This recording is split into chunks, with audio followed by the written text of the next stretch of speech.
I decided to go through the YouTube trending page today. What a fucking disaster of content I found on there. But there's one video in particular I'd like to look at today. Is it real or is it chocolate from the Dobre brothers? I was unfamiliar with who the Dobre brothers were before I saw this video, but now I'll never forget these four kids that look like rejected Backstreet Boys members. And I'm sure you're familiar with the premise of this video. You remember that viral video clip from a Japanese game show where they fished around just biting on objects they thought could be chocolate? Yeah, you remember how entertaining that was?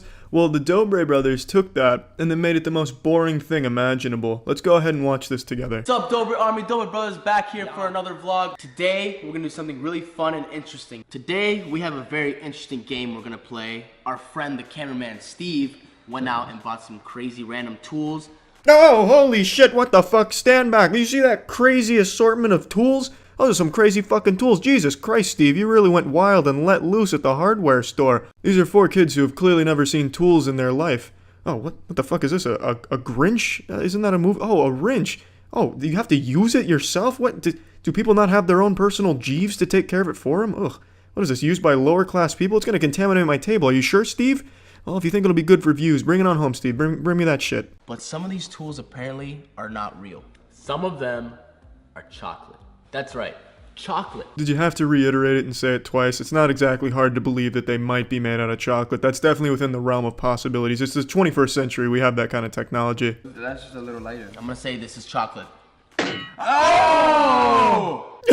You hear the doink sound? Oh, oh, those good sound effects. Steve got him real good. That wasn't chocolate at all. It was a real crazy tool there that he just bit on. What a fucking idiot.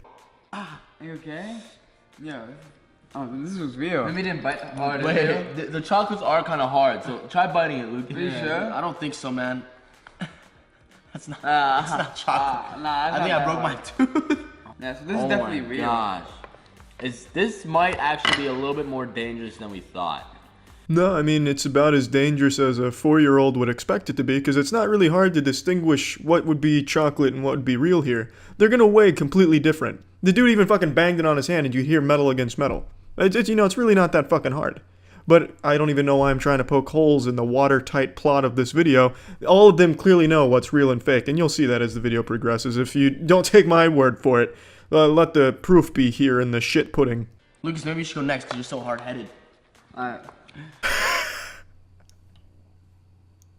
How do they come up with it?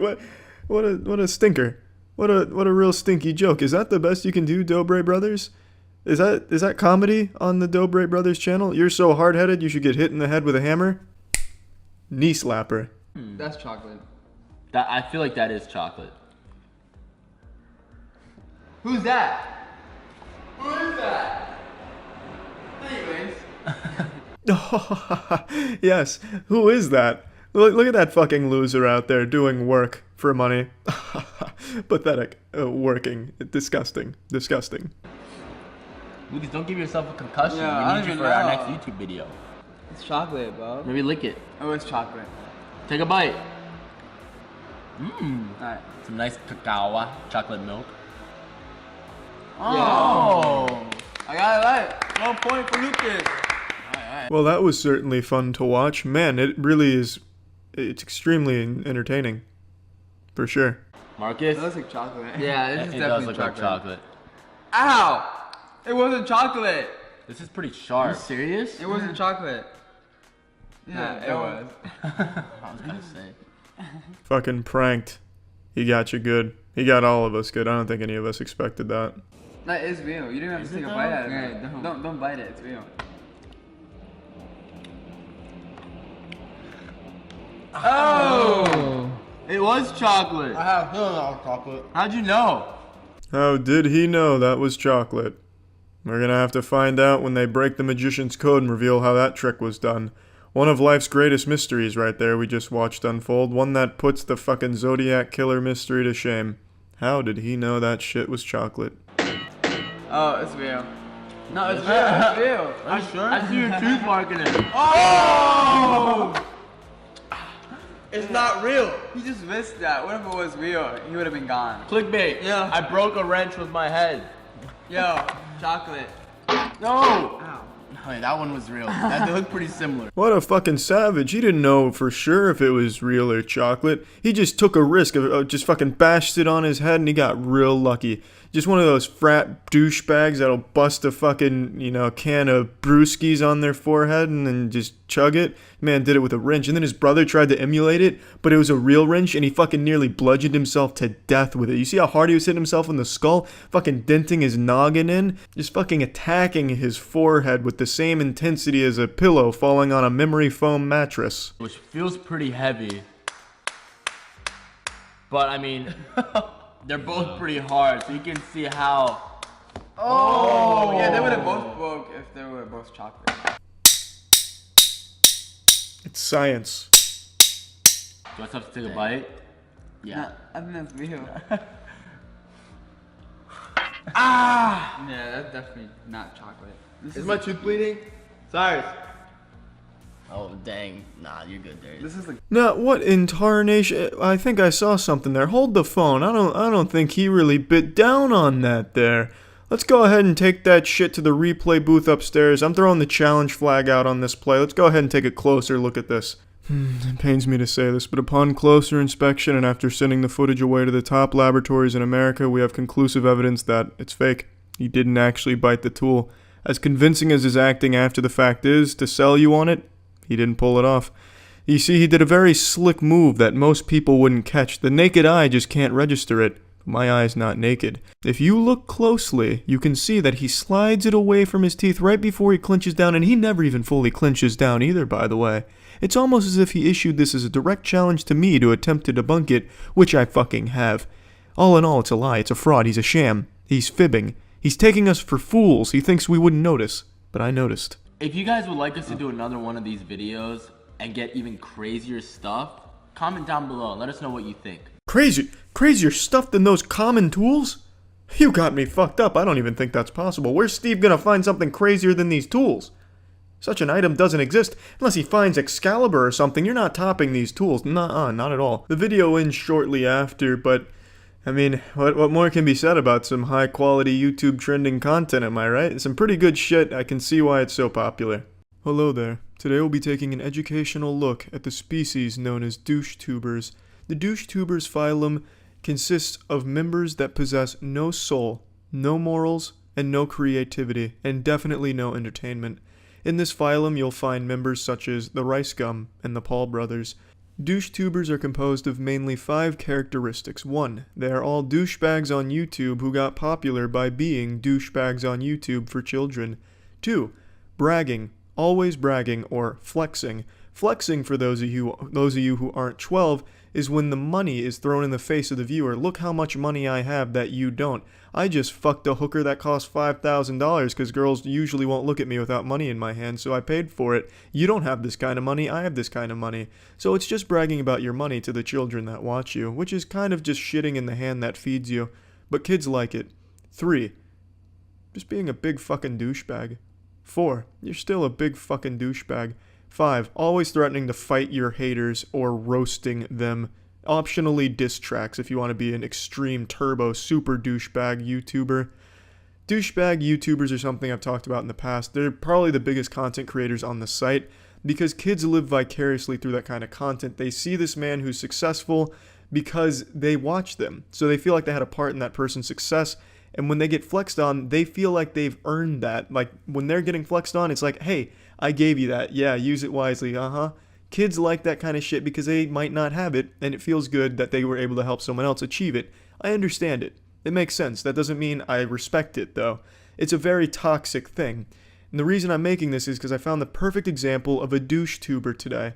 Memulous made a video on a man named Ryan Franklin who is the epitome of a DoucheTuber. He does it all. And I want to take a hard look at his channel here to show you exactly what DoucheTubers are and why they're a bad thing. As for shoes, my shoes cost more than your whole outfit, so yeah, easy. First, flexing. I'm only going to show one Ryan Franklin clip per point to illustrate it because I don't want to show more than necessary because I understand not everyone has a war-hardened stomach like I do that can hold on to vomit when they see abysmal fucking content like this. So I'm only going to show as much as necessary to get the points across so you are not tortured with more Ryan Franklin content than you need to be. In nearly everything that Ryan does, there's some degree of flexing. In a video it'll be, oh, look at this Gucci hat I just bought, or oh, hey dad, I just spent $2,000 on this Louis Vuitton trench coat. On Instagram he'll post, just bought this extremely expensive pair of shoes, these Yeezys.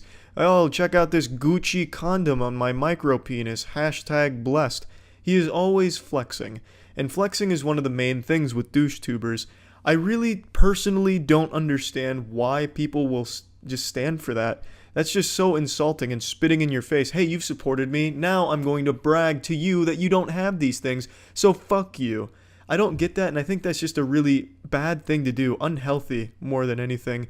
It shows nothing but insecurity or a sense of holier than thou, which all DoucheTubers have. They always think they're more important than all of their viewers, and they always have this belief that the world owes them everything and they're entitled to everything the world has to offer. I'm a hypocrite, which, you know, like, cool, whatever, like, I don't actually care, but apparently I'm a hypocrite because I complain about people doing clickbait, but then proceed to do clickbait myself. Now, I sort of get your point, but at the same time, your points are irrelevant, alright? They're dumb, they're stupid. I mean, I do the odd misleading thumbnail, the odd misleading title here and there, and if you're dumb enough to, like, you know, be misled and, like, actually go onto the video, like, I've clickbaited you, I won, I've got the extra view, like, you're so dumb if you've gone onto the video thinking... I am in firm agreement with Ryan on this point here. If you are a fan of Ryan Franklin, you are dumb, and you are stupid.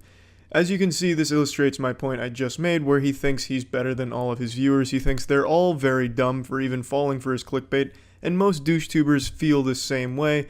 Hey, my audience is so dumb, I can clickbait the shit out of anything, even if it makes no sense. Aliens invaded my boners at 3 a.m. while watching SpongeBob? Haunted, super scary, you won't believe, number 6, 10 million views. So yeah, I agree, the viewers of these kind of people, I wouldn't necessarily call them stupid, but they're naive because they're children, they're being exploited with this misleading shit, which is fucking awful in my opinion. I don't see the attraction, like, I'm not overly like, ooh, like... Now, one of the main things he does is he always insults any of his haters based on their appearance. He always goes right for appearance insults, and he does not discriminate. It doesn't matter your age, sex, race. You could be a fucking alien. You're still a target. Everyone is equal in his eyes. Here he is taking on a 6-year-old, and he showed no mercy. The full wrath of his clever roasting was laid down upon this 6-year-old. He was merciless. What's wrong with your hairline? Your hairline is so ugly. Right. Hair jokes. I mean, never heard those before in my life. For real, if I had £1 for every single time someone mocks my hair for the colour or the style or anything, it doesn't matter. I'll be living in the Bahamas. I wonder why he gets so many hair jokes. I honestly can't imagine. I'm gonna go ahead and pile on it though. You look like Bert from Sesame Street. I'm sure you get that one all the time, so that's nothing new. Your hair looks like Anthony Sullivan's Smart Mop after it was used to clean up a pile of Chaz Finster's pubic hair. I'm actually really glad you chose that hairstyle though, honestly. It lets people know you're a douchebag without ever having to talk to you. Your hair looks like 3 rusted slinkies that had an orgy on top of your head that you just decided not to stop. So you're welcome, there's 4 more for your Bahamas fund. Guys, this person right here is the ugliest man alive. And you know what's the most awkward thing is when this calls you ugly. Oh no, look out, we've been invaded by Ryan Franklin. No, I'm just kidding. That's not Ryan Franklin. That's Watto from the Star Wars prequels. Ryan is way too much of a pussy to confront someone directly. He's already privated his Twitter account and shit because he's a big old pussy. But you see what I did there, Ryan? I compared you to Watto, and Watto is known for not being super great looking in The Phantom Menace. So I'm calling you ugly. You get it? You know, because that's what you do. Man, you really took that 6-year-old down to size, man. What are you, like 19 or 20, and you're just calling a fucking child ugly? Are you out of your fucking mind, man? Holy shit. Well, I opened up some fan mail. This is a letter from one of you guys. I think her name's Jessica. I haven't opened that fan mail in 2 years. What a cool guy. He couldn't even be bothered to read who the fan mail was from. He's had it for 2 fucking years and hasn't opened it. What a piece of shit. I honestly don't think that fan mail is actually from somebody. I feel like he just wrote that himself as Jessica. I don't think this guy's getting fan mail or ever has in the past. You do want me to get maybe like another PO box, that sort of thing, so you guys can send me in letters, maybe like candy from your country, then, you know, I'll definitely do it. Oh yeah, that's what we want you to do, Ryan. Open up another PO box so they can send you letters that you'll never fucking read for 2 years. Great idea, you stupid son of a bitch. Amazing. Hey guys, you want me to open another P.O. box so you can send shit that I ignore? How's that sound? Great, huh? Again, just further proving he does not give a shit about his fans or anyone for that matter. Unbelievable. Now, I don't intentionally flex on my fans. How the fuck do you have an accidental flex? Oh, whoopsie. I accidentally just started taking pictures of all of my expensive possessions and saying how great they were and then accidentally uploading them all over everything that I own. Damn, what a silly mistake. I mean, there's no correcting it now. It's already out in the wild. Shit, I'm sorry, guys. First one was a joke to Ruby Roo, because obviously during the summer I made a few videos on her. And yeah, the video's done well in terms of, you know, views. Got me money, okay? So I was doing a joke, like that tweet is a joke, like the whole Yeezy thing. It's a joke. You don't realise, actually, like, I feel that I'm quite misunderstood. I said this in yesterday's video. This is always the fleshlight these douchebags start to use once it starts backfiring with all of their douchebaggery and bragging. Oh, it's just a joke. I'm just playing a persona. Ha ha ha. I'm not really a huge insufferable asshole. It's just a joke. Lighten up, guys. But it's very clear it's not a joke, because none of it's done in a comedic way or anything entertaining at all. It's just being an asshole. Jokes on you guys, I'm not really an asshole, ha ha ha ha. If you have to keep reiterating that it's a joke time and time again, maybe it's not a good joke, or maybe you're the joke. It's just fucking silly, because it's very obvious to anyone that you're not kidding. You're just being a douchebag. Now, this was a National Geographic look at the DoucheTuber, and I hope you've all learned something about this abhorrent species. I really have no respect for these kind of people at all, and hopefully you're walking away with this knowledge and also forming an opinion that, hey, maybe these aren't great people that I should be letting either my kids or my brothers and sisters that are young watch, because it sets a bad example for them. It really does. 100%. That's it. See ya. This is a video I probably should have made 2 years ago, but the person it's about is a parasite who thrives off of attention and controversy. He himself comes forward and says he only does these things so people will make videos about him. His name is Maximilian Muss. He's the oh yeah guy. It's the only thing he's ever done. It's the 15 minutes of fame that he continues to milk the very dry titties of to this day, to command a troop of 13-year-olds to harass, dox, threaten, and do all kinds of deplorable shit to other people online from all sizes. People that have 2 viewers on Twitch to big streamers to big content creators. He does some absolutely degenerate shit, and I truly think he is one of the most vile, foulest people to ever use the platform and abuse the power that he found online. I was never a fan of his content, but I never really had a problem with him as a person. It wasn't my cup of cum, but I didn't care. I don't watch it, it didn't matter to me. He even used to stop into my streams when I streamed on YouTube and just be super nice. So I had a positive impression of the guy until he decided to open Pandora's box and create a Discord channel for his YouTube community with the sole purpose of harassing and bullying as many people as he could find online. And he tried to weaponize them by having them go to streamers' streams and spam racist and homophobic shit by his orders and spam Max Gang with it, hoping to get the streamers banned for it. And from what I remember, some of them did get banned, but the ones that didn't just had a really bad time because he had the whole Discord go bully them. He did this to my channel back in the day. He did it recently, which is why I'm talking about it now. Of the Discord, which is the oh yeah guy. Now, this is what he does. So if you read the post, it says, everyone, go to this live stream, type Weast Raid, Weast Gang, and say homophobic stuff and spam and be racist and sexist and mean and also Max Gang. And then the reason why he had them saying Weast Gang is because that's a YouTuber that he didn't like, so he wanted to make it sound like all of the homophobic and racist shit was coming from that guy's community, hoping he'd get banned for it. He did this for other streamers as well, and he'd target small streamers and hopefully get that streamer plus the guy that he was impersonating banned as well. It was really just deplorable shit. And yeah, this is some horrible shit, but it gets worse. He also would have his followers go to other people's channels and force them to do things. Like there was a man that had a mental illness that he went to the channel and forced him to eat his own shit on stream. He was threatening and having his community threaten to find and kill him if he didn't do everything Max said. So, hold Mr. BTFO close to your mouth. It's time to eat him. To show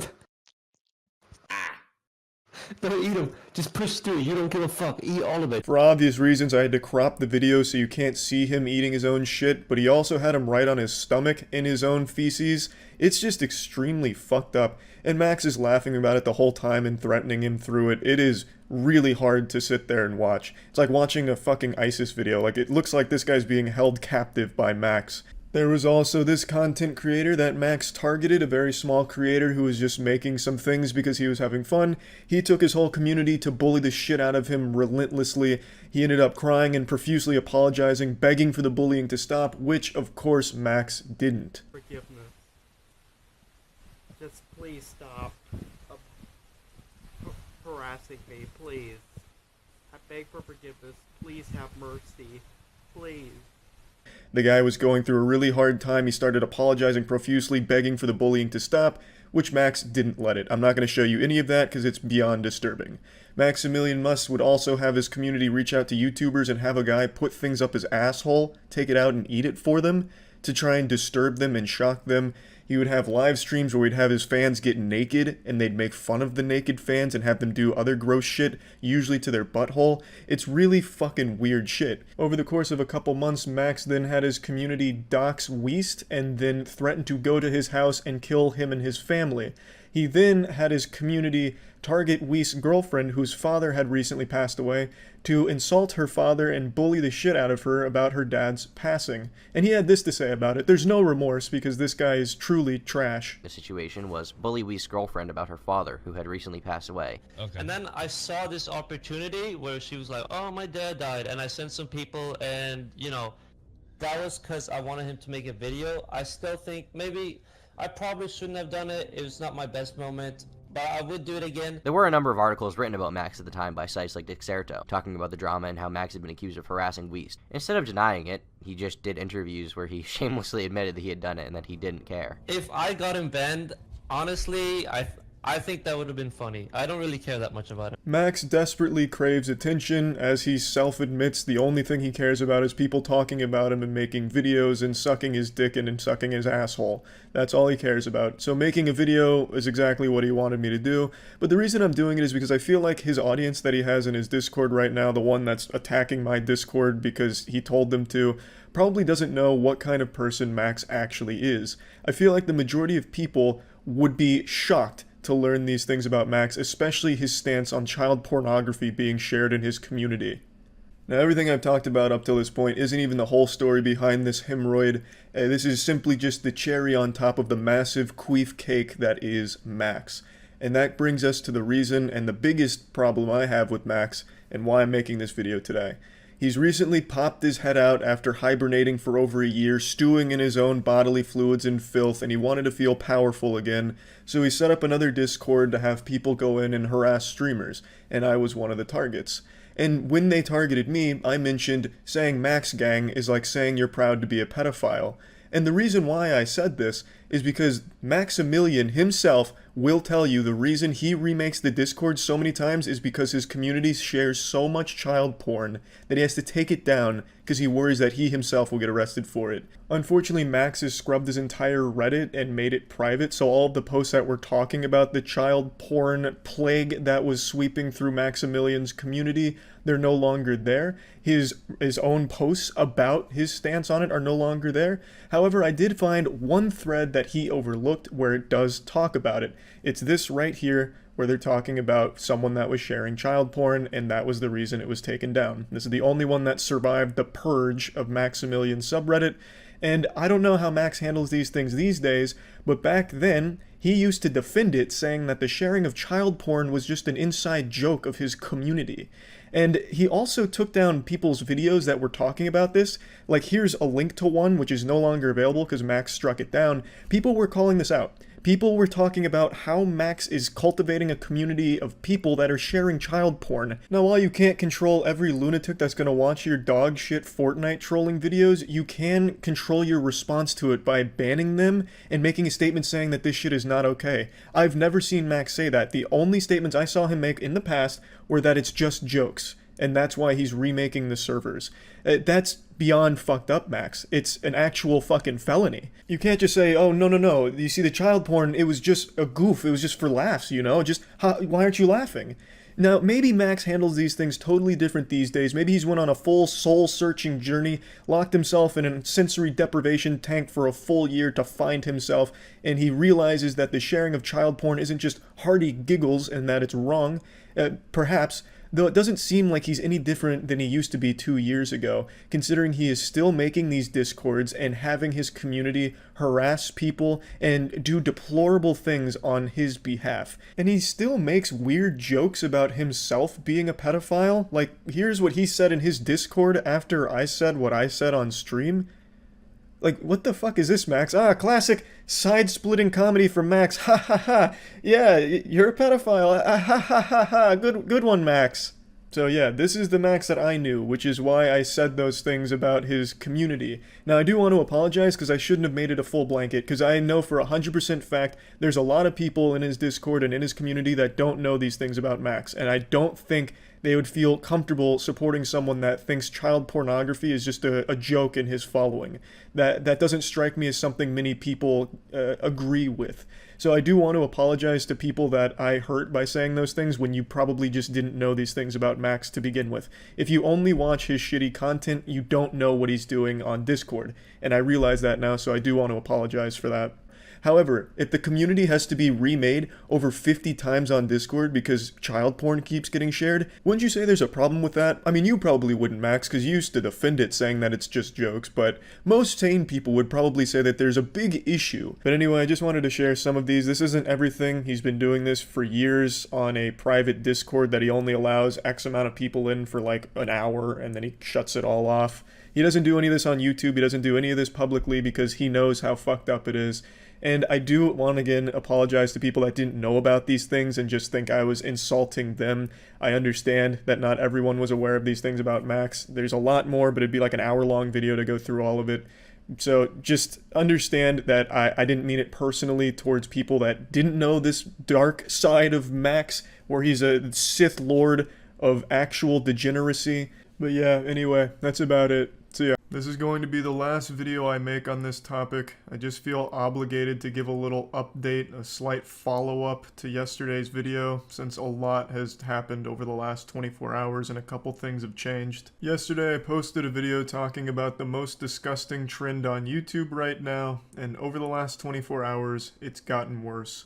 Just like a porta potty at an EDM music festival, it just keeps getting shittier. I'll quickly go ahead and slap you with the cliff notes on the trend that I'm talking about. A beloved YouTuber named Technoblade recently passed away, and some degenerate, low-life douchebags have been trying to use that as a way of profiting, whether it's subscribers or actual money. So that's basically the meat of the situation here, and over the last 24 hours, it's gotten real wacky here. This has taken some really unpredictable twists here that not even M. Night Shyamalan could have written. One of these accounts that posted like 10 Technoblade videos faked a charity donation.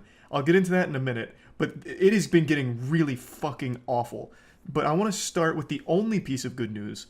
Yesterday, I mentioned a channel called It's Owen, which was the channel that actually got banned for clickbaiting Technoblade's passing by making videos like Mr. Beast's final message to Technoblade and shit like that.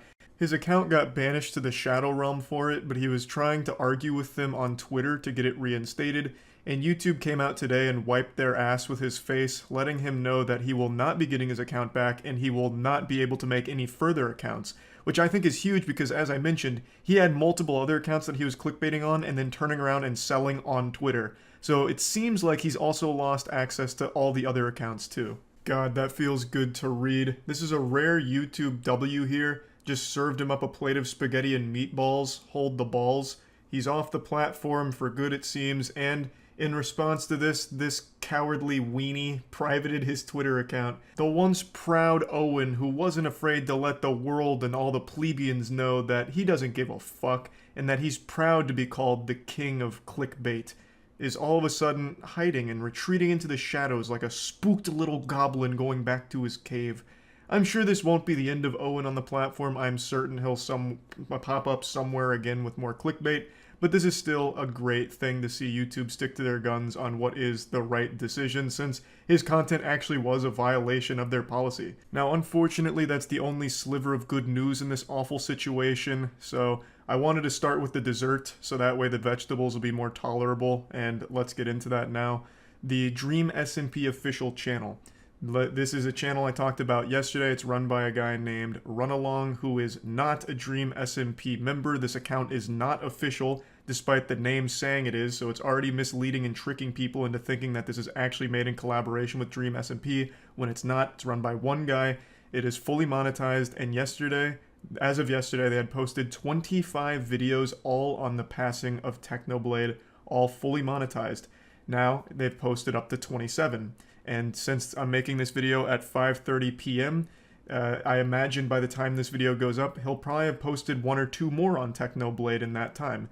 But right now, they have posted 27 videos all on Technoblade and his passing. In yesterday's video, I pulled up the Discord screenshots that someone had a conversation with Runalong and asked him about the money. He said that he's giving half of the money from the AdSense to charity.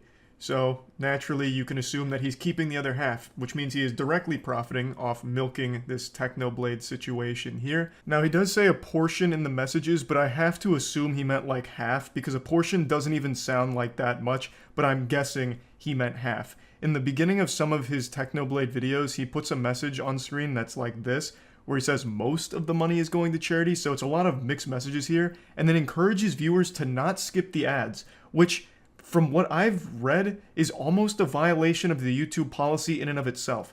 That's such a fucking weird thing to ask too. Don't skip the ads because then you're taking money away from charity. Why are you trying to guilt viewers like that? If the point of the content is to celebrate Technoblade's life, why the fuck are you going to try and make people feel bad if they're running ad block or skipping ads? That's already extremely douchey. And it should raise a lot of red flags to viewers as well, behind the actual motive of these videos. What's the intent? If it's supposed to be positive and celebrating Technoblade, why is there immediately an emphasis on money? The purpose of the videos isn't fundraising, because if it was, he would have put the fundraiser on the video, which he didn't, which is also mentioned in the screenshots. If it was all about raising money, there would be a fundraiser on the side of the video, just like every other video that tries to raise money for a good cause. But that's clearly not here, which means that can't be the reason for the videos.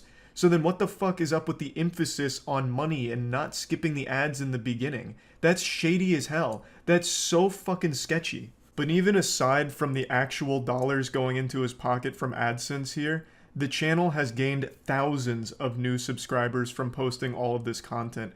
27 videos, and most of them are just extremely short, where it'll be like a minute and a half where Runalong took a screenshot of one person's community post and put text-to-speech over it. And then he'll publish the video, put ads on it, and call it a day. And then he'll do that multiple times a day. He's posted 27 videos like that in 5 days. He treats Technoblade's death as if it's a coin block in Super Mario Brothers for him, where he'll just jump up and hit it, but instead of getting a coin, he gets views out of it. It's so fucking gross. And like I said, it's not even just about the money. If none of his videos were monetized, the fact that he still made 27 of them shows very clear intent to gain as much from this situation as possible, so that way he can personally capitalize off it. There is no excuse for 27 videos on a tragedy like this. That's so fucked up. It's beyond scummy. However, Dream SMP official sees it differently.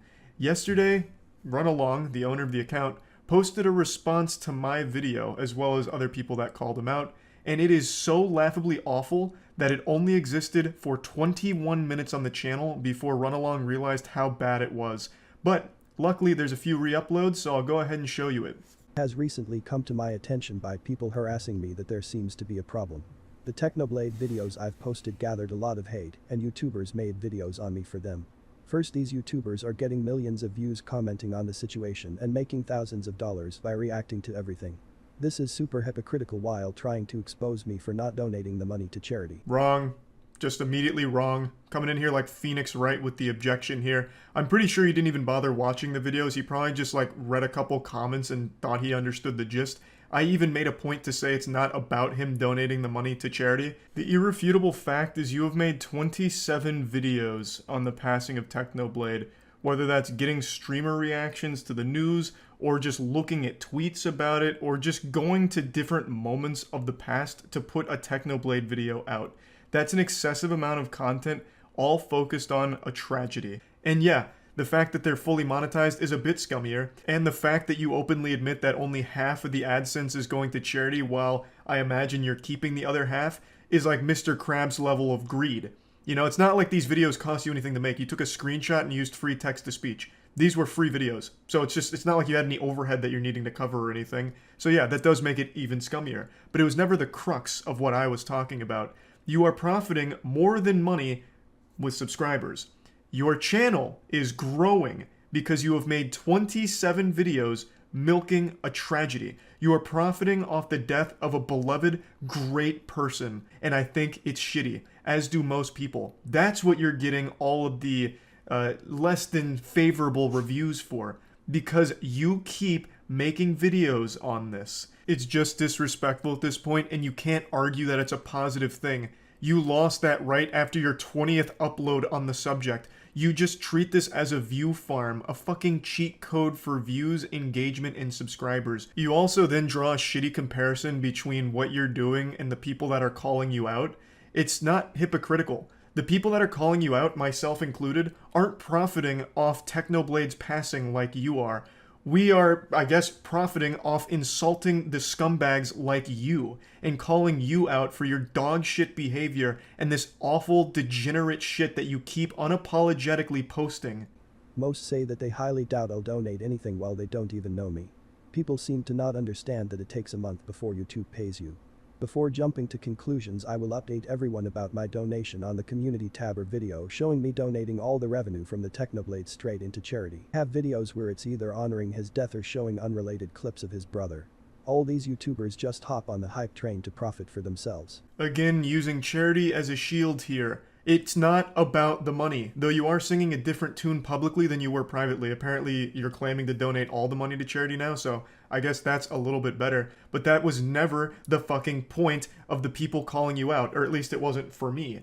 It is you milking the situation and gaining so much on your channel for it. Subscribers are far more valuable than views, and you've gained a ton of them. So even if you donate all your AdSense revenue to charity, which is cool, I suppose, you have still profited so much off milking the situation with all the subscribers and popularity you've gained from this. And you can't take that back. Regardless of how much you donate to charity and this and that, you will forever be known as the insufferable asshole who took advantage of the passing of a fucking great person. That's your legacy now, whether you like it or not. And no matter what you say is not going to change my mind nor the minds of many others, because it is blatantly obvious with so many uploads on this subject what your intentions were. But now, since we're talking about charity here, let's talk about another commentator who tried to use charity as a shield. It's the channel I mentioned yesterday. I'm going to keep them anonymous because, again, I'm not trying to lead a brigade against any of these channels, Dream SMP included, but I do want to bring up what they did. This commentary channel posted 9 or 10 videos on Technoblade's passing. When he was called out for it, he then made a big hoopla about how all of it's actually going to charity and this was actually a noble thing he was doing.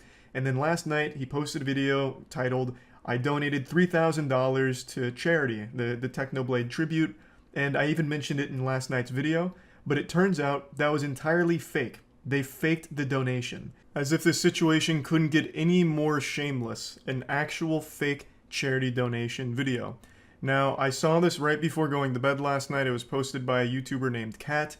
Mudahar recently posted a video today on the situation where he goes into even more detail on how exactly the donation was faked, but I'm just going to give you like the brief summary here from Kat's video.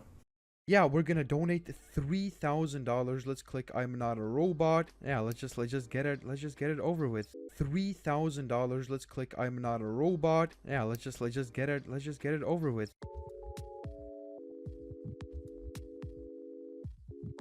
Okay, so basically what he did was type in 3,000 and then it shows donate $3,000 with a comma, and then he actually cuts the video before he donates. And what he actually cuts out is basically he changes the amount to something lower and then he used inspect element, and then changed the amount to 3,000, but he forgot to add the comma. Caught red-handed with his pants down in the cookie jar. This was an exposed in 4K moment for the cringe compilation. So now let's boot Scoot and Boogie into a more thorough explanation of what happened. This YouTube commentary channel made 9 or 10 videos on Technoblade's passing, and then in their donation video showed the revenue some of the videos had earned, and it was up to like 2.6K. Then said he was adding $300 of his own money to the pot to bring it up to a nice even 3,000, and then donated it in video. But this YouTuber cat noticed that there was something wrong and figured out that what actually happened here is the commentary YouTuber faked it by using inspect element. So he initially typed in 3,000 to get a legitimate 3,000 donation on screen. He then cut the video, changed it to a lower amount, and then inspect elemented it to bring it back to 3,000, but forgot the comma. So a big whoops-a-daisy there, and it turns out he was absolutely right. That's exactly what the commentary channel did. In a follow-up video, the YouTuber posted the truth about my donation, where he openly admitted that he faked it. He said he was under so much pressure from the community to donate the money that he wanted to do it right away but didn't have $3,000, so he donated $300 of his own money and faked the rest, and was planning on donating it once the money came in from YouTube.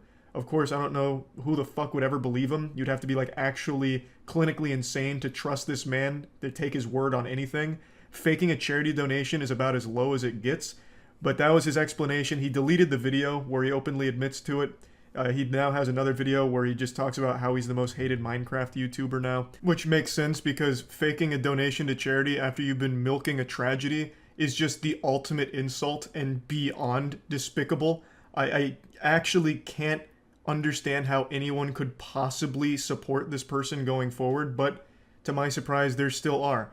In his video where he talks about being the most hated Minecraft YouTuber, there's so many comments that are like, it takes so much courage to admit when you're wrong. I'm so thankful that you admitted that you faked it, and I forgive you. Can't wait for your next upload.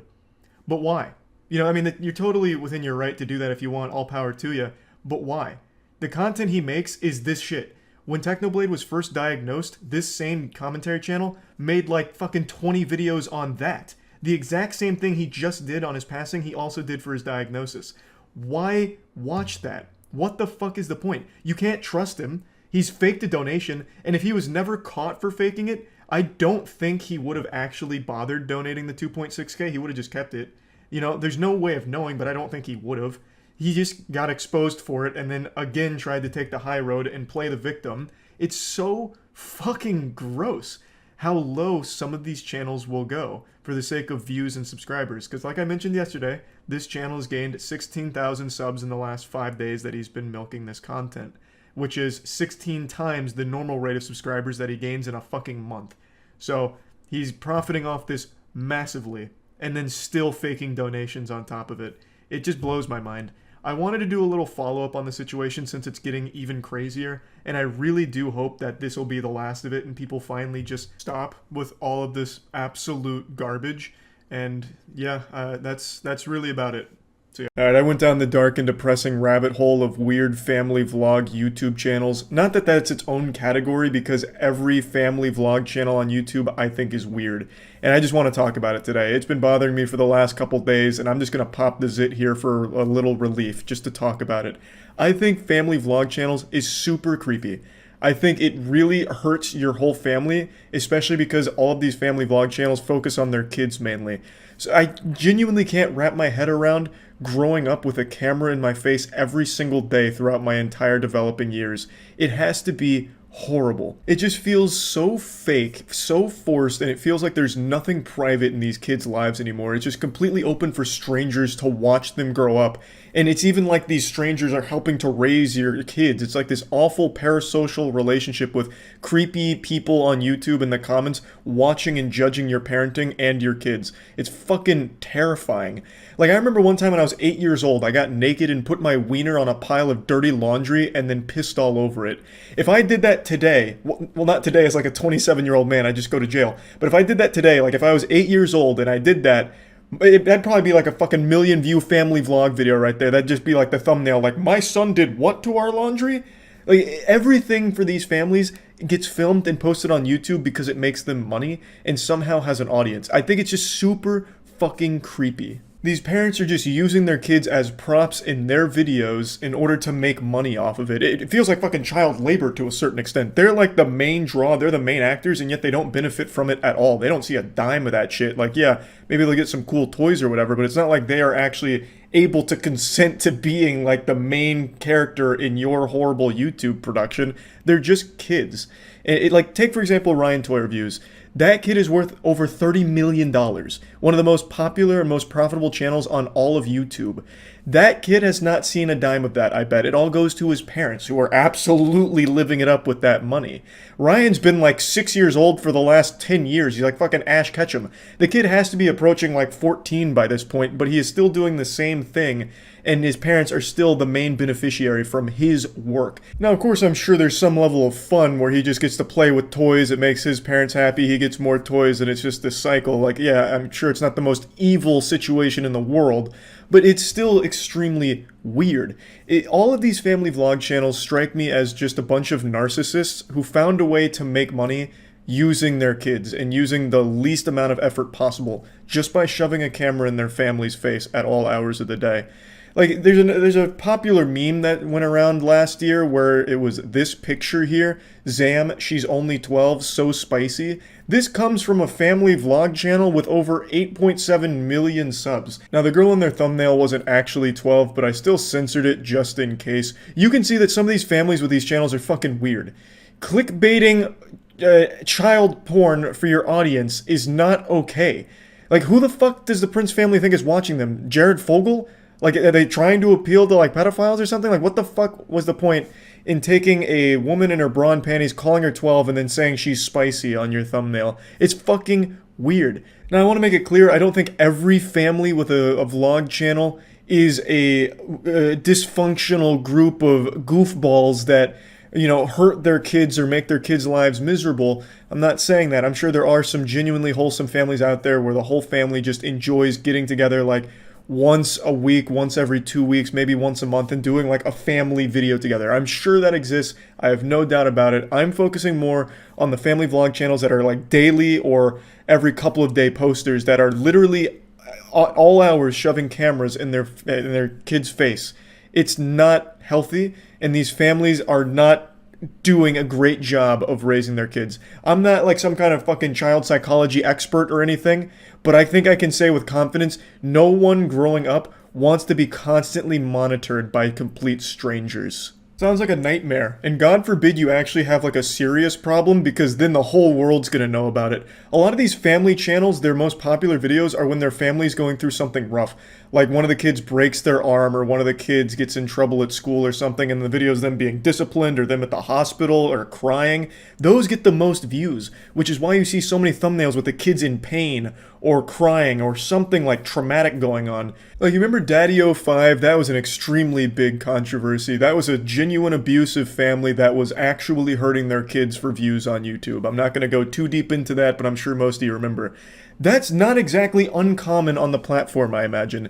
These videos where the kids are in distress, like just really upset about something or even injured, are really popular on these channels. I honestly wouldn't be surprised, and this is just a full-blown, like, Alex Jones level conspiracy here, full-blown tinfoil condom, but I really wouldn't be surprised to learn that a lot of these family channels actually set up these awful situations for their kids for the sake of views. Like, oh my god, my son, Nicholas, just got hit by a rogue baseball bat that flew out of a pickup truck that went by. It must have been a drive-by attempt where they threw a baseball bat at my son and it hit his ankles. Now they're clearly broken. Oh my god. Nicholas, are you okay? Oh, look at how hard he's crying. His ankles are truly shattered. Can we hit 100,000 likes on this video for my son's broken ankles? I'm gonna have to get him to a hospital. He's very upset. Oh my god. And the only thing that's gonna make him feel better is 100,000 likes on this video.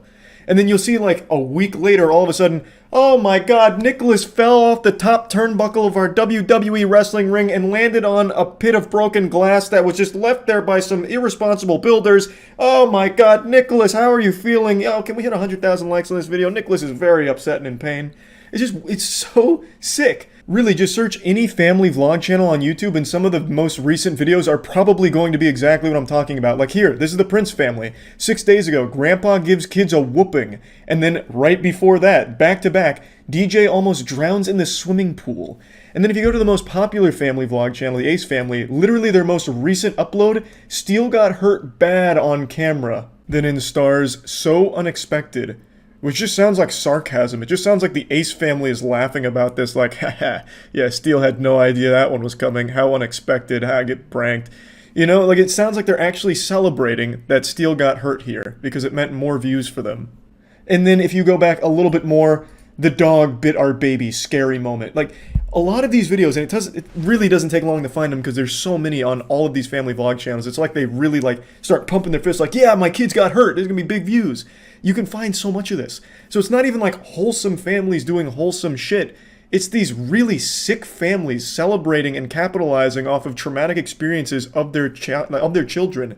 Like, just imagine, you can't even cry or get hurt without your parents filming you. That's an actual nightmare. And then it gets posted online for everyone to see. Your classmates might see it. Like, you just grow up in the eyes of complete strangers. That's terrifying. And there's no way kids can like fully grasp that concept till they're much older. And yeah, maybe some of them are okay with it as they get older because, you know, maybe then they actually start to see some of the money that they've made for their narcissistic parents. But even still, it's not a good environment to raise a family. At least I can't imagine that it is. It's so weird. And the audience is even creepier to me because the audience is two groups. It's little kids and old parents. Parents that their kids have already grown up and moved out of the house, so now they live vicariously through these YouTube families, and little kids who just see these other kids getting toys and attention that they might not be getting in their situation. So both of these groups, I think, are in very sad places for different reasons. Kids that come from broken households that get glued to this content because they're watching these kids live the life they wish they could. And then you have parents that are well past their prime whose kids most likely don't live with them anymore, don't talk to them anymore, whatever.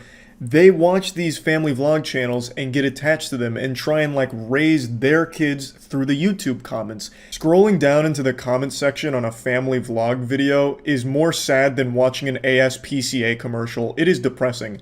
You'll see a lot of the commenters, at least on the channels that don't have comments disabled, you'll see a lot of the commenters are older women who their motherly instinct kicks in. So like on the Steele got hurt video, you'll see a lot of them be like, oh my god, my reflexes kicked in and I grabbed my hydrogen peroxide and poured it on my keyboard hoping to help Steele. Oh my god, oh my god, thank you for helping him. I got so concerned there for a moment. You'll see how attached they get. They, as a viewer, feel like they become part of that family because now that they're older, they don't have like a real kid to take care of or anything. So they're settling for the next best thing, which is living this fantasy where they're somehow helping the Ace family raise their kids or helping in their lives somehow. And then from that, you'll see a lot of these older women feel entitled to know everything that's going on with the family, which is why you have a lot of these family vlog channels make videos that get way, way, way too personal and share way too much about themselves as parents and their kids. Like, I've seen a bunch of these family vlog channels where they're like the couples going through like a lot of issues and they share all of them with their audience because the audience demands it. And it's like they're never satisfied. They need to know every single detail. They just become so unhealthily attached to what they see on these family vlogs. So yeah, anyway, that's about it. I just wanted to talk about it. I hate family vlog channels, but I understand they're not going anywhere and they're probably only going to grow in popularity. I just wanted to at least talk about this since I had been thinking about it for the last couple days. That's about it. So yeah, often during streams I'm asked who I think the worst YouTuber on the site is, and typically I'll default to saying Ricegum because he's a massive insufferable douchebag and his content is about as much fun to watch as watching your grandfather bare ass sit onto a cactus while he has a hemorrhoid. But objectively speaking, I don't think he's the worst YouTuber on the site. He's certainly still my least favorite, but I think I found the worst YouTuber that this site has to offer, so let's go ahead and dive in. This channel's name is NNA Productions, and it's so generic it makes Nickelback look like rock and roll pioneers. This channel is a scientific anomaly that challenges our very understanding of the basic particles of the universe. Now, he makes the same video every time. Every video is exactly the same, and I'm not using that as an exaggeration, like, oh, he pumps out the same type of content. He makes the exact same video every single time, just with one detail changed. He says the exact same things verbatim in every single video, regardless of what the video's title is. He does the exact same things. It's all so incredibly formulaic, and nothing changes from video to video, except the very end where he changes the scare. It's exactly like those children channels that spit out, just fucking vomit out the Finger Family videos hourly, where they change one thing about it, like maybe one visual on the screen and then upload it. His channel is that, but for generic shitty clickbait and trends. If I spin this fidget spinner on this mini mouse, alright, just on this mini mouse for 5 seconds, you guys have to smash the like button. Dear guys, let's do this. 3, 2, 1, let's do this. 1, 2, 3. I'm gonna go ahead and spoil the shocking plot twist here. He does manage to successfully spin that fidget spinner for more than 5 seconds, so now you're contractually obligated to smash that motherfucking like button for him. Now, I know what you're thinking, this must have been made in 2017. Well, it wasn't. This was uploaded today, July 30th, 2018. Now let's go ahead and watch the intro to a video uploaded a few months ago where he did the same thing with Thanos. Don't FaceTime Thanos at 3 a.m. And in this kid's defense, that's probably just generally good advice. You don't want to be FaceTiming Josh Brolin at 3 a.m. He'll have you spitting teeth out of your dick hole. If I spin this fidget spinner on this Thanos ring for 5 seconds, you guys have to smash the like button. And that right there is how he starts every single video he's ever made. It's an amazing circus stunt that he's able to perform here. I have no doubt that this talented fidget spinning man will soon be one of the headliners in Las Vegas for this act of his. But now the question on no one's mind, where does he go from here? Let's find out. Boom, now guys have to smash the like button. Wanna join my free gift cards giveaway? Subscribe to my channel, like the video, and turn notifications on. And finally, tell me on the comment section that you subscribe.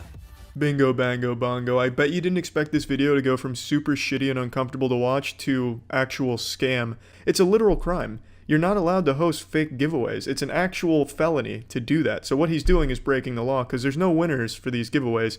It's not just a trivial YouTube rule he's breaking here, akin to running down the hallway without your hall pass to take a tinkle in the urinals and the hall monitor catches you and says, hey, that's not good.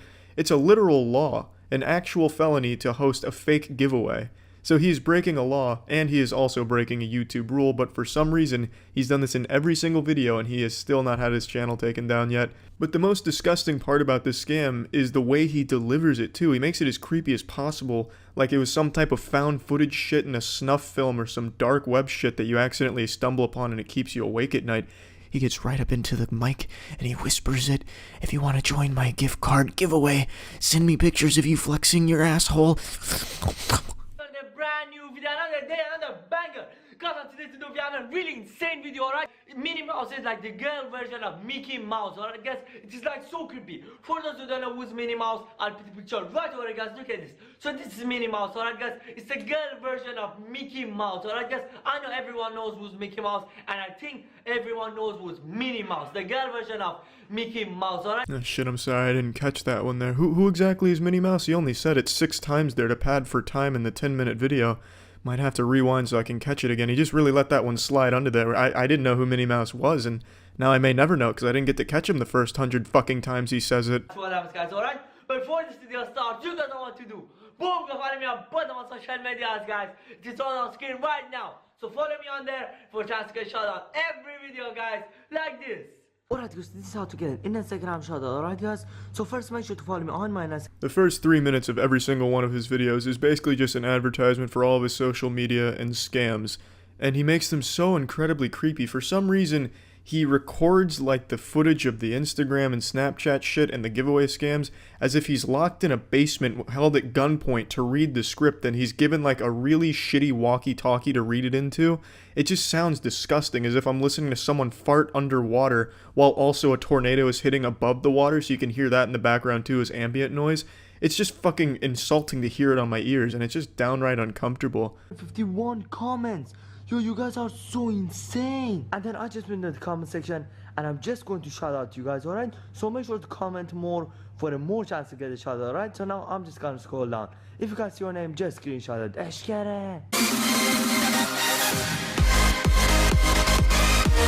I'm gonna save you the misery of sitting through this because it is 1 minute and 30 seconds of an uninterrupted montage of him scrolling through his Instagram comments. And they just copy and pasted comments. He has maybe 4 active Instagram followers, but each one of them leaves about 200 comments each to compete in his fake giveaways. It's pathetic, and it's sad, and I have no doubt that he operates a couple of those accounts to inflate his comment numbers as well.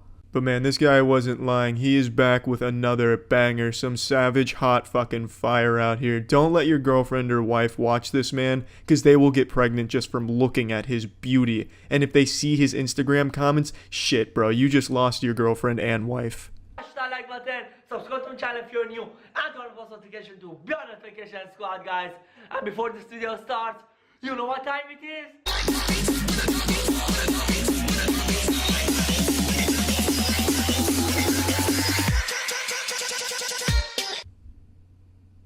This one's my fault. I should have known what time it was. It's more dubstep time. So we're 4 minutes into the video. 4 or 5 minutes, I don't remember, and I don't feel like looking again, but somewhere in that ballpark. And he has still not even gotten to the point of the video or done anything that relates to the title. All of it is just padding for time to reach 10 minutes. And he does this exact same routine, exactly the way you're seeing it here, in every single one of his videos. It is a carbon copy. Each single fucking video. And there's so much dubstep in each video that you will be shitting out wub wub bubbly bub boo boo boo beats. It is fucking putrid. It is the most disgusting content on the site. And it's so fucking scummy too, because not only does he do a fake giveaway, but he wastes everyone's time with these horrible dance breaks and Instagram scrolls. I don't understand at all how this is even allowed to be on here. A, because he's breaking rules by doing the fake giveaway and laws. And B, how the fuck has he not been chased off the site? Who watches this? Who actually sits there and awaits each upload so that way they can watch his dance times and his fidget spinning on top of erect penis time? And I don't know who would ever find this content entertaining. The obvious answer is always kids, but what kind of kid has the patience to keep watching the same video every single time? And it's not like this is a charismatic or entertaining guy. He doesn't tell jokes. He doesn't do anything except beg you to smash the like button and subscribe, ring the bell, enter in his fake giveaway, and then send him pictures of your fucking flaccid asshole. I just came into WhatsApp and Minnie Mouse is actually here. You look at this guy's Minnie Mouse. I just saved the name and then her profile picture just showed up. There's like no way guys, this is so insane. Look guys, I'm just gonna open it. Oh my god, look at this guys, it is actually Minnie Mouse. Well, I'm convinced. She's sending me the mouse emoji too. Yo, I'm gonna say, is this actually Minnie Mouse? That's a bulletproof strategy. He wants to confirm it's the real Minnie Mouse by asking her straight up. Gotta make sure it's not a child predator or sex offender or anything like that. But hey kid, if it's not too much to ask for, I don't mean to interrupt dance time, playtime, nap time, whatever the fuck else kind of breaks you take in this video, but could you please clean off your camera here in this shot? It's very blurry. You got a little semen left on it.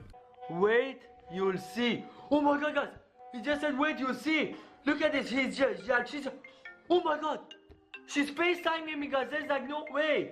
Look at this, like Minnie Mouse is actually FaceTiming me. Yo, this is like creeping me out guys, look. Minnie Mouse. Listening to this man speak is like listening to a record player keep skipping and looping the same shit over and over again. It's like when your Netflix starts to drop connection so it goes back a couple of milliseconds so you keep hearing the same things back and forth. That's exactly what his videos are. He repeats himself as many times as possible to keep padding for time. What a goddamn hero. Wait, who's that? Who's laughing? I can't say it. I already know who you are. I think I'm going to visit you. No, please. Minnie Mouse, no, I don't want you to visit me. And cut. That was a fucking great take right there. Stellar acting. Let's go ahead and move on to the next scene. Your lines for this one will be, oh, hi, Mark. The room's gonna be a big hit, kid, and you're the star. You're fucking nailing it out here. Your delivery is second to none. But Minnie Mouse said she wants to visit me. Like, I don't even want to see her again. Yo, like, Minnie Mouse said she want to visit me, but I don't want to see her. Yo, there's like no way, guys. Like, there was a creepy guy talking, and then it was Minnie Mouse, alright, guys? Oh, thank God. Thank you for the plot summary. I zoned out there for a minute, and I must have missed some crucial details, but luckily you were there to repeat it to me a couple of times. That way I was sure to remember what had just happened a few seconds prior. like a little 24 flashback, a previously on type deal. I respect that. Very great work. I'm guessing this kid just expects everyone who clicks on his videos to have their eyes closed during it because he just constantly tells you what you just saw. No way, guys, it's insane. At the beginning, he said, hey. I said, hey, who is this? He said, Minnie Mouse. And then a creepy guy just started laughing like out of nowhere, alright, guys? And then I said, wait, who is that? Who's laughing? And then he said, who are you? I said, I'm not gonna tell you who I am. I'm sorry. And then he said, I already know who you are. And then he started laughing, and then Minnie Mouse came, and then he said, I think I'm going to visit you. And at the end as well, he said, I'm going to visit you again. Yo. Okay, alright, yeah, I was able to follow all that. Okay, I think we're all up to speed now. So what we just witnessed has now also just been summarized for us here, so you can either use the Clip Notes version that he's giving, or you can go back and watch it again for yourself. Oh my god, yo, there's no way, guys. Oh my gosh, she looks so creepy. Minnie Mouse. Yo, why is my camera shaking? Yo, Minnie Mouse. Oh my god. You guys, look, it's actually the real Minnie Mouse. Oh my god. How did you came here? What? Oh my god. You guys. Already, alright, guys. So make sure to hit that big thumbs up if you enjoyed. Subscribe if you're new, and turn on the post notification to be on notifications. Oh my god. Well, I'm not sleeping tonight. Jesus Christ. Did you see that? And did you see her at the end too when he was going through his 9th time of telling you to subscribe, like, and check out his Instagram so you can send him nudes? You saw Minnie Mouse behind him, right? Like, I'm not going insane. Like, that shit was real. Yo, guys, that was holy fuck. Man, let's check out his Thanos one. Let's go ahead and see if there's any similarities between the two. Join my free gift cards giveaway. Subscribe to my channel. Like the video. I'm just gonna scroll down. If you guys see your name, just screenshot it. Let's go. To be on notification squad, guys, and we are just gonna be calling Thanos.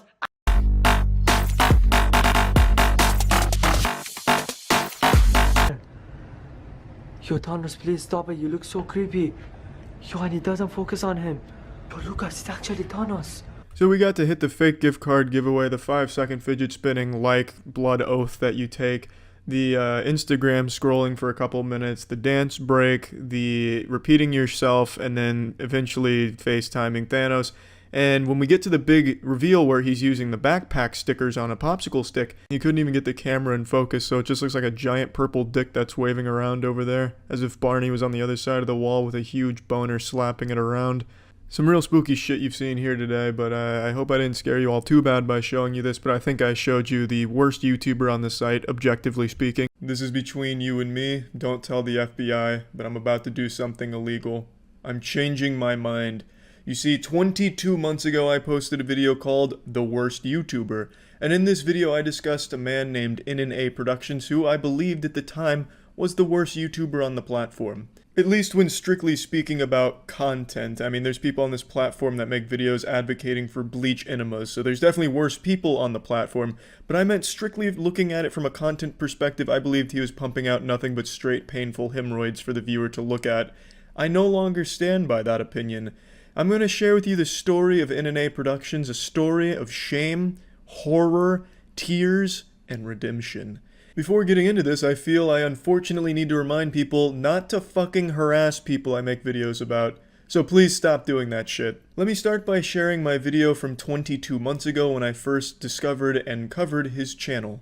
Now, he makes the same video every time. Every video is exactly the same, and I'm not using that as an exaggeration like, oh, he pumps out the same type of content. He makes the exact same video every single time, just with one detail changed. He says the exact same things verbatim in every single video, regardless of what the video's title is. He does the exact same things. It's all so incredibly formulaic, and nothing changes from video to video, except the very end where he changes the scare. Now this is very important because at the time when I made that video, NNA Productions had been copy and pasting the exact same videos over and over again. The man was just fucking copying his own homework and farming views off the YouTube Kids app. Now, when I say copy and pasting, it's not like he was actually just reusing clips. He would do all of this shit from scratch, but do it the exact same way. It was kind of impressive to not get bored doing that constantly, but also equally disgusting. Now, I'm happy to say 22 months later, he is still doing the exact same shit with no change whatsoever. It is so fucking incredible. What was once his Achilles heel has now become his saving grace. It is wrapped around from being the worst YouTuber to the strongest, most persistent YouTuber I've ever seen in my life. This man has been attacked by tons of YouTubers. He made a video doing this shit for Etika's death. Terrible, despicable, shameless garbage. And not even the backlash from that was enough to have him go back to the drawing board and reevaluate his formula. He kept doing the same thing, the same video every time. He's like a robot who's been programmed to only make one thing, and no matter how hard he tries, he cannot defy his destiny, his purpose, his creation. He's like a record player that's constantly skipping on the same beat, forced to do this perpetual song and dance without any variations because he can't. He is the Derek Zoolander of YouTubers. He only has one look, one piece of content that he has been milking the fuck out of for 3 years, but not even successfully milking it because there's nothing left. It has gone well beyond dry. It's been dead for fucking 3 years now, but he is still going. It'd be like trying to milk your grandmother's ass, but all you're getting is these dusty fucking farts in your face. You know, you had this once plentiful source of calcium, but now all you're getting is this foul Methodist of what once was. It doesn't exactly work with the grandmother analogy, but you get the idea. It's fucking, the well has run dry. He is still using a fucking fidget spinner in his video. It's incredible. This man is the definition of insanity. So much so that I think even he's aware of it. He has Jared Leto's Joker tattoos on his body. Remember Jared Leto from the worst superhero movie ever, Suicide Squad? He had the worst Joker of all time. He had the ha-ha-has on his body. Yeah, NNA Productions has those ha-ha-ha tattoos on him in reference to the Joker. It's crazy to me. He's the embodiment of chaos. Well, no, he's the exact opposite. He's the embodiment of routine, but not a good routine. So, I'm getting carried away. Let's just dive in. Let's take a look at his channel right now. As you can see, it is remarkably similar to how it was 22 months ago when I first checked on it, which was incredibly similar to how it was a year before that. It is remarkable. He is still using the exact same thumbnails, the exact same formula, everything. Same titles, still doing 3 a.m. challenges for whatever trendy mobile game scare is going around the elementary schools. I just can't believe it. This is why I'm so impressed. Common sense would dictate at some point the human psyche can only handle so much of the exact same thing day after day. Because he does this almost 7 days a week.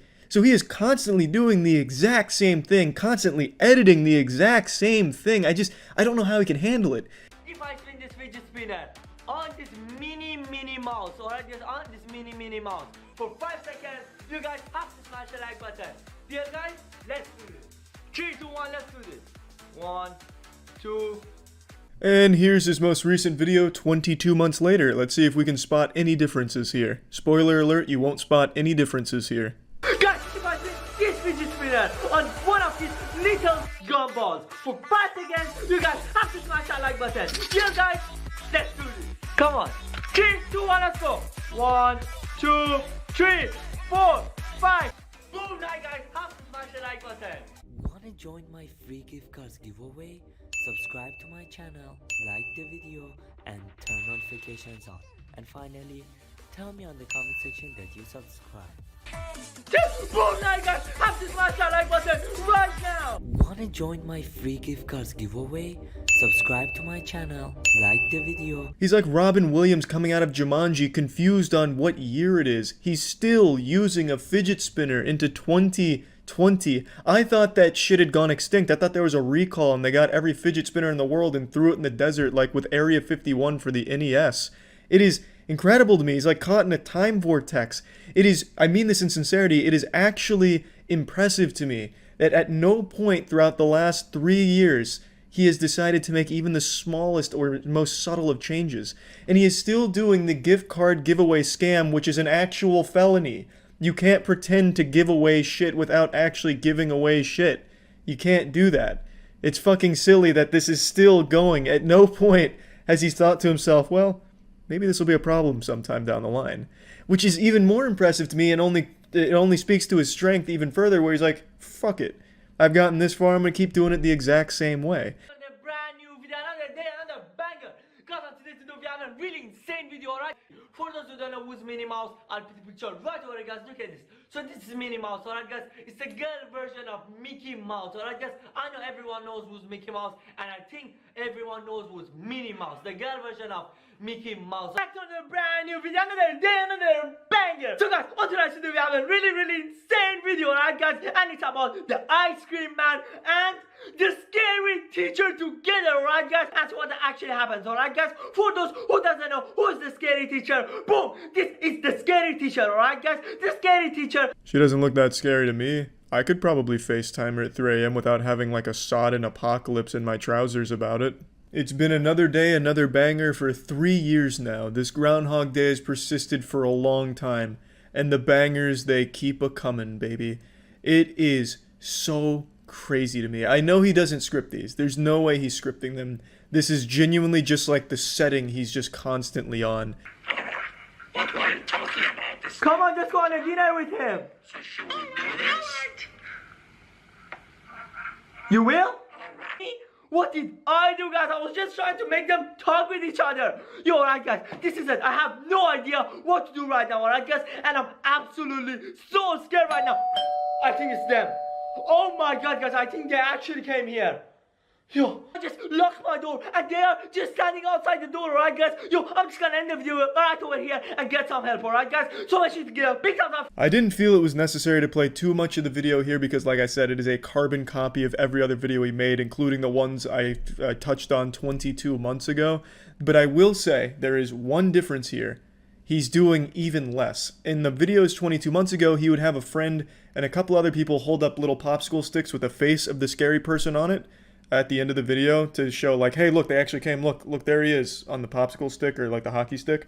Here, he doesn't even bother. He just says, oh, they're right there, and I'm gonna go. So he's found out an even more effective formula. Now he doesn't have to, you know, pay a casting crew to hold up the pieces of wood or whatever the fuck they were on. It was like little fucking party masks that he got at Party City that he would strap onto things. He didn't even have to do that this time around. So he's somehow refined the formula to be even better. So I just wanted to talk about this because I was blown away to find out that it is exactly the same as it was 22 months ago, 3 years ago. It's crazy. I think that persistence is nothing shy of admirable and confusing.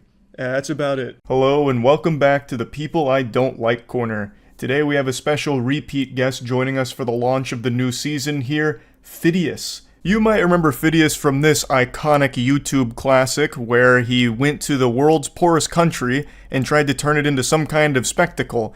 This is actually the original thumbnail from Pyrocynical's video. After the backlash, though, he changed it to his current one, which is this. The video is, I spent 100 hours in the world's poorest country, and basically it boils down to him going, whoa, look at all these poor people. Glad I'm not poor. That's kind of the entire vibe of the video. He tries to put some kind of wholesome, almost altruistic spin on it, but it falls entirely flat when the actual content is him going, oh, you're poor? This is how you live? Oh, ew. Oh! There's even a fucking scene in there where he goes to one of the classrooms and he pulls out his phone and basically just flexes on him saying like, I have the entire world's knowledge at my fingertips. They are not only from school, they are online from the phone. They can access all the clever minds. I said this because only 10% of the population has access to the internet. I left the class and felt inspired. This scene is a particular flavor of Goofy that you don't see that often. It's Goofy mixed with delusion, a very powerful alchemy. If you pay attention to the clip, you can see the teacher give him a really confused look as he pulls out his own smartphone, and Phidias like kind of blocks him with Elon Musk's head as the teacher approaches, and then he cuts to a different clip. And so I'm pretty sure the teacher felt a little insulted here because Phidias is treating everyone there like they're stupid, and it seems like the teacher approaches him with smartphone in hand to just let him know like, hey, we do have technology here, you don't need to act this way towards us. At least that's the impression I get. Anyway, I'm focusing too much on this video in particular. I'm just using this to showcase why I haven't liked Phidias even before what we're about to talk about today. So this video was labeled as poverty tourism, where Phidias went to this country in order to use everyone there as props for his content to make money off the back of all of it. Half the video is spent saying how cheap everything is to the people's faces. There's also scenes where he goes to where people live and he's noticeably disgusted. It's a bad video, but there were arguments made that it came from good intentions. I don't agree with that. I think Phidias is a narcissist and his entire intention here was just maximizing views and spending 100 hours in the poorest country as some kind of YouTube challenge, I think is completely tasteless. But the reason I mention that is because what he's done today has no arguments in support of Phidias. What he did today is going across Japan for free. That was his challenge video. And fundamentally, it's him just filming a series of crimes that he commits in order to go across Japan for free. I'm going to travel across Japan for free against these 3 YouTubers, and the winner gets $10,000. So I ask a stranger to give me some money. Oh my god, I love you! I'm not going to go through the whole thing because you're going to get the idea pretty quickly here. It's not just him doing it, he roped in 3 other YouTubers to be accomplices in the crime, which apparently in Japan is a pretty serious crime from everything I've read. The refusal to pay for the services of public transportation is treated as a pretty serious offense, more serious than this face I'm about to make. So you know that it's not something they take lightly. I've also read from a couple of sources that they're considering like an actual investigation into this situation, though I don't think anything's 100% confirmed there. But regardless, what he has done is still illegal. Now, in the beginning here, he asks a stranger for money so he can pay for the bus. I guess that counts because he's not using his own money, thus he is still traveling for free. To go down, so hopefully he doesn't ask me to pay. Get off? Yes. 680. Yeah. 6. Only this. 80. No, no. 80. No. Police. No. Come on, police station. 80 yen. Because I was 80 yen short. In the police station, they started interrogating me and they took my phone away, so I couldn't film anything. Good lord, even the brain worms inside of his noodle must be in agony. When his neurons are firing, it just produces nothing but trash. The clout-poisoned mind that this guy has is so impressive, I think it actually deserves to be studied at some point. Just taking a peek at his frontal lobe and his thought process would be insightful. He gets detained for 5 hours in Japan, and the number one thing he was concerned about is he wasn't able to film it. I don't know how you even end up that fucked up. That is so degenerate and so embarrassing. He said the police eventually let him go and covered the 80 yen that he was short, so I imagine they just got unbelievably annoyed with this goober and said, enough is enough, we can't take the headache any longer, get the fuck out of here, we'll cover it, just leave us alone. So they send him on his way and he immediately goes and commits a series of crimes. So the police already knows me, so I'm going to disguise myself. Now, being disguised, I'm ready to sneak in the train. This is my train, so let's hope that nobody gets me. And now it's time to teach you how to get the train for free. So I'm entering the train, and I will find the toilet and go straight to the toilet. Here is the bathroom. I will just lock myself the whole time in the bathroom. Man played Assassin's Creed one time and thought a hoodie up would solve all of his problems. It'd just be the perfect disguise. All the NPCs around him would forget that he exists as long as the hood's up. But, unfortunately, it wasn't enough. He beelined straight to the bathroom in order to ride for free all the way to his destination.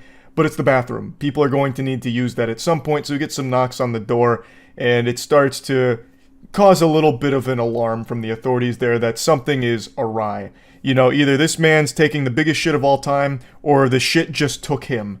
Or, the most likely explanation, this is a guy who's riding for free. He's breaking the law right now. So the authorities wait for him to get out of the bathroom. So I came to my destination now. I think he is waiting for me outside. And I was right. He was just waiting to catch me. So the only thing I could do is to pretend that I'm sick.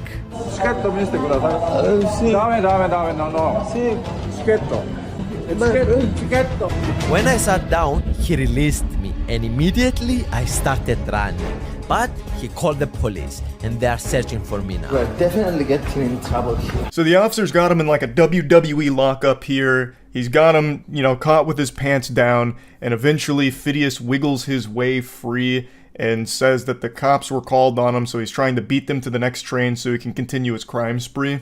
Now, I'm going to break the magician's code here and just speculate on something. I think this part is probably faked. I think it was real that he didn't pay and wasn't planning to, but when he did get briefly apprehended by the authorities there, I think what most likely happened is he paid for the ride he had just experienced and then is only pretending that he ran away from them.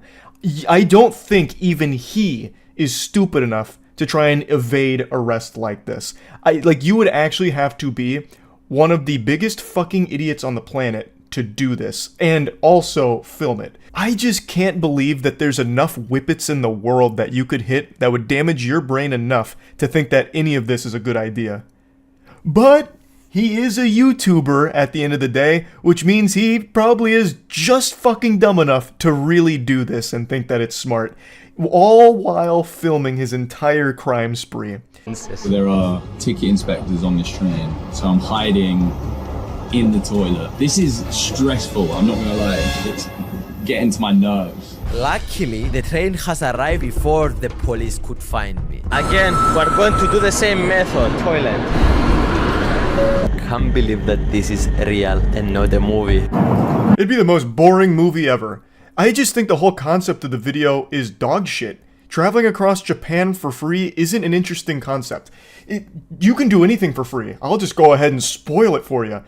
If you want to be a criminal. Right now, you could go to the store and get a 100% discount off any item if you just take it and run. It's not like they've come up with like a clever plan or anything remotely interesting or entertaining. They just go to the shitter on the trains and sit there until they reach their destination. That's it. It's so fucking lame. It's just committing crimes. All you are doing is committing crimes and recording all of the evidence of what you've done. Assuming, of course, it's real, which you never really know for sure. I think there's a good chance that all of this was real, but I also think there is a chance that it's fake, where they did just pay for their trip and pretend that they didn't, though in the beginning I am confident he did actually just try and exploit the kindness of that Japanese person who gave him money for the bus, and then refusing to cover what was missing and then spent 5 hours in the police station. All of that I think was legitimate, but I think there is a chance that all of the free train rides were faked. Because I really just can't imagine a world where this fucking goofball ran away from the authorities after he was caught in the bathroom after not paying. So that's just my working game theory there, but regardless, it sucks. This guy sucks. And speaking of exploiting kindness, I really just can't stand the way this guy interacts with the people around him. He treats all of them like they're NPCs. He really does. So a lot of the video is spent hitchhiking towards the end, where they're all getting like different rides from different strangers to where they need to go. And all of the people giving them the rides are absolute sweethearts. And Phidias in particular films all of it, of course, and just the way he talks to them makes it sound so condescending. Like he speaks to them like he thinks they're stupid. Like that's the impression he gives off, that everyone that he interacts with is beneath him because they are props to him. And I can't fucking stand it. He pinned a response to this whole thing by saying, "Hello beautiful people, I apologize to the Japanese people if we made them feel bad. That was not our goal. From now on, I am going to make more research to the cultures we go to and try to prevent this from happening again. I love you all." Actual 0 out of 10 response here. If this was a YouTuber apology tier list, this would be the biggest, fattest fucking F I could ever give. What are you talking about? You need to do more research on the cultures you go to prevent this from happening? Every culture in the world, this isn't legal. Even here in the States too, you can't just do things and not pay for it. I mean, you can, but you are breaking a law. You are a criminal. It's not like this is a Japanese specific thing here that was just a, "Oh, I'm so sorry guys, I didn't do enough research on the culture. This mistake could have happened to anyone." There is a checkpoint! All of my competitors in this challenge, they are amazing YouTubers, and I put all their channels in the description. Go and check them out and subscribe to them. I'm getting closer! This actually just made me giggle. Actually gave me a hearty belly laugh like Santa Claus here. Because he says, "Oh, all my competitors, amazing YouTubers, check them out, they're in the description." No, they're not. They're not in the description. Imagine being some of these 3 YouTubers that just broke bad here, went down a life of crime for the sake of this video, and still just don't even get your channel in the video itself. So you have really no way of easily finding them. They actually got nothing out of it except a potential criminal rap sheet, perhaps. That is the worst end of the deal. Phidias, I guess, gets some views out of it, which equal money. They get less than nothing. I also went back to the intro of the video, just in case maybe I missed it somewhere. But no, he just says, "I'm doing this against these 3 YouTubers," and puts arrows to them without any mention of who they are, and then they all split off and run away. So there is no telling who they even are. They actually just got erased from this. That is how much of a narcissist Phidias is. He couldn't even bother to squeeze their channels in somewhere after they committed crimes for his video with him. That is the cherry on top of this shit cake. So yeah, I just wanted to talk about this a little bit. That's about it. Welcome to another exciting episode of Charlie Looks at Shitty YouTube Content. Let's go ahead and dive right back into our favorite dirty toilet bowl, Fortnite. Ever since I made the Fortnite video a couple weeks back about shitty Fortnite content, I've been inundated with emails, just fucking ass blasted with emails, asking me, do you know about Ali? What's up with Ali? What the fuck is this guy's deal? This is awful, look at this shit. So I looked into this Ali character, and in a nutshell, Ali is what it looks like when you sell your soul to make money. He's YouTube's premier clickbaiter for children. He'll play whatever game's just really popping off, just whatever game's banging and slapping and making their parents' wallets cry that has the largest audience of children. Right now that's Fortnite, so he'll hop on Fortnite and clickbait the shit out of all of his videos. Misleading title, photoshopped misleading thumbnail that checks every box in the checklist for internet douchebaggery, where it's a red arrow pointing at some shit with a wacky facial expression. And then that's about all the content is, because it's not entertaining. There's no entertainment to be derived from one of his videos if you're above the age of 8 or 9. It's incredibly uninteresting. If he's playing a game, it boils down to him just saying exactly what's happening on the screen with no jokes at all. Oh, I'm building a wall right now. Oh, my wall is getting shot at by that man's counter gun. The bullets are coming at me, and I don't have a chance to shoot those bullets at him. I'm gonna build another wall here. I'm now building another wall. This wall's going up real good. If he's watching a trailer and shitting his pants about it, it's always just saying what's happening in the trailer. Whoa, that's a gun in his hand. Guns usually shoot bullets. If I had a gun that shot bullets and I'm playing a video game, I'm going to be aiming those bullets at another player. I wonder if this game will let me shoot bullets at another player. Ah, remember to smash that like button, LEA Army. And that's pretty much his content in a nutshell. And that's fine, because there's thousands of popular limp dicks on YouTube doing that same shit right now. I think it's kind of bad because you're deceiving people into watching your overly long shit video, but it's common practice on YouTube. You can't really be mad about that. And he knows his audience is children. Like, here's a clip of him being self-aware. Heavy shotgun. Whoa! I am so weak. I am so weak. Keep on shooting the walls, the wrong one. I am behind it. 5 kills, so if we can get this, we'll be at 6. I'm at 5 kills. If I get this, I'll be at 6. You can't dispute that arithmetic right there. He even takes a moment to teach his audience what number comes after 5, so you can clearly see he has a firm grasp on what age group his audience is in, where they're still learning this mathematics. Ultimately, though, all of this is harmless. It's just clickbait shit, and that's very common here. The only victim from these videos are the time wasted from the audience, and a lot of the times in the comment section you'll see kids that are distraught about it. They're upset. Oh, that's the video title's totally wrong. That didn't even happen. Why did you lie to us, Ali? Mom and Dad said if you lie, you go to hell. You should take down this video before the Lord condemns you to hell.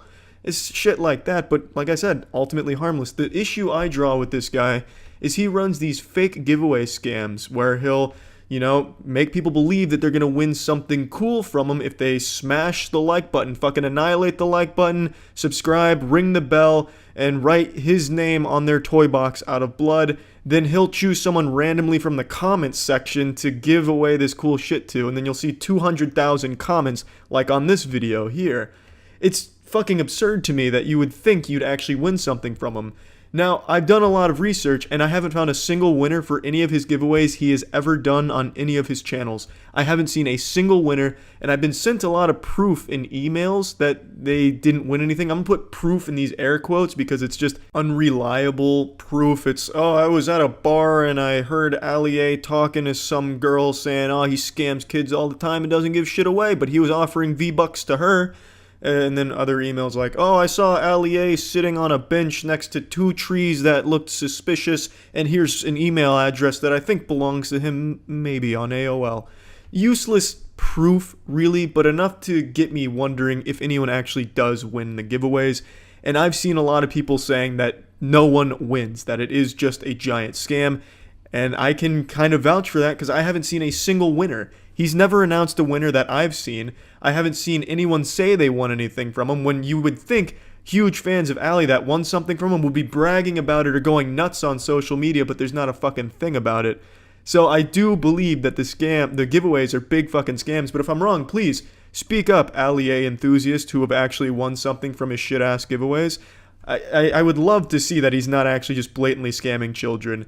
And this would be kind of a big issue if he was, because a lot of the giveaways he does are sponsored by the people, by the companies, to give that shit away. So if he's just hoarding it and then selling it on the side, I don't think they'd be too pleased about that. One thing I also don't think anyone will be pleased with is his actual content. So here's his channel. I don't need to say a whole lot about it. Just read some of this shit.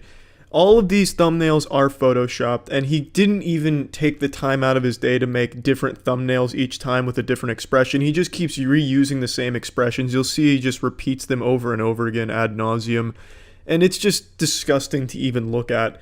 This is exactly what's wrong with YouTube, in my opinion. It's so easy to game the algorithm so that way these videos are always showing up when you're looking for Fortnite 100%, and kids are always going to have their curiosities piqued by these attention-grabbing titles and thumbnails that aren't real. It's blatantly lying about the content of the video. The videos themselves are him just holding his soft cock in his hand for 25 minutes, saying nothing interesting or fun at all. And it's not just a lack of entertainment, the video titles often don't even happen in the video. For instance, when he does like a superhero challenge, like the Superman challenge, and he has a picture of a Superman Fortnite skin, kids are going to think, holy shit, that's a Superman Fortnite skin, let's click on that video. But it's not, it's just him pretending to be Superman, kind of. And then if he has a video about, oh, look, we're going to surf on the meteor, how to control the meteor to win, or how to never lose a game using this one simple tactic, the video doesn't do that. It doesn't teach you those things, and that doesn't happen in the video. It's a blatant lie. Now, when you do make the mistake of clicking on one of his videos, and if the Lord is really not happy with you today and your ad blocker crashes, you get at least 5 mid-roll advertisements here, and he places them so strategically to nickel and dime the absolute most he can out of the system. He puts 3 in the beginning because that's when viewer retention is the highest. Throughout the middle, there's none, and then towards the end, he puts 2 more. It's smart if you're a greedy asshole who's sold his soul to make money, but you're a big piece of shit for doing this. I really just don't have a whole lot more to say about this guy. His content makes me want to puke out of my asshole. It's just awful to watch. But what makes it even worse is that it does seem like he's scamming the kids that watch. And he's just getting all of these extra likes and comments and shit by pretending to give away things. So he's cheating, in essence. YouTube really needs a rule where if you're going to do a giveaway, you need to have a follow-up where you show who won.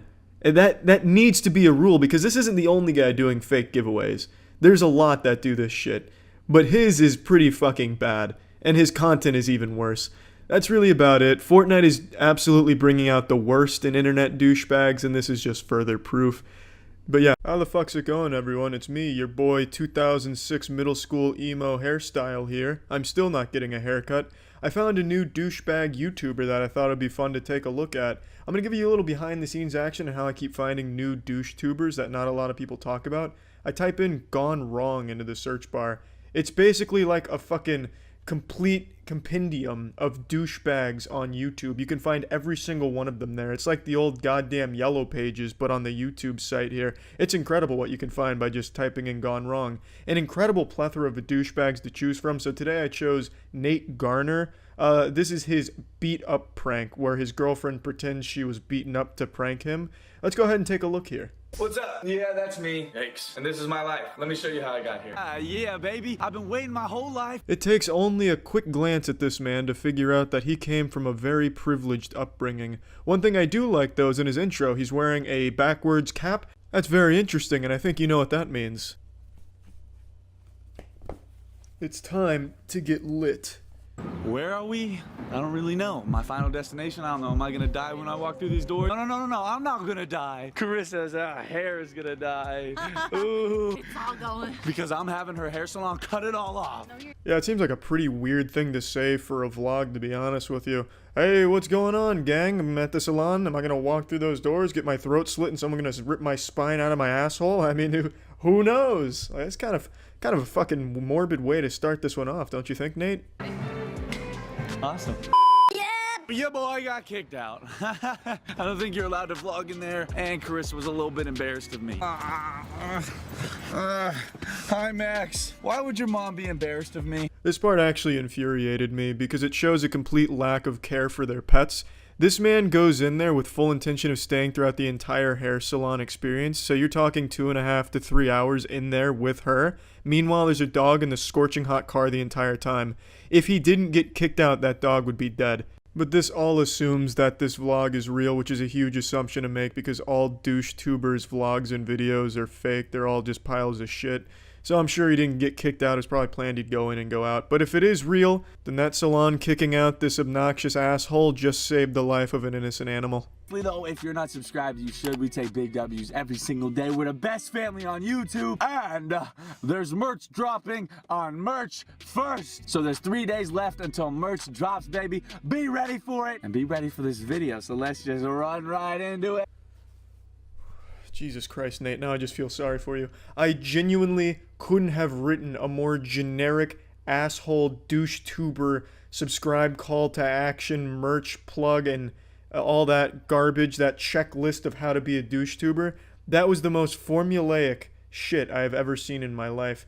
I couldn't imagine a more hollow existence than to put on this fake high energy bullshit performance every day for your children that are watching you. I honestly couldn't, like, there's no way this man enjoys this. He's got to be fucking dead inside. Let's run right into it. With this over-animated face getting loud for no reason, wacky sound effects and zoom-ins. Holy shit. Nate, that's sad, man. That's really sad. Today, I am going to do, here's a little preview, I'm gonna do the beat up prank. I don't know why this is the most requested prank. Like, do you guys hate me? Like, come on. It kind of hurts my feelings. What would make me feel a little bit better is like, if you guys bought the merch on March 1st, that's all I'm saying. Oh, right, yeah, the classics, the getting beaten up prank. That's a fucking wholesome, family-friendly prank right there. That's some good shit. Everyone's a winner in that one. Obviously, it's all fake, but I mean, why the fuck do all of you DoucheTubers do like these brutal prank ideas? Like, let's simulate an armed robbery prank gone wrong, gone sexual. The cop whipped out his cock. What's the next prank you're gonna fake here, Nate? The waterboarding Meemaw in the backyard where you take your grandma out back, put a towel over her face, and dump water on her or some shit as a prank? What happened to just silly fun pranks where nobody gets hurt? Why is it always some shit like kidnapping my girlfriend's mother and not giving her back unless my girlfriend buys my merch on March 1st? It's just silly shit. Like, even conceptually, obviously it's all fake. But why is that, like, the direction pranks go for you kind of weird fucking weirdos? I don't get it. Make some fucking entertaining pranks from a conceptual standpoint. I put that on. Yeah, this is awesome. And this makeup, you guys, it's so good. I'm so talented. This is gonna be awesome. Alright, I'm no James Charles, but I'm gonna critique your makeup here, Carissa. This doesn't look good. This doesn't look like you've been in a fight. This looks very fake. Now, I used to get black eyes all the time when I played sports. You don't get a black eye immediately after the impact on your eye. It's the result of the bruising, so the day after, maybe the next day, you'll get a black eye form as a result. Now, anyone who's ever been in a tussle or in a fight would immediately recognize that and know you're lying. Oh, you've been in a fight, huh, Carissa? Well, you wouldn't have a black eye if that were true. You're lying to me. We're breaking up. I don't want to see you again. Bang, into your relationship, Carissa, all because you did your makeup wrong. Now, I do think luck is on your side here, though, because your boyfriend looks like a giant pussy whose only conflict has ever been with his parents when they reduced his allowance from $5,000 a week to $2,000 a week because he was rude to the butlers and they wanted to teach him a lesson about discipline. So there's no way he would ever pick up on it, and obviously the prank's fake from the get-go anyway, but god damn it, I wanted to critique the makeup. Hey, are you home yet? Yeah, I just got back. Where are you? Okay, I'm walking back from the store and some guy is like, he looks really sketchy. He's been following me for a little bit now. Where? Where are you? I'm out front. I'm almost back to the apartment, but he's like, Just get in, hurry. Can you come out here? Solid acting so far, I'll definitely give it that. Very concerned boyfriend. Oh, you're being followed by a creepy stalker? Well, hey, just, can you hurry up, maybe? Have you thought of that one? Here, walk back with me, please. Where are you? Please, Where in the apartment? I'm out in the front and by the park, please. Just, why is there nobody? Just come, run. No, just hurry, please. Okay. Hurry. Okay, I hung up. This is so good. Hardy har har, this is some turbo comedy. Ho ho ho. Okay, he's coming, you guys. Okay. All right, you guys. So I just got back from the Apple store. So Nate gets a call from his girlfriend about her being stalked by a potentially dangerous person begging for his help, and his first thought is to grab the camera and vlog it. Fuck yeah, baby! Garner Gang is lit as shit, catching those big W's on the daily, by letting his girlfriend get beaten up so he can vlog it. Yeah, man. Wow. He's coming. Okay, go. Give me the bag. Stop! Stop! No! Yo, what the fuck is going on? Why the fuck do you want my girlfriend, bro? Bro. Nate! Are you okay? What happened to you? I'm okay. Your bag? Get my bag! No! He's tackling! Oh my god! It's a prank! Nate! Nate! Nate! It's a prank! It's a prank! What are you doing? It's a prank! What are you It's doing, a bro? prank! What the fuck are you Michael! doing? It's Michael! It's just a prank! What the fuck are you guys doing? Michael, I haven't seen you in weeks. It's a happy ending once you realize it was just Michael under the mask, like the Scooby-Doo villain being demasked. Then it's a group hug in the shower, and the vlog goes on for 8 more minutes. I didn't watch any of it, because it doesn't get better than that prank right there. Now, again, obviously all fake, but let's talk about this as if it were real, because that's a lot more fun, and it's a lot less disgusting to think that these adults came up with this fake prank shit and then acted it out, which they did, and played pretend. I think that's embarrassing, so let's talk about it as if it were 100% real. So Nate starts vlogging, knowing full well that his girlfriend just called, speculating that she may get robbed or beaten up. He shows up, surprised that his girlfriend is getting robbed and beaten up. So he keeps vlogging it and then being confused, like, well, how is this happening? I had no idea, as he's like looking at the camera vlogging it. So then he goes over and shoves the guy, to which Carissa is surprised that he went and defended her. So to that I have to wonder, is Nate so big of a pussy that Carissa had no faith in him lending his strength to save her?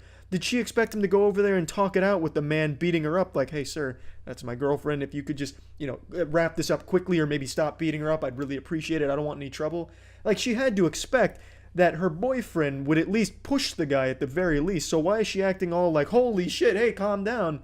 It makes no sense unless he really is that big of a pussy that she had no idea he even had it in him to fight in any capacity. It's baffling. Michael, I think, is the real hero here for having a very minor role in all of this. Yeah, you really got saved some embarrassment for the most part. You even had like a fucking, I don't know, pair of panties over your face or whatever the fuck that was. I don't know. Great video, Nate. That shit stayed lit. Garner Gang for life, baby. When was that merch dropping? March 1st, Nate? You bet your ass I'm not buying that. No, but your content sucks a lot of shit, man. Keep up the good work.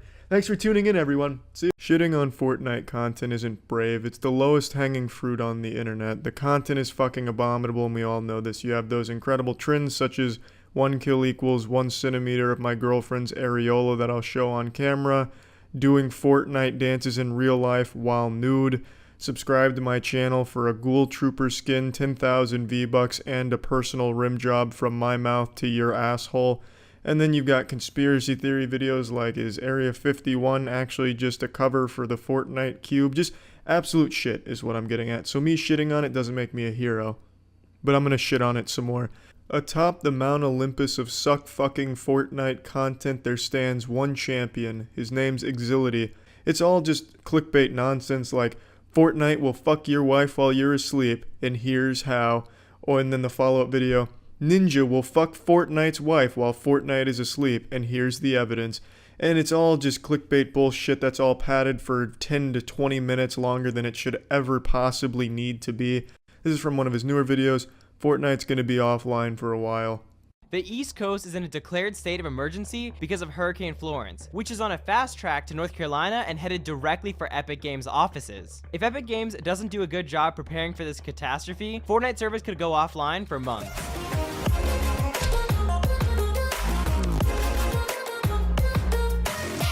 He makes it sound like Hurricane Florence was targeting Epic Games, like God himself created Hurricane Florence to demolish Epic Games and steal all of our V-Bucks. It's amazing. He spends this entire video under the premise that Epic Games is going to be destroyed. It's going to be a pile of rubble and ash, and every employee is going to be fucking destroyed and sent straight to hell because of Hurricane Florence. He treats it like it's Voldemort. and then he has the audacity to pad this video over 10 minutes to talk about every single previous hurricane that's ever hit the United States. It's fucking horrible. It's the worst history lesson I've ever heard in my life. It's 3 a.m. and I've been watching Exility videos for the last hour. Probably gonna have a fucking dream of Exility clickbait. How Charlie woke up 6 inches taller, and then I'll wake up and I'm not 6 inches taller, I'm still 5'6". Anyway, I'm gonna finish this video in the morning.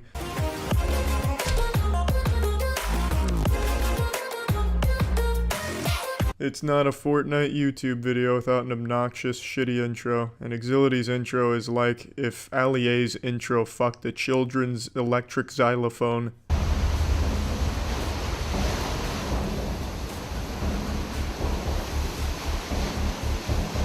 If flooding like this occurs in Carolinas, Epic Games and Fortnite are going to be out of commission for a while. On top of the flooding and the storm surge, there's also extremely high winds. Yeah, no shit, Chief Meteorologist Exility. If Hurricane Katrina flooding happened in North Carolina, I'm sure the office would get a little soggy. It's a statement you can make about anything. You could show a video of an intense thunderstorm and say, but what if this happened in North Carolina right over Epic Games headquarters? What if a lightning bolt struck Epic Games, caused the entire facility to explode, killing every single worker there? There would be no more Fortnite, and this could happen, here's why. It's just fucking fear-mongering to make children afraid and click on his video because they think their beloved Fortnite's about to go offline for a few minutes, which didn't even happen. I mean, Hurricane Florence didn't destroy the USA, it's not underwater now. USA and East Coast hasn't become Atlantis. It was just a blatant fear-mongering to capitalize off the hysteria from the latest hurricane, and it's a shitty research video here. It's like a children's book report that is just padded for word count. If someone submitted this to me and I was the teacher, I'd give this a D. I wouldn't give it an F because they clearly put a little work in here in terms of editing, but other than that, there's just no substance here. TSM Myth was one of the most viral Fortnite creators on YouTube and Twitch. However, over the last couple months, his YouTube views have dropped dramatically. His streams aren't performing as well, and he's unknowingly been killing his YouTube channel and career overall. It was actually this video right here that convinced me that Exility is just a big old pile of filthy dog shit, because this is just so clearly baiting a bunch of people into clicking on it because they read that and go, hey, wait, TSM Myth hasn't lost his career, he's still extremely popular. What is this guy talking about? What was that one simple mistake? And then you watch this entire 17-minute insufferable video with this man's screeching, nasally voice, and he has nothing to say about how he lost his career. He keeps hyping it up like, he made one simple mistake. Oh, and we'll get there. Don't worry. It'll be towards the middle of the video. You get to the middle of the video. Oh, we're almost there, guys. We're just getting to chapter 3 here, act 4 of this play that I'm creating, and milking as much YouTube dollars as I can out of watch time. But trust me, it's coming. And then, you know, you get to the end, and it's not there. This video is basically like one of those virus ads on a porn website. Click here to find the one simple trick that scientists don't want you to know about getting a bigger dick. That's what this video is. He shows one clip where he's like, this is the one, this is what cost Myth his career, and it's a clip where he falls off a cliff once, and then he's like, yeah, but this didn't really cost him his career. So the video said, this is how Myth cost himself his career, this is how he lost his entire fucking career, this is why he's homeless, this is why the mafia wants to kill him. You go through the whole video, and at the end he's like, yeah, well, obviously Myth hasn't lost his career, he's still extremely popular, but I mean, what if? What a convincing argument, bulletproof, watertight. What if Exility held the dirtiest part of my butthole? At least with that guy who became the meme for the Burger King ass pickles or whatever it was, he had like a cool voice and way of talking. Foot lettuce, that's what it was. At least he had a cool way of talking. There's nothing cool about this guy. There's nothing that draws anyone in here, except maybe his uber epic gaming challenges that he issues to his viewers in the middle of his videos, putting them to a dead stop to do this fucking stupid challenge to try and game the system and get more likes out of it. Let's check the one that he threw onto this Myth video. Did. The next thing we're going to talk about is the fatal mistake he made after his decline began, and a specific clip that was very instrumental in his downfall. But real quick, I've got a challenge for you guys, and you only have 5 seconds to accomplish it. Drop a like and subscribe, and if you're able to accomplish this in the next 5 seconds, then you will have 5 years of incredible luck. Just the luckiest things will start happening to you, so just trust me, try it. It really works, and let's get back into the video. Hey, what's up, fam? Let's get those swag likes on this video and smash that subscribe button with bell notifications annihilated on, and you'll receive 10 years of pussy. Yahoo! This dude's fucking channel banner is begging people to turn notifications on and subscribe. And another big pet peeve, every single video he uploads, he hashtags Exility, hashtag Exility, as if a single child that subscribed to him is subscribed to him because they support him. They just like all the people he clickbaits. He's a brand new channel, it seems like, for the most part, in terms of content, but he's got the system figured out. If you want to really explode on YouTube right now. You take the most popular internet people and you make up some bullshit about them, or you do some cheeky bullshit where you count their donations, and that's how you do it. He's playing the game well, and he's not the worst Fortnite content producer there on the site. There's definitely worse ones and more insidious ones, but this one's just such a frustrating one for me personally, because I think this is just the laziest and shittiest content there is. At least when you're doing like strip challenges in Fortnite, you gotta actually strip, and there's something to that. Whereas here he's just leeching off of actually, talented people and people that others want to support, which is why they're clicking on these videos, because they're trying to learn about the person that they like. No, I'm sure everyone that watches Exility's videos don't even know they're watching an Exility video, because they don't give a fuck. They just want to hear about the content, that they want to hear about the producer that he's talking about. But yeah, I mean, this is just some more shitty Fortnite content that I thought I'd talk about. On the surface, Fortnite might seem like an innocent game for children to play and enjoy, and adult douchebag YouTubers to peddle their creator code to exploit children's parents' credit cards. But what if I told you it's actually much darker than that? What if Fortnite was actually haunted? The YouTube community has really put an interesting spin on Fortnite, and I've looked at a lot of their content. There's a lot of top 5 scariest Fortnite moments, scary Fortnite stories and myths, and now I think Fortnite should be up there with the greats like the Conjuring universe, The Shining. The Fortnite kind of blows them all out of the fucking water thanks to YouTubers. Let's just go ahead and dive in here with some of the scariest Fortnite moments. Number 3, clips. It doesn't seem like anything is going on at first. There's just a default skin and retail row scoping in on random buildings with a heavy jump scaring him, and I'm sure a lot of the viewers as well.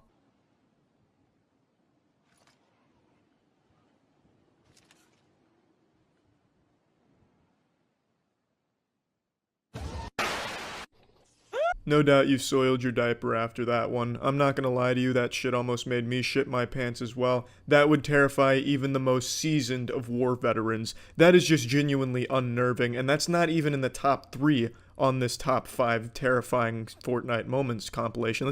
Let's see what comes next. I can't even imagine. But not completely sure, so feel free to correct me if I'm wrong.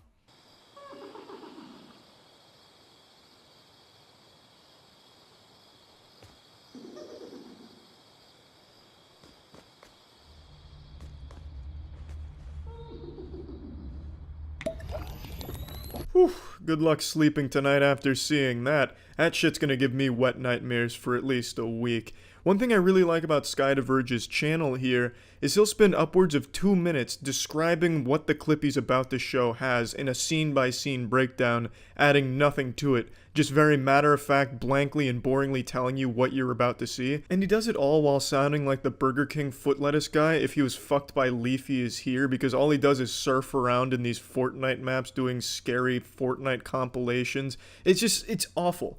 And he's very blatantly just padding for time by describing the clip he's gonna show you. And he has the audacity, the fucking shamelessness to put a paid promotion in the middle of every video where he promotes a Fortnite scam website. Into the next clip, I want to tell you guys about a very cheap iconic bundle service which is very safe and verified to be legit by a lot of pro players. This site is ran by Damn Mods, and many pro players have used this service. And as you'd expect, he also has his own Fortnite creator code that he's constantly begging people to use, just fisting their ass with that every fucking 10 seconds. But let me just say, the clips are terrifying, no doubt, but most of the scariness of the Fortnite horror community content doesn't come from the clips themselves. It comes from the shamelessness and how low the creators will sink to just squeeze every last dime from the children that watch them. Well, it's not their money, their parents' money. It's absolutely nuts how greedy the community is. It's just so predatory. Now, I got a little sidetracked. Let's go back to getting super duper scared. Go ahead and grab a tit to suckle on. Get your mommy in here, because it's about to get real fucking scary. We're gonna need some comfort food. Going to be able to tell. He gets really freaked out and eventually just ends his stream because he's so scared. Or I'm new here, you haven't already dropped a sub, I would greatly appreciate that.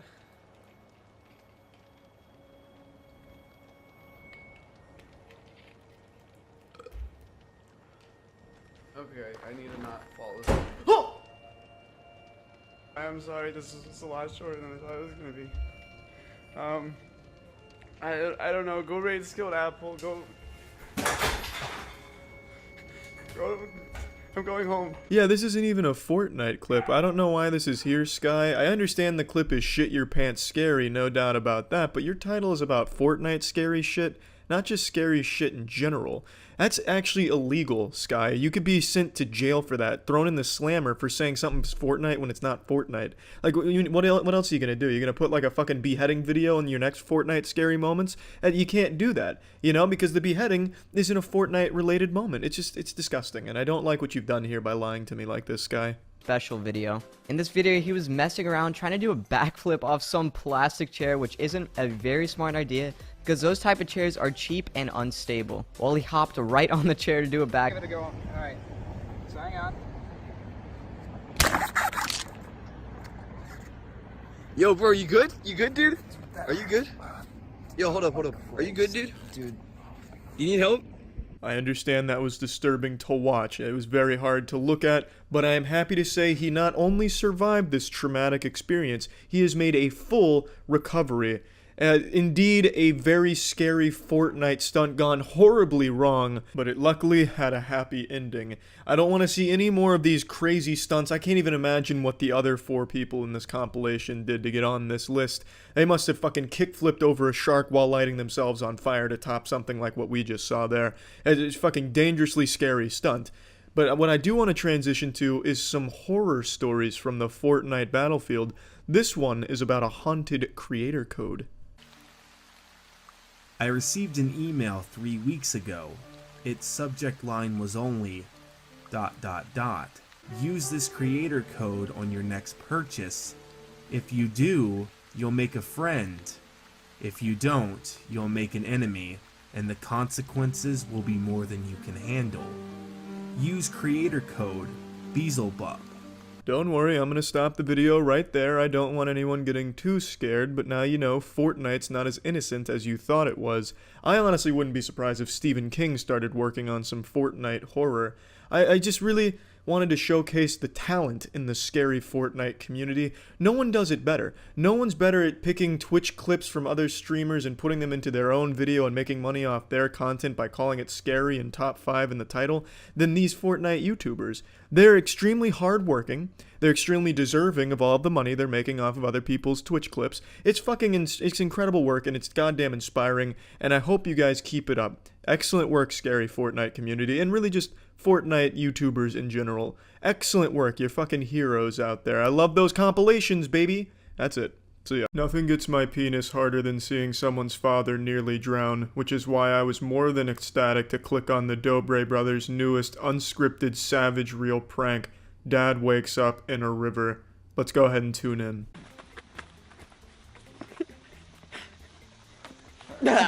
Mom. Are you hooked yet? I know I sure am. Nothing gets my engine revved up like seeing that dance move. So our dad is sleeping in that pool house down there, and we're gonna put him in the lake. Let's go. In the lake, in the river. In the river, Poochie. A little bit of a humble brag right there. Oh yeah, our daddy's sleeping in our 4th pool house, 10 acres that way next to our 3rd mansion. Hey, don't forget to smash that like button and share this video with your savage friends in the daycare so we can continue to afford this place. I also really like this prank idea. Our dad's sleeping. Let's drown him. I got your next prank here, Dobres. This one's free of charge. There's no copyrights on this one. So when your dad goes to take a shit, make sure he uses a toilet that you've rigged with C4, and then you blow it up. I already see a title. Our dad took a poopy, and we blew him up. Gone wrong. Shit would be lit. Yo, I gotta go get earmuffs. Alright, so he doesn't wake up? Yeah. Alright, we'll meet you inside. Alright. You know, boys, I don't think your mom was the right choice for this stealth mission. If this was a Splinter Cell game, a Tom Clancy Splinter Cell title, that would be a fucking game over right there. She just threw the basketball at the rim like a fucking grenade. You're very lucky your dad didn't wake up here. What are the odds that he was able to sleep through that thunderous blast when she beamed it at the basketball hoop? You gotta be smarter here. You really do. It's a high-stakes mission.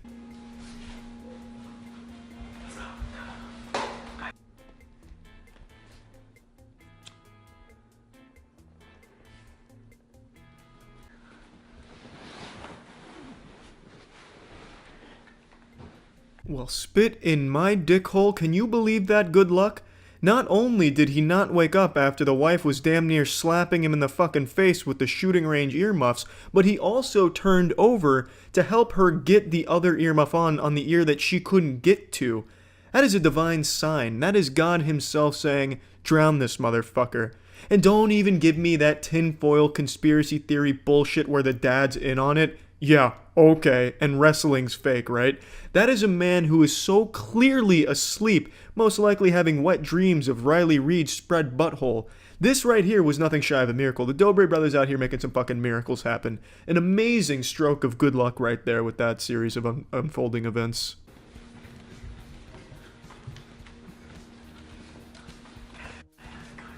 Yeah, that dance move never fails to make me laugh. I'm glad they keep doing it.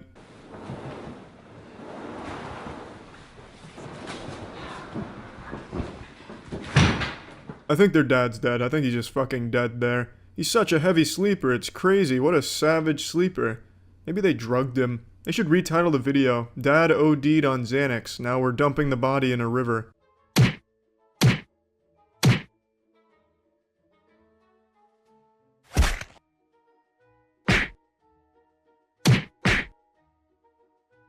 What the fuck? I guess they're just padding for time now, so they're doing a little Street Fighter type of deal here, a little impromptu thespian drama club combat course. I don't fucking understand what this is. Fucking knew it. Rest in peace, Dobre Sr. The man died 2 deaths. A real, actual life death, and then the second death being stuck in a Dobre Brothers video.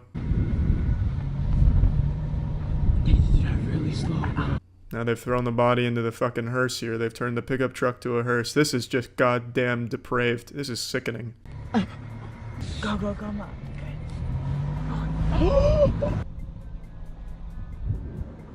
I wonder if Big Daddy Dobre does his own stunts here. The man is a fucking machine. He doesn't even know what fear is. The only thing running through his bloodstream, pumping through his veins, is courage and bravery.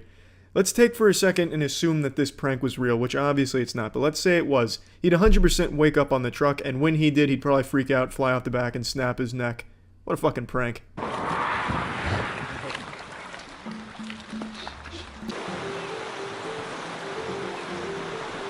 The last time he was ever seen again.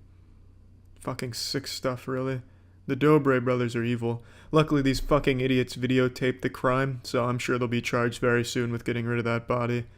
Honestly, though, the video just ends the way you'd expect. The dad, you know, all of a sudden wakes up. Oh, what in tarnation is this? Oh, you darn kids, you got me again with this prank. Hey, can you like and favorite that video, please? Share it around with your friends. That's how they all go. More high-quality content that we've come to expect from the Dobre brothers. Yo, what's jablin' jables? I got the snapback on, I'm feeling real young. I thought I really needed it for this video because this video uses the word bro and guys at least 1,000 times. So you knew I had to throw this shit on to get real litty to digest this kind of content, baby. Today we're looking at a scary video from our boy Stromedy. You might remember him because he's that brave soul from a few months back that opened a dark web box at 3 a.m. and found like a fucking cursed Twizzler or something in it. And now he's back, another day, another banger. He's coming at us with the insane potion of forgetting from the dark web. In parentheses, I'm J-Station, forgot who I was. Don't worry, Stromedy, I also forgot who you were. I think we all did. The only reason I found you again is because I looked for shitty content today and you were on the first page. Let's get into this action, baby. Fuck yeah. Stromedy Squad, what the hell is going on, guys? Hope you guys are all having a great day, and welcome back to another video. Today I got with me my boy Hills. What's poppin', guys? And today, guys, I love these YouTuber intros. And his friend looks fucking coked out throughout this whole thing. He's just doing one of these the whole time. Like he can't fucking sit still like a reptilian about to bust through his human skin suit. I hate this shit. I hate this overly fake, energetic attitude, nonsense shit. Just constantly jingling keys in front of their child audience. I fucking hate it. Can't stand it. But I'm ready for action now, Stromedy. Thank you for getting me prepped and ready. Guys, we've done everything ranging from zombie potion, vampire potion, laughing potion, itching potion, dancing potion, guys. Like, there are so many different types of possibilities. And the dark web seems to be adding new types of potions every single week. I really just don't understand why these guys can't just fucking stand still. It's like they're drunk and trying to balance, or like they're on ice, or on like an invisible fucking rocking chair. They're just constantly moving back and forth towards the camera. I don't get it. It makes me think of back when breakdancing was popular. You'd have the hype men doing like this shit to the guy who's about to go out there and do a head spin. But these two guys are absolutely talentless, so it's not like they're about to bust out something crazy here with these moves. Also, I love how they keep saying the dark web is bringing them more potions and shit, as if the dark web is just this like potion seller from Oblivion or some dumb shit, the Elder Scrolls series potion seller. It's wild. Yes, guys. If you haven't already looked at the title, today, guys, we are doing some memory loss potion. Yo, this is like scary. Imagine all your memories disappearing. Like, I don't know who you are anymore. You don't know where you are. Your parents, you don't know anything. You have a name, dude. Yeah, Stromedy, you fucking troglodyte. That's called Alzheimer's, and that's real, and it is super scary. He is. He's probably gonna forget that he has a YouTube channel, guys. Dude, these things, guys. Like, this is gonna screw up his day. He won't remember how to edit, guys, for his video. He won't remember how to film. It's gonna be freaking brutal. But yo, that would be such a loss to the YouTube community if J-Station forgot he had a channel and forgot how to edit and shit. That would be a reality I don't think any of us want without J-Station videos where he's like calling Mac Miller from the dead or something and like taking a piss on his grave at 3 a.m. That'd be awful if J-Station didn't keep pumping out some shitty videos. you know? Yeah, that's true, because then he'll pick up onto it. And he's very skeptical and suspicious, guys. Yeah, because we pull a lot of pranks on him. I mean, he is gonna be pretty cautious. But we'll just make sure to put only a little bit. As the dark web says, you only need a drop for this to actually work. If this prank was real, that'd be so fucked up. You know, you take a swig of this, he says, bro, that tasted like Dementia. Did you lace my water bottle with Dementia? A fucking prank, bro, up top. Guys, what the fuck? What a prank. Nice. That's fucked up, man. That's a weird prank. Rick, you ready to film? Yeah. Dude, you gotta film that video, dude. This one's gonna be insane. What's poppin', guys? Back with another one. This video is going to be insane, guys. By the way, I just want to say big shout out to the whole entire... What's wrong? Oh, man. What's my fan base called again? The Small Dick Society. I believe that's what your fan base is known as, J-Station. Do you see that fucking idiot, though? He took a drink of that water not knowing there was a forgetting potion mixed in there, and they didn't even see Stromedy peeing in there off screen. Dude, he just got fucking pranked Epic Gamer style, dude. That's like a fucking fat troll, guys. Oh my god. And now he's got Alzheimer's. Bangers! Again? What is wrong with you? Dude, you've never done this before, ever. Are you okay? Dude, are you okay? What were they called? Who called? My fan base. They're called fucking idiots, J-Station. How could you forget that? To be honest with you, we put memory loss potion inside of your bottle of water. What? Yeah, dude. Why are you recording me, dude? No, I feel bad, dude. Why? Dude, what are you doing? We were filming memory loss potion. We put, dude, Jay, listen. What's to a memory Jay, loss potion? Jay, What is Jay, that? Jay, How dumb are you, J-Station? A memory loss potion? You don't know what that is? You can't gather from the name of it what it is and what it does? You're despicable. You stupid fucking asshole. How fucking dumb are you, J-Station? It's a memory loss potion, goddammit. They're extremely common on the dark web. You just tried calling the police on us. How do you not remember us right now? Why? Get out! Go, run! Oh my god! Oh my god! Yo, in here! Yes, I also keep a crowbar on my counter in the kitchen right next to my bread, so that way when I wake up in the morning, in case there's an intruder trying to steal my peanut butter and jelly sandwiches, I can beat the shit out of them with my fucking crowbar, Half-Life style. Don't say anything. Video, look, that's you, that's Stromedy, and that's me. See? We've made videos together. We're friends. We're not here to hurt you. Bro, we make videos every day, bro. Look, show him the pictures. Look, you starting to remember? It's a video, look. Yo, I think he's starting to remember. Yo, Jay. Jay! What's he doing? What's he doing? J-Station's gone feral. He's resorting to his primal instincts. He's gonna start going around on all fours now, taking a shit in the middle of the family room, throwing shit all over the place, all over the walls. It's about to get fucking messy. Just come talk to us. Jay, calm down, bro. We're not here to hurt you, bro. Listen, dude, we're not here to hurt you, man. What is wrong? You're gonna hurt me. Jay, we're not here to hurt you, bro. I'll be honest, I don't think you gave him memory loss potion. I think you gave him giant pussy potion, juice potion, polymerization. He's a big pussy now. That's what you gave him. Because he is a huge bitch. A crying, whining bitch. And I guess that potion never wore off because that's all of his videos. Oh my god. Okay, you're back though, right? Yes. Okay, Stromedy Squad, this was an absolute banger but scary video. We almost lost Jay, guys. That was the most scariest thing we ever went through. Stromedy Squad, I gotta go now. We gotta somehow explain this to the cops. I'm gonna catch you in the next one. I love you guys. And as always, peace! Man, how the fuck are they gonna explain that to the police? They're not gonna believe they had a A memory loss potion from the dark web? Like, who's ever heard of the fucking dark web? No one's gonna believe that fairy tale. Honestly, your best bet, Stromedy, in that situation would just be go outside and just ask if they'll buy your merch. Just plug your fucking merch to the police. That would be fucking lit, bro. Plugging merch to the coppers? Damn. What a banger of a video. You gotta love shit like this. The brave men and women on YouTube making content like this. It's inspiring, almost. But yeah, that's it. So yeah. I don't understand what's going on in the world right now because there is a cheating scandal in every single sport, every game, every hobby in the entire world, all happening at once. This is like something out of the Bible to signal a doomsday or an apocalypse. Today we're going to be talking about a Call of Duty cheating scandal, but not so much the cheating itself, more so how one YouTuber took a huge L trying to suckle a drop of clout out of the situation by posting an embarrassing video about it. I'm not a huge fan of Call of Duty. I haven't been a fan of Call of Duty in a while, but I am a big fan of clowns. And yesterday these two worlds collided when DoucheTuber Martin made his exposed video on Nadia, a person who's been accused of cheating for a while now. Doug kind of hyped himself up as the authority to bring down judgment once and for all and bring the truth to light. He dusted off the monocle and got to the bottom of this case like Scooby-Doo and the gang to solve the mystery here. But unfortunately, he posted turbo cringe on main, and as a result, the entire community's been dunking on him and he's caught more shit than a latrine. It would have been less reputationally damaging if he posted his own sex tape on his channel. Would have been a lot less embarrassing. Now let me just go ahead and break down the situation here to bring you all up to speed, since I'm sure a lot of you don't know exactly what I'm talking about. Right now, there is a massive Call of Duty streamer named Nadia. She mainly plays Warzone, Rebirth Island, and she's massive. And she's had a ton of cheating allegations against her for quite a long time now. A lot of people analyzing and going over very suspicious and odd moments from her streams, as well as some peculiar things that have popped up in terms of like aim locking and tracking and shit like that. As well as recently she went to a LAN tournament and didn't perform super well. She went like 4-15 in one of the bigger matches. So people were confused on why she plays so well at home where she's dropping like 50 bombs and absolutely spanking people versus on LAN where she goes and just doesn't do super well. So there's just been a lot of videos breaking down and analyzing suspicious moments from her streams and explaining that there's a chance she's cheating. Though nothing's 100% proven as of right now.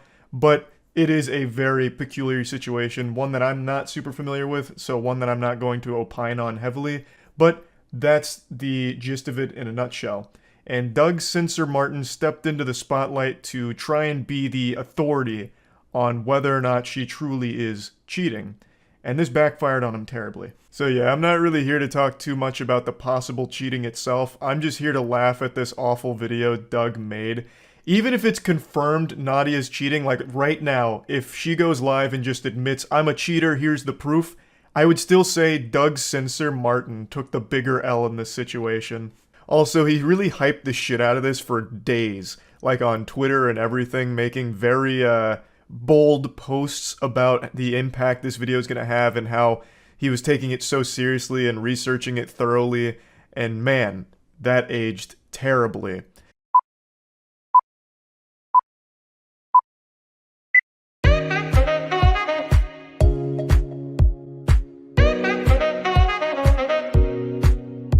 Right away you can tell the vibe he's going for is douchey, over-the-top goofiness here, but it conflicts with the tone he set prior to its release, talking about how seriously he was taking it in the investigation that he was conducting, only to release this little circus video.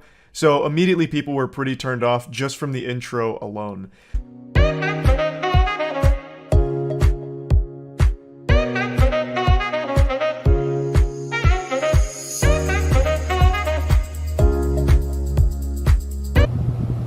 Detective, what are you smoking? That Nadia pack. Wait, isn't that your $1 million Armani suit? Just buy another one. Behold, the comedic stylings of Doug. I bet you have to pick yourself up off the floor after laughing so hard and falling out of your chair. But that's a side-splitting humor you can expect to find from Doug here. No doubt this man's going places. He's probably going to start writing jokes for Amy Schumer next. I mean, this is just good stuff. This bit drags on for a very long time here, and I have no doubt that it's this long just for the sake of padding the video length, because the video is 8 minutes and 3 seconds, so I feel like he just front-loaded it with this trash in the intro to make sure that it breaches 8 minutes for the mid-roll ads, because I have no other explanation for why it goes on for as long as it does. I'll spare you the next like 45 seconds of this shit and just get to the part where he starts talking, but I do want to at least mention that last night I was talking about this on stream and Doug was watching and he took it like a champ, so good on you, Doug, for being able to roll with criticism, but this is a video that should have just stayed as a bad idea in your head. You should have never posted it. 98! Ugh!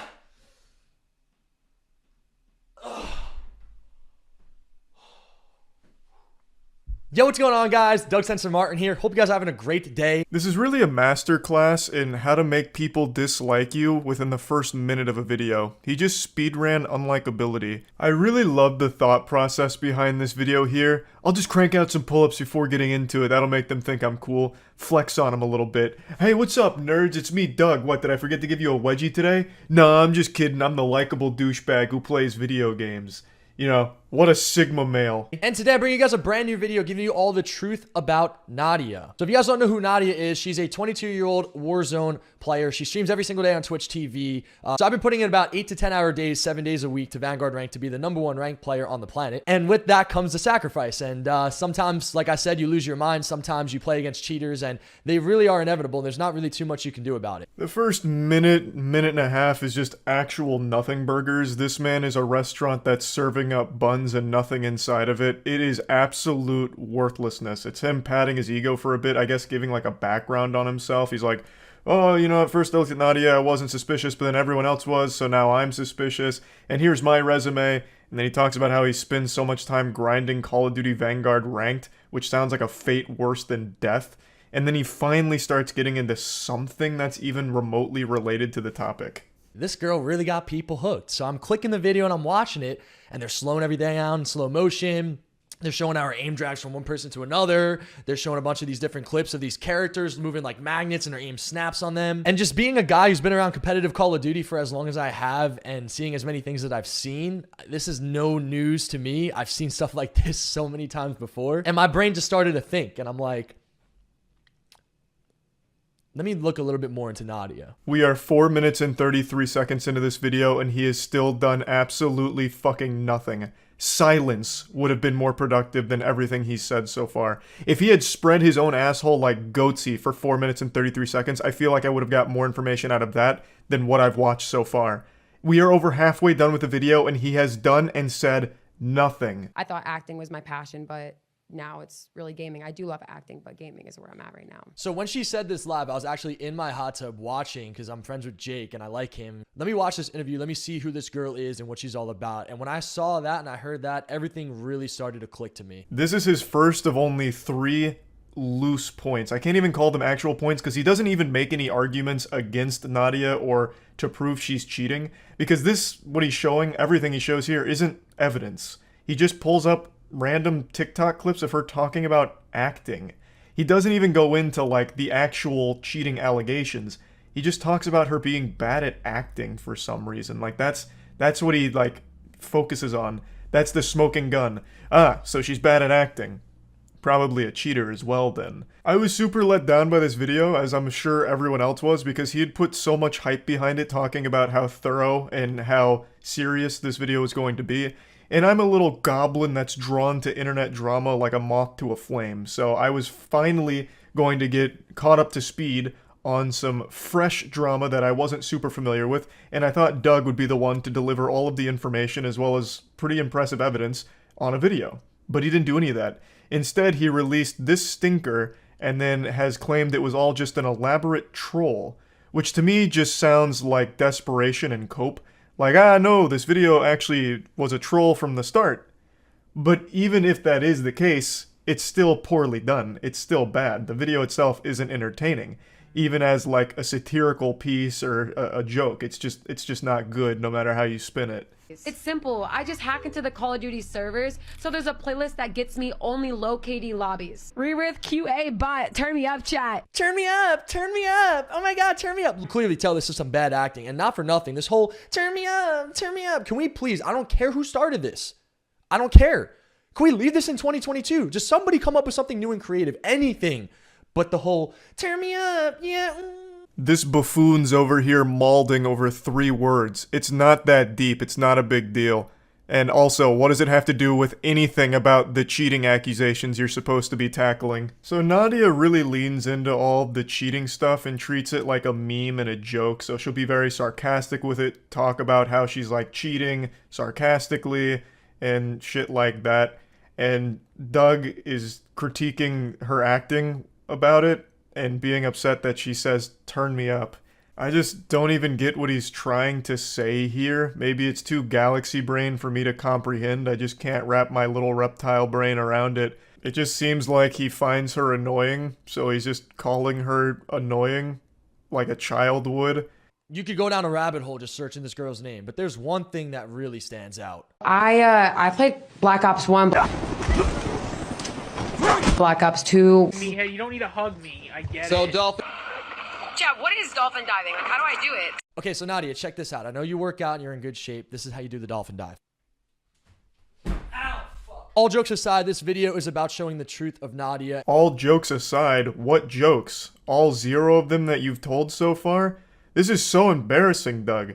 The fact that you not only made this, but you edited it and posted it shamelessly and hyped it up. You could have at least made a point out of this, like, Nadia claims she's very familiar with Call of Duty and Black Ops in particular. How would she be unfamiliar with the term dolphin diving? That was a very standard term used in Black Ops by everyone. It'd be very surprising if she'd never heard of dolphin diving despite playing so much Black Ops. But you didn't even begin to, like, broach that subject. Instead, you took this and made an absolute nothing sandwich out of it again. Like, I just don't understand the motivation behind this video, like what the purpose was, other than to just siphon a few views out of the topic. Because everyone is talking about this Nadia cheating allegation situation, and perhaps Doug felt a little left outside, alone, cold in the rain, and he said, hey guys, I want to come inside where it's warm and get in on this view party as well. So then he threw this piece of shit together. All jokes aside, this video is about showing the truth of Nadia, and somehow the internet over the last few days has really turned this and conforted this into me exposing Nadia for her cheats and having clear-cut evidence of her cheats. So I do want to clarify this really quickly. My buddy made a program to catch Vanguard cheaters on the rank play system. I've made that very clear. I've also told Nadia publicly multiple times that I don't care about her. My video is going to be unbiased. I don't need her. I'm not looking for clout. I'm not looking for money. Don't need any of that stuff. This man just spit out more garbage than a landfill. I don't even know where to start. We'll just go from the beginning. He starts blaming the internet as if people got it all twisted and got it fucked up. Oh, you've misconstrued it. You know, the internet's bastardized and perverted my point. They think that I had evidence against Nadia and this and that. I don't even know where they got the idea from. Doug, they got it from you. For days you were talking about how you have all of this proof of cheaters and cheaters are a bad thing and insinuating that you've got stuff on Nadia. And like you put that idea in everyone's head. They got that information and that idea directly from your mouth.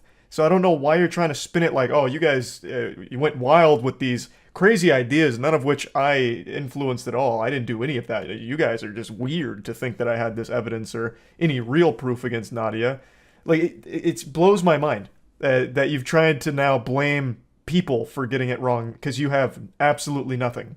He then shouts out his friend's anti-cheating program, which he mentioned a few times in the beginning of the video, but I felt it was completely irrelevant to the topic, which was proving Nadia was cheating or talking about it or submitting evidence, none of which he does and none of which his friend's program helped with or did anything with. So it has no purpose in the video other than like a hashtag ad, I suppose. I don't really know.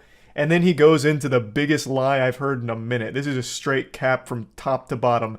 How he's not doing this for clout or attention or anything. That's all this was. Oh, here, I'll make this weird fucking video. Like, you did all of this for clout, 100%. There's no other motivation here. I guess you can fall back on the defense mechanism of calling it a troll, but even still, it's done poorly. So if the goal was to troll people, you did it at the expense of your own reputation and the goodwill from the community that you still had left over. So the joke at the end of the day is on you. So the real only purpose to the video was just views, which you got because this is more viewed than your recent uploads, but I just don't see why you do it when it comes at such a high price to your image. There's really nothing in this video. This video is like 99% you just working out or flexing and talking about nothing.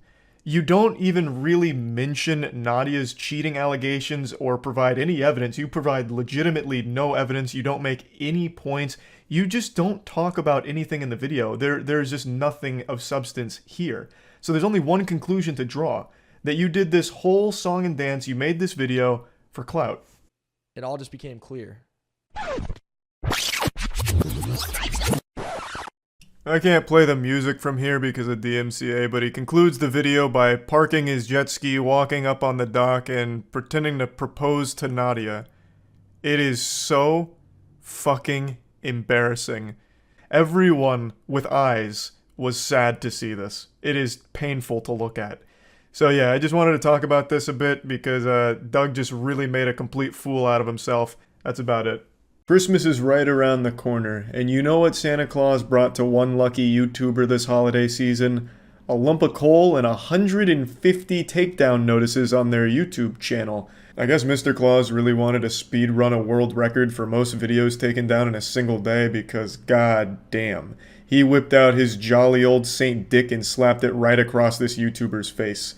Today, a channel called Totally Not Mark, who has a history of covering Toei animation properties such as the Dragon Ball franchise and One Piece, posted this video saying that 150 videos of theirs were taken down by Toei Animations. He goes on to state that they were unjustly taken down because his content is transformative, it reviews, it critiques, it analyzes the properties without just re-uploading them or anything like that, thus it should be protected by fair use. Which it is. Now, if his channel was just playing a completely unedited One Piece episode while he's stuffing his face with popcorn, greasy-fingered and playing with his nipples or something, and not really doing anything, and just having the whole episode uploaded with him just sitting there, then they'd have a case for they are stealing the content, thus we're going to take down his video on it.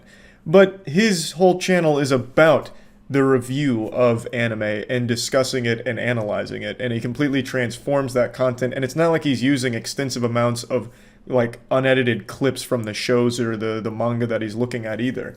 So he's in the right in thinking that it is some bullshit, but if you've been on YouTube for any length of time really, you'll know that anime companies don't give a fuck about fair use. They don't give a shit, especially Toei Animations. You'll remember Team 4-Star, the people behind Dragon Ball Z Abridged? They had a video taken down and a strike on their channel while they were doing a cameo in the official Dragon Ball Z Kai show. So Toei literally had them doing a cameo while they were fucking them in the ass on YouTube. And in Mark's video here, he actually tells a similar story. Toei Animations apparently reached out to Mark and his channel in order to promote their content on it. And then they go and bury 150 of his videos, just throw that right in the shitter. To be honest, the most surprising thing about this video is the fact that they didn't strike his channel. Usually when Toei Animation has gone on these supervillain rampages, they don't just take down the videos and block them, they strike the channel for each video. So this really could have been 150 strikes in a single day for Mark and his channel. They could have banished him to the Shadow Realm. 150 strikes all at once just sends him straight to hell. That's usually how they conduct business when they go nuts to butts. This isn't the first time they've attacked YouTubers before, as I mentioned Team 4-Star, but they've also just attacked all kinds of content creators no matter their size, just for the most innocent shit. Like if there's a video of an 8-year-old drawing Goku on a piece of paper in crayon, they'll probably strike down that video at some point. They just are ruthless and they don't give a fuck. So I'm not surprised to see they did this, it's just always upsetting when they do. I'm sure if he fought each of these claims, he would get the videos reinstated over time. But it's such a tedious, laborious process, and he mentions that as well, that it just takes so long. It would take years and years in order to get all of them back through that process. And I know a lot of people are blaming YouTube for it, and YouTube's a lot at fault because they have the tools that allows a company like this to abuse them. And it is always frustrating to see how hands-off they are when their system gets abused. They just say, oh, we'll just handle it with them. You guys can take care of it. We're not going to do shit about it. Fuck it. You guys go, play in the sandbox and make sandcastles of legal disputes. We're not touching it. That's always fucking awful. But I think people really need to focus on the fact that it is Toei Animations that have chose to abuse this shit and attack content creators. And it's not just YouTubers, by the way. I know they've done this on a lot of like anime sites that just like to talk about anime and just go over and critique certain things. I know for a fact they have also issued legal takedowns for other websites as well over the years. They truly just don't give a fuck about anyone else and are just so stuck in these archaic ways where they have to like lock down their property and rule it with an iron fist where no one else is allowed to even mention it unless they have paid Toei Animations money to do so. No matter how within their rights they are to critique and review anime and even show images and clips from their shows, they don't care because they will drown out that with legal notices in their legal department. Toei Animations has a lot of money and they can bully people around with it, and they do, and they have for a long time. This is just the most recent and the most grand example. 150 videos in a single day is nuts. They were taking down one video every 3 minutes, judging by like the emails he showed. They were going wild. They had some intern at the office working overtime. Dude was going fucking Ultra Instinct, double fisting mice, issuing takedowns at light speed, just to really fuck Mark's channel here in the ass. It's just really sad, and there is something else I'd like to talk about that's not just this, but it's related. Japan has this problem and this really out of touch view on the internet. And this is just another example of it. They view this channel as like a threat to their property, or it's infringing on their property and it's bad for them. It's not promotional unless they say it is.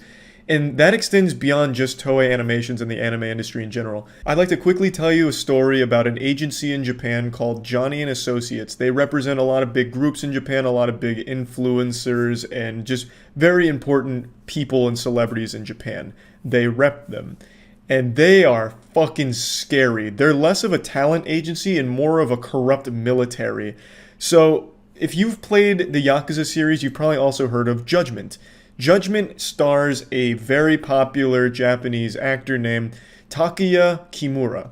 Takeya Kimura is represented by Johnny & Associates.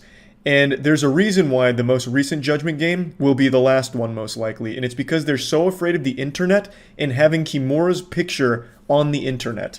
They take this so seriously that when he is doing something without their complete blessing, they will take the publication and blank him out. Here's an example. He was on this magazine cover, and then Johnny & Associates decided they didn't really want him there, so they pulled the magazine cover and then grayed him out, literally censored him. He looks like an upcoming challenger in Super Smash Bros. Melee. So they turned him into this gray silhouette because they were afraid with the PC port of this game, his image would appear on the internet, and that's a scary place for a lot of companies in Japan, it seems.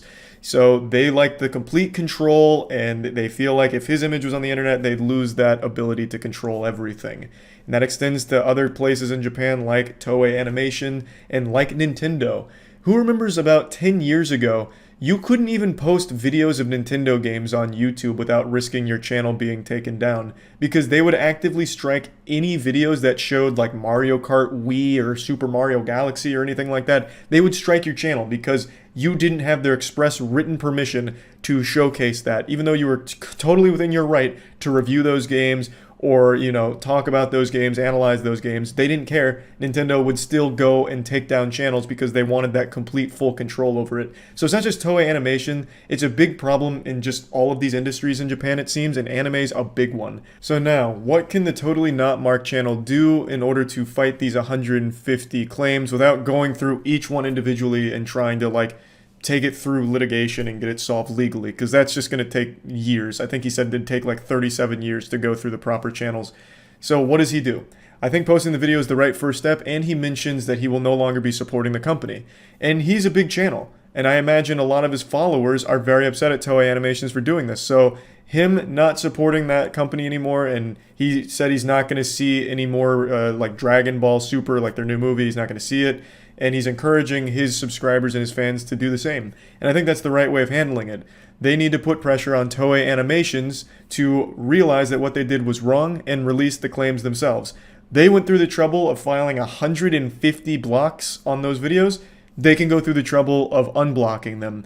It is an absolute bogus bullshit reason they gave for the blocking. It was completely transformative material from everything I can see on the channel. So there should have been absolutely no ground for them to do that in the first place, but they abused a broken system and got away with it for now. I do hope for a good ending to the story for the Totally Not Marked channel. I really hope the videos do get reinstated. And yeah, I just wanted to talk about it because it is just a fucked up situation all around.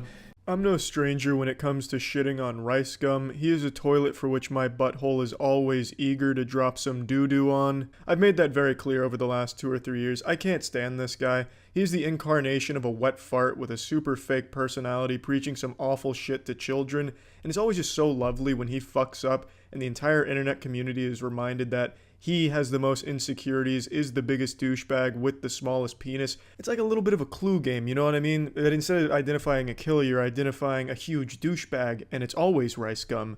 Now, we got a little bit of a late Christmas present here because Ricegum's wrapped up in some controversy. I'm not going to get too deep into what he did because a bunch of YouTubers are talking about it ad nauseum, and I'm not just going to parrot that same shit. The only reason I'm talking about it is because it's Ricegum and he's a fun little punching bag. So in a nutshell, what he did is he made a video in partnership with Mystery Brand promoting their product, which is a gambling site aimed at children aspiring to be a douchebag.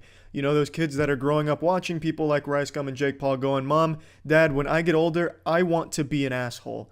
So it's a site that hopes to cater to that audience. What you do is you bid on mystery boxes that can have everything from a toothpick covered in cat fuzz to a $250 million mansion. That's actually one of the things in their box. And obviously that doesn't exist. You're not going to become fucking Tony Stark playing your Mystery Brand gambling simulator. That's not going to happen, but children don't know that. You could put the fucking Infinity Stones on there and they'd think they should just start throwing their parents' credit card on the site. Half of the shit from their grand prize pool and their mystery boxes, shit that they just don't have the rights to. There's no way they have. I'm surprised there isn't like a mom and dad get back together item in their shoe mystery box. Or in the Supreme mystery box, you get a hover boots from Supreme. Just complete nonsense to draw children in is what it is, and kids don't know any better. Before Ethan H3H3 made the video about this, Ricegum's video had overwhelmingly positive response to it. People in the comments were super excited about it, talking about the things they were winning or the things they weren't winning, and they were all super excited. So it's kids that like this and adults that can see why this is a bad thing. Ricegum is promoting gambling to these children that are now becoming gambling addicts. If you look at the older comments on his videos, you can see how much they fucking loved it, which is very alarming and sad, and should honestly be illegal if it's not. Now, if you watch his video or Jake Paul's or Morg's or any of the other douchebags that were promoting this site, you'll immediately notice that the site is exactly like the CSGO lotto scam that was run by Syndicate, T. Martin, and Josh OG, where you do these mystery things and you get this mystery item and it's aimed at children, gambling for kids, which is obviously fucking awful. Now, Ricegum, in response to all this, made a video, and this man is so fucking dumb he can't even write a sentence without showing how fucking dumb he is. The title of the video is YouTubers Calls Me Out. Are you illiterate, Ricegum? Did you not go to school? Did you just pay everyone to do your English papers for you when you went? You're like the Floyd Mayweather of YouTube. Absolutely illiterate, but instead of being good at fighting like Mayweather, you're good at nothing. You have no discernible skills. The title should read, YouTubers Call Me Out for being a big piece of shit. Now, calling this video an apology would be like calling Amy Schumer a good comedian. It's not even close. This is not so much an apology as it is a, I'm going down and I'm taking all of these other people with me. He just starts name dropping a bunch of other douchebags that did the exact same brand deal he did, and that's about it. And then he has the audacity, the gall, to do a $10 Amazon gift code giveaway at the end of his apology. I already did it. The damage has been done. You guys already saw a money-hungry side of me, and it is what it is, and there's nothing I can really do but say sorry and give you these Amazon gift cards. So I'm sorry. It just wouldn't happen again. Amazon codes, $10 to $20, just a little giveaway. It's the least I can do after, you know, this, you know. Okay. have a good day, guys. I'm sorry again. I hope you guys can forgive me. Oh, shit. Hey, guys. I stole a lot of money from you. I'm sorry. I got you this Subway sandwich. I hope that makes up for it. I'm sorry. I'm sorry. I'm sorry. I'm sorry. I'm sorry. Just such a blatant disregard for giving a shit about his fans. Openly just doesn't care. And it's sad. I don't know why these fans of his continue to stay in this abusive relationship with this guy. This man openly drops trousers and takes a big old pee-pee right in their mouth. I don't know why they accept the golden shower from Ricegum so frequently, but they do. They must fucking love it. It's their fetish, their kink. I'm gonna be honest, I don't know the deep lore surrounding Ricegum's humble origins. I'm assuming he came from a very wealthy family based on the way he handles these kind of situations, where he thinks by giving away some money, everyone's gonna forgive him. Like, oh, you're such a fucking saint, Ricegum. You did this brand deal for more than $100,000 and you gave us $200 in Amazon gift cards that were probably already used when you showed them on screen. Wow, you're a goddamn hero. What a fucking patriot you are. Amazing. This guy is just such a privileged piece of shit. He just doesn't know how to be human anymore. I really just don't think it's in his nature to even understand people. And his conversational skills are atrocious. He went on Logan Paul's podcast and talked about this shit briefly. This man can hardly struggle through a sentence without saying like 1,000 times and having one of those vocal trills, you know, the Hill Valley Girl things. The vocal fries, excuse me, the hey guys, that kind of deal. That's all he can fucking do. That's the only way he can talk. That's all he can sound like. And he's constantly fucking perpetually nasally because he's got like a perpetual cold haunting his fucking sinuses. The man is insufferable to listen to and he can't speak and he's such a piece of shit. Let's go ahead and look at the clip from the podcast. And like, that was sick. I really wish I was a part of it. I can't fight and shit. So like, that's probably why I wasn't a part of it. But like, that's some big shit right there, man. Would you ever fight someone? Yeah, I mean, dude, so look, if we talking about fighting, it's about the opponent, you know what I'm saying? I have nipples, Ricegum. Would you fight me? And if you do fight me, can you not wear that disgusting stained red sweatshirt you have on? Look at this shit. Look at that sweatshirt. It's covered in ketchup stains and grease marks. That's apparently by design.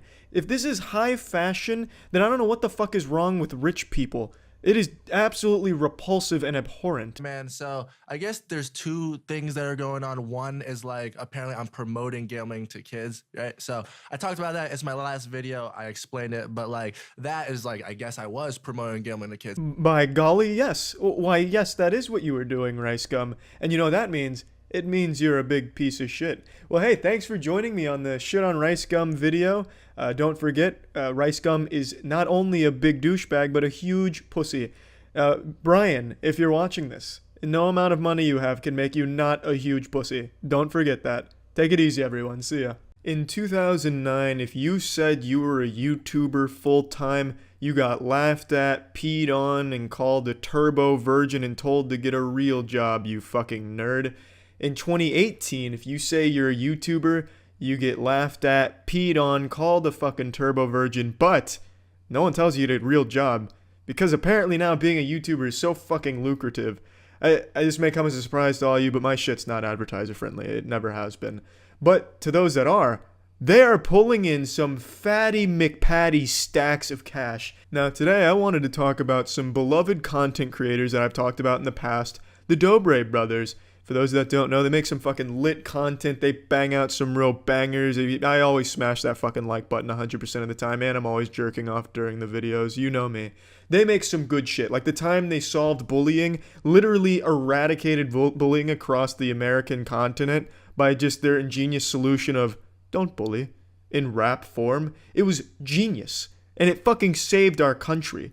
The Dobre brothers deserve all of their success. They're an extremely talented group of individuals, and today, they actually set a record with the amount of wealth they've accrued from their YouTube views by becoming the first people in the United States of America to own a Ferrari Pista. I'm not a car guy, I never have been. If you put a fucking pickup truck next to a Volkswagen in front of me, I'm calling them both a car. I don't care much about vehicles myself, but the Ferrari community went in an uproar seeing that the Dobre brothers owned a Ferrari Pista because none of them can get their hands on them. I read a post from some guy who said he bought 12 Ferraris last year and he's not allowed to get a Pista in this country. Who the fuck can afford 12 Ferraris in a year? That man must have been writing that comment on the Ferrari chat forums while also doing a line of coke off of a high-class escort's butthole on his $2 million yacht. Holy shit. This community hates those guys now. But the Dobre brothers posted a very humble video, as they've been known to do. They're very humble boys, talking about the Ferrari and taking it for a bit of a spin. Let's go ahead and check out that video. Hey! Whoa! This is crazy. This just proves that life is not fair and does not reward hard work. All you gotta do is chase your dreams. And I'm just speechless right now because I would have never ever thought like this would happen. Lucas was always dreaming about this car. Am I gonna get it? Am I gonna get it? No, I'm not gonna get it. Yeah. Fuck, that was wholesome. That really hit close to home right there. I think that's a struggle we can all relate to, just being kept awake at night with the cold sweats, wondering, damn, I have all this money, but will I ever get a Ferrari Pista with all this money? They don't deliver to the US. They don't do US deliveries with this limited edition Ferrari. Will I ever get one? Do they care about me and all of my money? Man, you know, that's such a relatable problem. I think all of us can at least feel them on that one a little bit. Oh my god. People might think I'm trying to flex or like show off, but nah, I'm just so blessed. Like, this is an accomplishment. Like, No, don't worry. I don't know how anyone would click on this video called Buying My Dream $500,000 Car and think it was about flexing or showing off. What kind of fucking troglodyte would get that idea? This is clearly a very candid and modest video shot here. You probably didn't even plan on making it. They might have surprised you and caught you off guard, like fucking open the garage and just, oh, hey, shit, sorry guys, I didn't see you there. I was just jerking off on top of my $500,000 Ferrari Pista. Did you guys know I'm the only one in the US that owns one of these bad boys? Yeah, I just dropped trousers and did a big old stink face on the Ferrari community by being the only one that owns one of these. Yeah, I just gave them a true patriotic loogie right in their fucking butthole by owning one of these Ferraris. You guys probably didn't. You probably, you know, it's just, you know, you too can do this. If you annihilate that like button, anything's possible. Chase your dreams and shit and make sure to buy our merch and all that shit. You guys can, why don't we take it for a spin, guys? Honestly, it really is just a very humble video, and I wish I had half of his modesty here. He's just such a nice guy. It's not about flexing, it's about the emotion and inspiring all of us, and I'm fucking inspired. I'm making this video to like inspire everyone because like dreams come true. Like, I'm being dead serious. I agree. Like I said, I do think the purpose of this video was to inspire their audience, especially with all 6 ads that play throughout this video. I think that's probably one of the most important parts of inspiring your audience, is making sure you fucking suffocate them with ads. Can you guys come here real quick? Yeah, sure.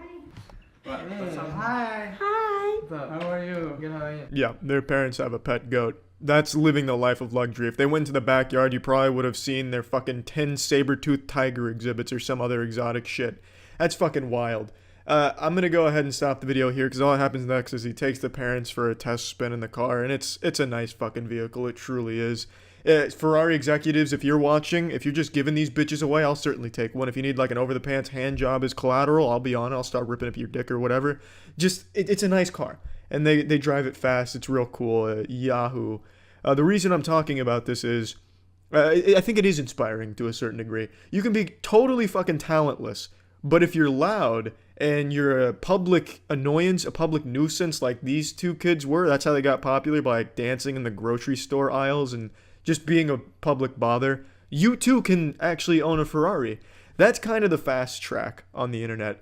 Be loud, be a douchebag, find success. It's that easy. Where's your Ferrari Pista at, you fucking losers? I'll see you all next time, boys and car enthusiasts. See ya. Yeah, I don't even know how to start this video. I'm just kind of ashamed of myself. I had to see the end of the Baby Longlegs at 3 a.m. series. I had to know how the story wraps up. I got too deep into the meat of this one. So I went back to Weenie Hut Jr., Jay Hill's channel, and I looked at what happens when you drink a Baby Longlegs potion at 3 a.m. And the results are terrifying. 3 a.m. is the witching hour, and it's not something to play with. But Jay Hills, this guy doesn't play. He fucks. Whatever you do, do not order the Baby Longlegs potion and drink it at 3 a.m. or you will turn into Baby Longlegs and you will die from the prototype. This video got crazy. Just when you thought it was safe to drink a Baby Longlegs potion, I had already placed an order for some. I had to cancel all my weekend plans after watching this. I knew it'd be bad, but I didn't know it'd be this bad. This is a very potent concoction that I just wasn't prepared for. I should have just ordered meth instead. What up guys, your boy J Hill's back on the stream for another banger video. And in today's video, I'm literally gonna be drinking the baby long legs potion at 3 in the morning, guys. And if you guys have... It's honestly laughable how people still say that firefighters have the most dangerous job in the world when there's people like J Hill, whose entire career is about risking his life every day for banger videos, drinking potions, using a Ouija board to summon Big Chungus at 3 a.m. These are the real brave heroes that are putting their life on the line. 3 a.m. YouTubers are the best of us. And I was thinking about this recently after I saw it in a comment. There's so many kids that are growing up with YouTube because their parents are just absent in their life and they just force the internet to raise their kids, so they're just on their parents' iPad forever just watching YouTube videos endlessly. They're growing up with shit like J Hill's 3 a.m. challenges and all of that. So that when they get older, they're going to look back at this content as if it was good. Like, this is going to be nostalgic content for them. That's so fucking sad. They're going to be like, oh, the good old days back when J Hill was still going to an abandoned Toys R Us and snorting baby long legs potion next to the dumpster. And find the potion that I left, and I'm literally gonna be drinking it near the toy store, and I think I'm gonna be coming into like a little baby or something. I have no idea what's gonna be happening, but he sounds like a Nightcore version of Bert from Bert and Ernie. And this is a pretty risky stunt, so credit where credit's due. He explains that he got the potion in a McDonald's Happy Meal, naturally, as we all have, I'm sure, and he left it at a toy store, so now he has to go back to the toy store to drink it. And this is big. You know, he's putting it all out there. He's ready to risk it all. He's going there, he's going to drink it after the toy store closes in their parking lot, so there is a chance that he just gets trespassed, or maybe after explaining what he's doing, they throw him into a padded cell. Let me think about it. Nah, I guess no. yo guys! Yo! Now I'm feeling bad. Okay, let's do this. This part's pretty hype. He makes himself a sausage and then watches a Poppy's Playtime fan animation in order to study up on what it's going to be like to become baby long legs. And he spends about 10 minutes just nibbling on the end of his sausage.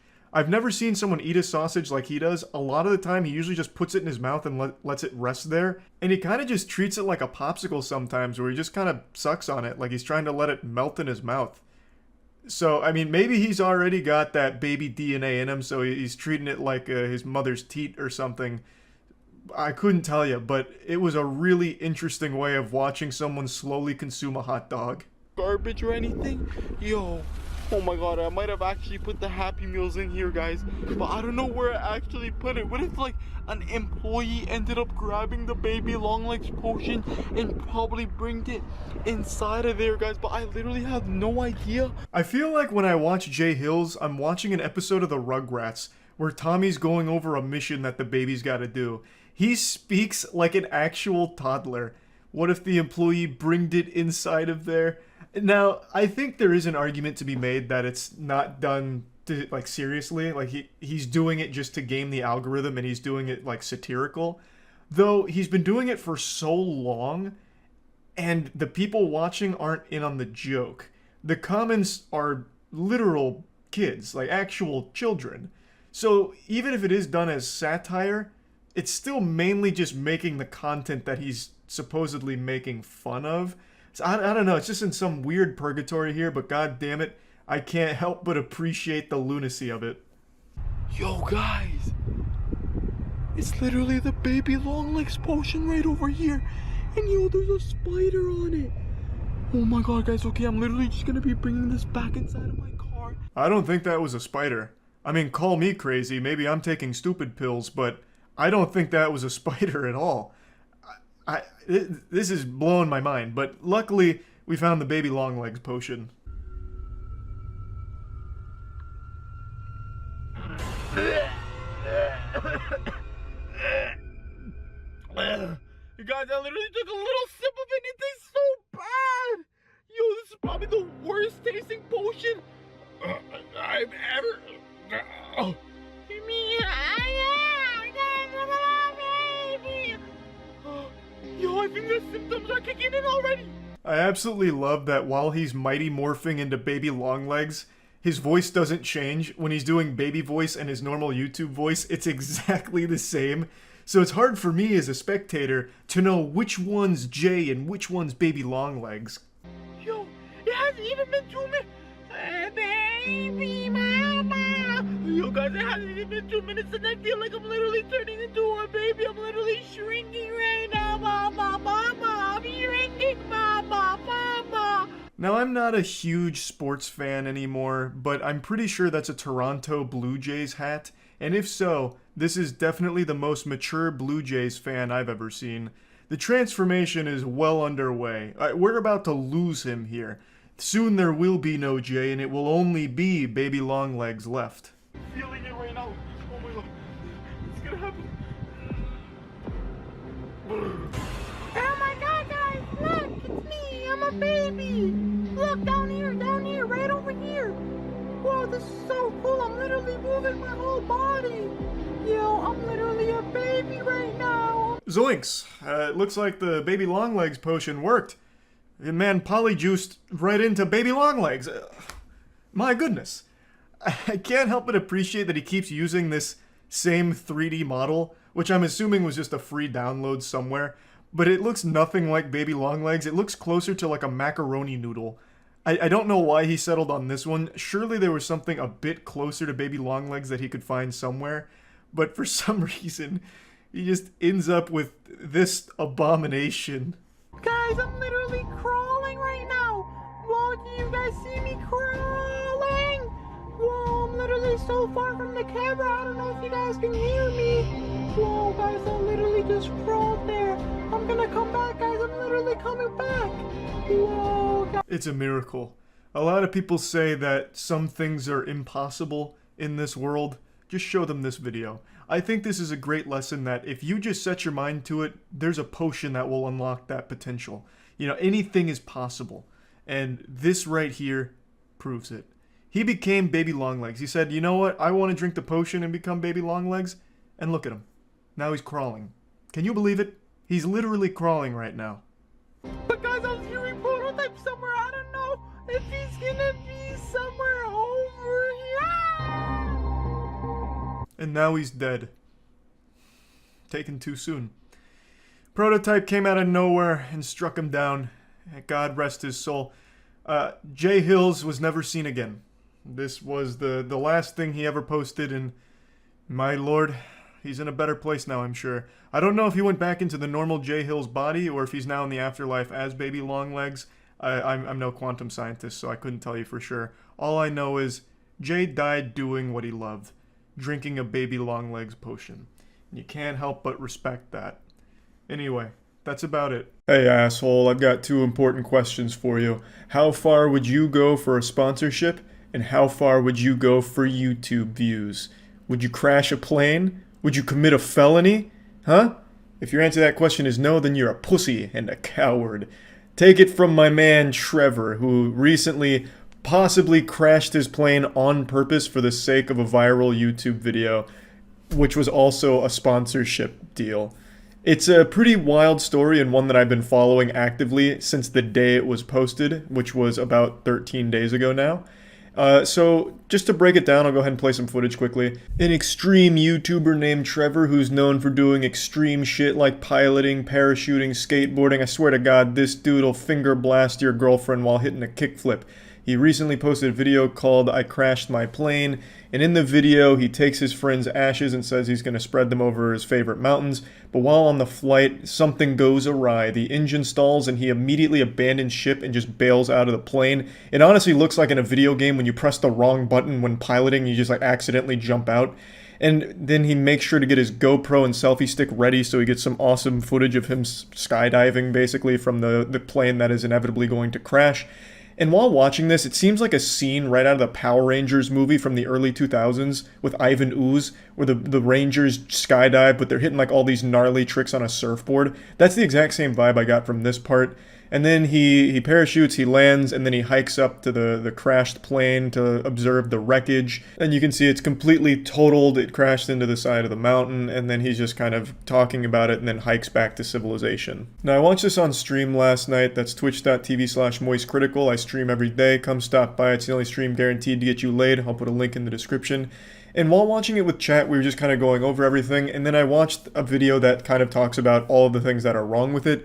I'm no pilot, I'm really fucking dumb when it comes to aircrafts and everything, but there's a lot wrong with the video that the actual pilots have pointed out, and a couple of them that I'd like to just mention right away is almost no pilot flies with a parachute. That is very alarming for most pilots to see, apparently.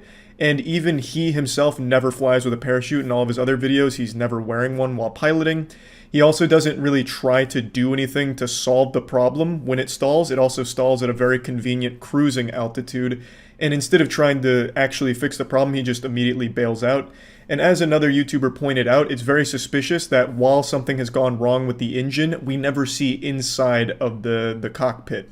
All the cameras, like there's 12 cameras on this fucking thing. It's like a goddamn complete 360 video basically of all the camera coverage, but not a single time while the engine is apparently malfunctioning do we see anything in the cockpit. We only get the outside exterior shots of him about to jump out. So that was another very suspicious thing. A couple other pilots pointed out weird things that they noticed in the cockpit itself before everything goes wrong, and just so many things that make this video very suspicious. Seeing the YouTuber crash the plane for views? Yeah! I actually saw that the day he posted it. Someone sent me it in an email. Yeah, his name's Trevor Jacobs, the guy who crashed his plane. He still got it up, too. Oh, he turned off comments. You coward. Oh, you blew it, Trevor. You blew it. Yeah, so this dude... I mean, I'll let it play. Thanks for some bees.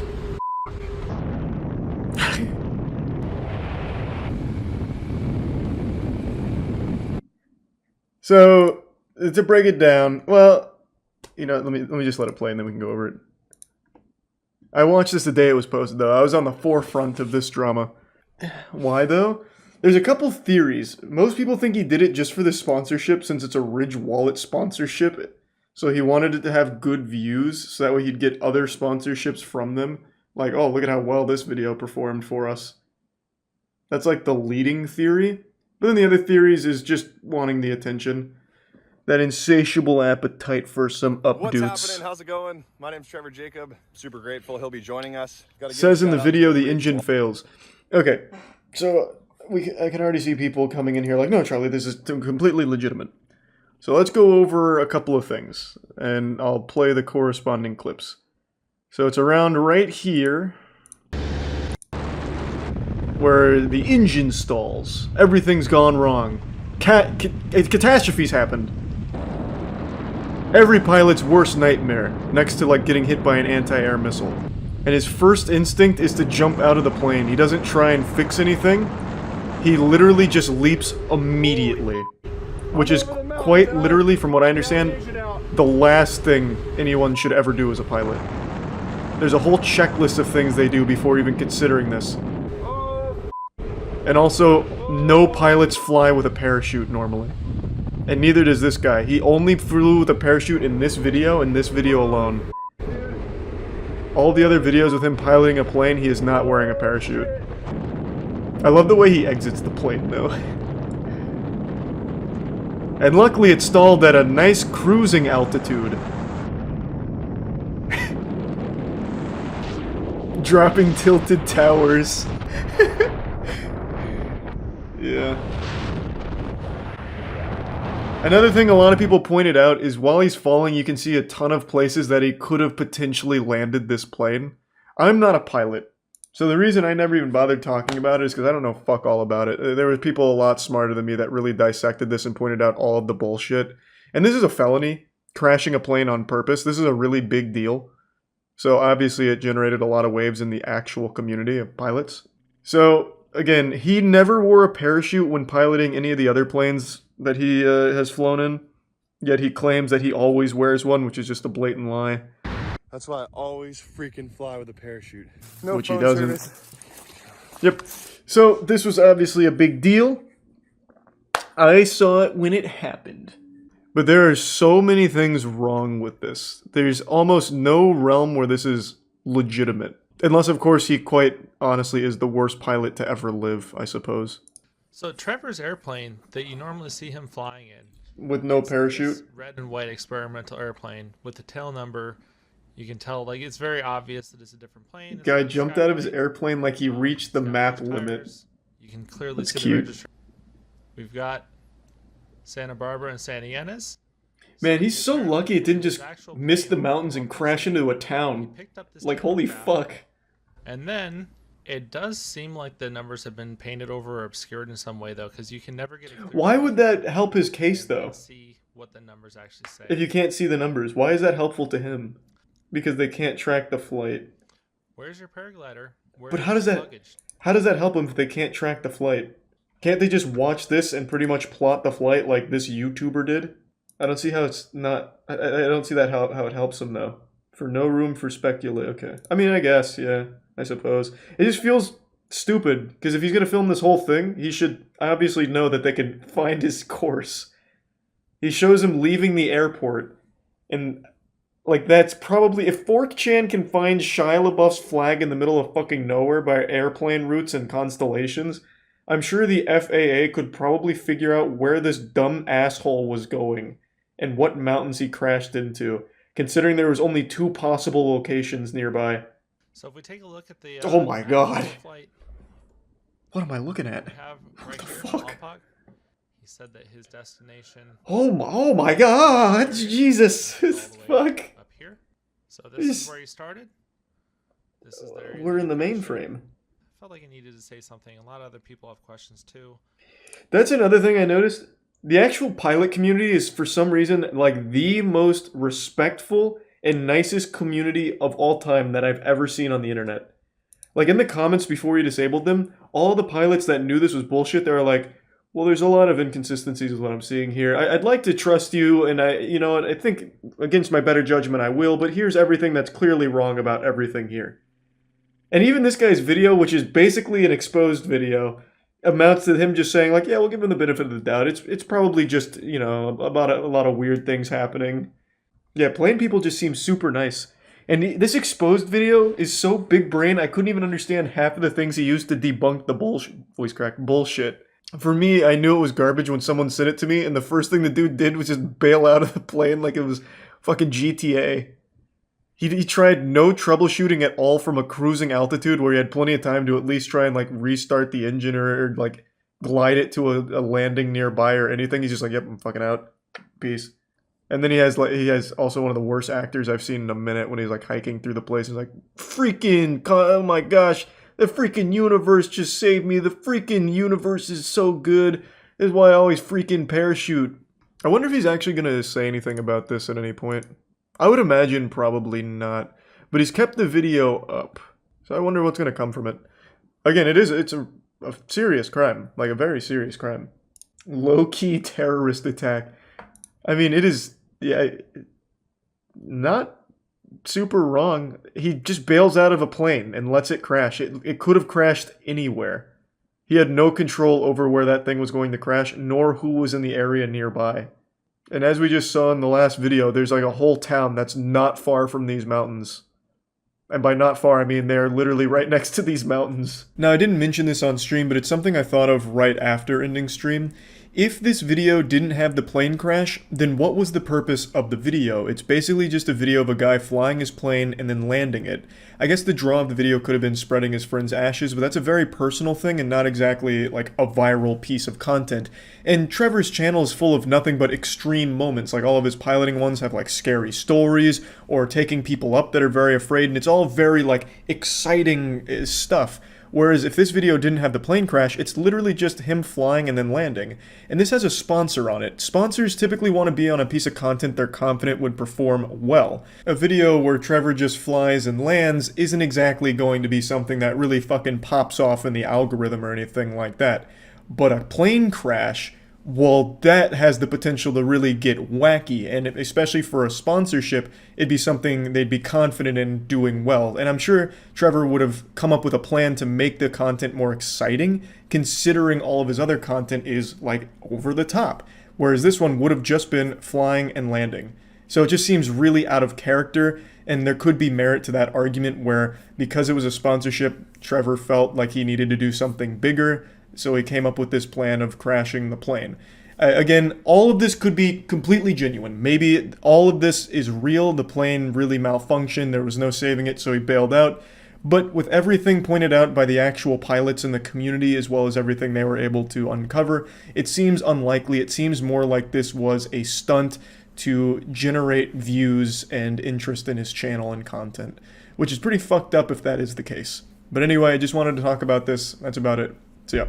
It's October, which is the unholy, cursed month where all the ghosts, ghouls, and demons come straight from hell to Earth to steal our V-Bucks and answer our 3 a.m. FaceTimes and haunt us. But, luckily, we're protected by the brave, shitty YouTubers making not scary, shitty videos about not scary shit. I figured for this month I'd watch a lot of this bullshit and just really get in the zone for Halloween and the mood for the spooky, scary shit. So we're going to start with watching a Stromedy video here on some dark web unboxing. Okay guys, we just got it open. Oh my god. Tell me pretty lies, look me in the face, tell me that you love me. I didn't care to look up much about this guy, so I don't really know what Stromedy means. It sounds like one of those auto-generated Xbox Live gamer tags, or maybe it's supposed to be like the combination of strong and comedy, but the guy's clearly not strong and there is no comedy in here. So if you guys have been keeping up with the previous videos, I haven't been. You guys know about this whole entire Angela situation, guys. I don't know shit about it. Well, it turns out the Angela doll has still not shown up, guys. I don't believe you. So I guess until it shows up, guys, we cannot make any more videos about it. What a shame. I know you guys are very eager to see what is going on with the whole Angela thing. But I'm not at all. Literally, I have no idea where the hell it went. If you're fucking lying to me. You're new to the channel, you're gonna want to go watch the previous 4 videos on this channel, guys. I'm absolutely not doing that. It was absolutely insane. About 3 weeks ago, I ordered this dark web mystery box, guys. No, you didn't. Guys, so just before we actually jump right into the dark web unboxing video, I want to inform you guys that on the Stromedy merch website, guys, I lowered the price of all the hoodies, all the shirts. The link for that will be down below in the description, guys. What a saint. Did you hear that? He lowered the price on his merch. Unbelievable. He's just giving those bitches away now. They're fucking flying off the shelves, no doubt. I mean, that's why I clicked on this video for 3 minutes of a fucking Dragon Ball Z recap for your other shitty videos and then plugging your merch about how you've lowered the price. That's exactly what I was hoping for here, Stromedy. Thank you. Went back on the dark web, otherwise known, guys, as the deep web, and ordered another mystery box, guys. A dark web mystery box. Alright, you fucking normie. The dark web and the deep web are two separate things. The dark web is a portion of the deep web, but they're not the same thing. Please don't fuck up the nomenclature. Also, what the fuck is a dark web mystery box? What, you go on the dark web and they just have like an Amazon store where you click, I'd like a mystery box of decapitated heads and pig's feet or something? What do you mean? What kind of fucking mystery box would the dark web possibly have? Obviously it's fake. I'm not an idiot. I'm not 6 years old. I know it's fake. I know he didn't actually order a dark web mystery box, but just play with that idea in your head for a second. Why would the dark web have a mystery box that you can order where they just send you a bunch of trinkets and toys? It makes no sense at all. And when he gets to opening the box, it is quite literally just junk he found in his house and at Party City. Box just showed up like an hour ago, guys. We're gonna get started with this unboxing. Check it out. It literally, like, DW. I don't even know. Oh, you know what? That stands for the dark web. That is so freaking crazy. Check it out. Ace Detective asshole over here, cracking the code immediately. A regular old cryptologist here solving this puzzle. Yeah, DW most likely did stand for dark web. This is a pretty lazy attempt to make the dark web box. You just wrote DW on the side of a box you had in your garage. I think you definitely could have done a lot more with it, to be honest. DW. I'm just taking a guess, guys. I think that stands for dark web. Like, what else would that stand for? Like, freaking, I don't even know, guys. I was gonna say something funny, but I couldn't think of anything. Alright, we're gonna... It's alright, Stromedy. You really gave it your best attempt there. You tried. Don't worry, though. I don't think there's a single person on this planet that expected you to say something that would make them laugh. Holy crap, guys. Based on the first look inside this, the stuff in here is looking like it's worth a lot of money, guys. Like, holy crap. There is... Not exactly the sharpest eyes on this kid. There is nothing on this first glance of the box that says value to me. This looks like some shit that a mom would be desperately trying to sell at a garage sale, like, hey, I'll give you a blowjob if you just take this box of junk with you, but everyone actively declines it. No, Mrs. Johnson, we're not gonna let you suck our dicks for that box. Okay, what the hell is this, guys? Holy crap. Freaking skull face on the front. Oh my god, I wonder who has touched that. More importantly, I wonder what it's worth. I'm trying to get my money back from buying this, guys. Don't worry, Stromedy, I can price check that for you. I found it on Party City, but I decided to see what people are selling it for on eBay. I found a set of 4 for $10. You made a killing on this one, Stromedy. What the hell is this?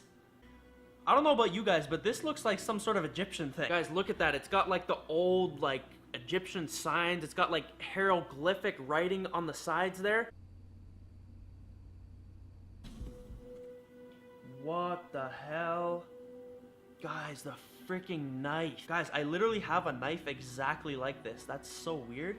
Holy shit, that is weird, Stromedy. You should take that knife that you have that looks like that one and put them side by side. The one you just pulled out of the box and the one that you had. The resemblance is probably uncanny. He went to Party City and just took a bunch of cheap shit to throw in the box, but realized he didn't get enough to pad out the video over 10 minutes. So then he started scrambling, just pulling shit from his house. In his kitchen, knife. Check. Yeah, that'll be scary. Oh, is that a Cheeto crumb on the floor? Bang, in the box. It's a cursed Cheeto crumb now. It's pathetic. Oh my god. What is this? A mirror? Guys, I found like an old mirror. What is this? It's like some sort of bottle, guys. At the front it says blood. What the hell is this? Okay. Guys. Now we definitely know this box is from Egypt. Can't argue with that. Now this case is closed. That is hard evidence that you cannot dispute. That is so weird, guys. I wonder how much this is worth. Like, this could be real gold. What the hell? Well, hey, look. I'm no expert, so please take this with a grain of salt. But just upon quick glance there, I can say with a high degree of certainty that that's not real gold. Oh my god, it goes forever. Holy crap. Alright, guys, we found some, like, weird dark chain. And if you guys are thinking, oh, that's the chain from the other mystery box, it's literally not, guys. Like, you can go compare the colors. Don't you dare question the reuse of props in Stromedy's videos. He would never. He went to a separate Party City for that chain. So don't you ever devalue the hard work he puts into these very creative and thought out dark web unboxing videos. Don't you dare. Get off your fucking high horse. That's not the same chain. I mean, that's basically the end of the video. He just keeps pulling out shit that he found in a trash can somewhere in a back alley and calls it a dark web unboxing. It's scary shit, and he's cursed now, obviously, so, I mean, hats off to you, Stromedy. My prayers go out to you. I hope everything works out for the best.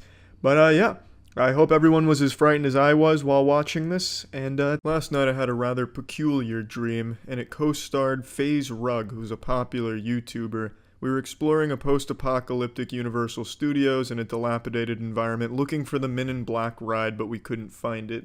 It's an odd dream because I don't know shit about FaZe Rug. I've seen one FaZe Rug video, and it's not like I usually go to bed having wet dreams about YouTubers or anything in the first place, but I genuinely don't even know anything about this guy. He looks like kind of a douchebag. The one video I saw from him, it was where he like blows up his father's car to replace it with a Lamborghini, which he then demolishes with like a fucking wrecking ball to give his father 2 Lamborghinis in its place. Like fucking Hail Hydra, here you go, Dad. When I blow up one Lamborghini, 2 more take its place. And that was like the whole video. It was something like that to that extent. And that's all I know about him, so I don't know why he was in that dream. I don't know how the fuck he hacked my dream state or anything, but he was there. And it made me want to check out his channel today, so I went on there and I found a real scary video just in time for Halloween. Guys, it's 3:10 in the morning. We got 2 people at the front of my door right now to film this video. I'm freaking tired and scared, and it's raining, storming. I feel like every shitty YouTuber has to start their video with the word guys and then use guys as many times as they can throughout their awful video. It's one of the 10 commandments of being a shitty generic YouTuber. They all do it. They're all fucking carbon copy clones shit out of some sweatshop factory somewhere in the world to make awful YouTube content, and they all follow the same pattern. It's unreal. I also really like how he has his own name as his lock screen, Rug as the lock screen. That's some Johnny Cage shit right there. Like Johnny Cage has Johnny tattooed across his chest, Mr. Rug here probably has FaZe tattooed on his left ass cheek and Rug on the right ass cheek. Oh my god. What's up, guys? Brian. This is so scary. Oh my god.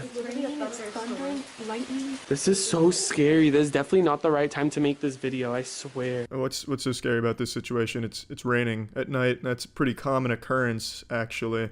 He even starts it by saying he's afraid just because it's 3 a.m. This man's afraid of a fucking time on the clock. He's got the mentality of like a 6-year-old child who's afraid of the dark, except even worse. This guy's like afraid of his own shadow if it's at 3 a.m. I mean, are you not scared? I'm terrified. You guys see this wheel? I see it, Brian, and I'm very proud of your arts and crafts ingenuity. Guys, Rugrats, what's going on? Welcome to another video. This is going to be a really scary video, but we're about to play Spin the Wheel Haunted Edition up in our attic.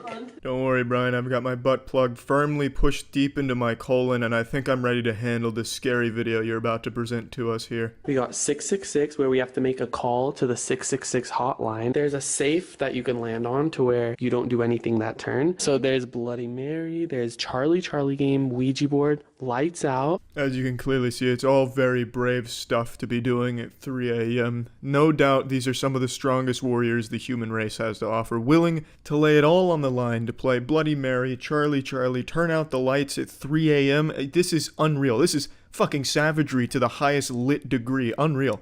All in the name of gaining subscribers to annihilate that smash like button. Whatever it lands on, you're gonna do. I'm already gonna cry. Oh! No. What is that one?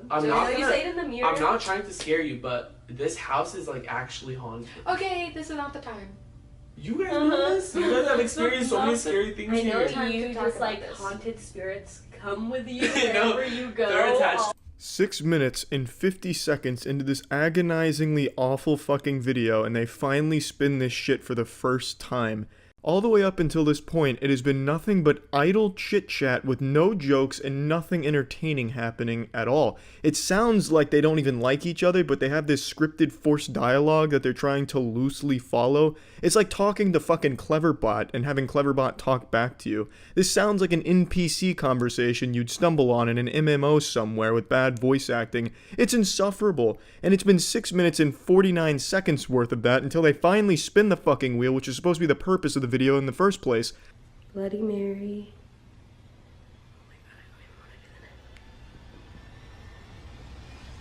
Bloody Mary. Oh my god! Oh my god! I didn't freak it out! Holy f***! Oh my god! Did you guys f***ing hear that? No, what happened? Did you guys do that? No. Did you not? Amanda, what happened? Bloody Mary.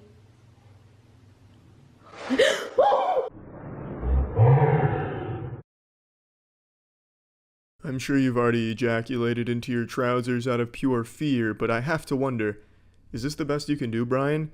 FaZe Rug has over 10 million subscribers, and this is the level of effort he's willing to put into his shitty videos? His scare here was a damn near inaudible noise that was just a, that you could hardly even hear? Are you fucking kidding me? Even the YouTubers that are just mosquitoes circling dog shit like I'm Jace Station, which is just like a fucking grease worm pest, puts more effort into his awful videos than Rug. And Rug is 20 times the size of him. I don't know why he didn't just even bother CGIing a bad wallpaper from a mobile game into the mirror or slamming on the door for a shitty cheap jump scare. He just didn't even give a shit. He just blatantly flexes how little he cares about the effort in his videos and how they come across, because he knows his loyal audience of fucking lobotomized zombies are gonna like it and subscribe no matter what.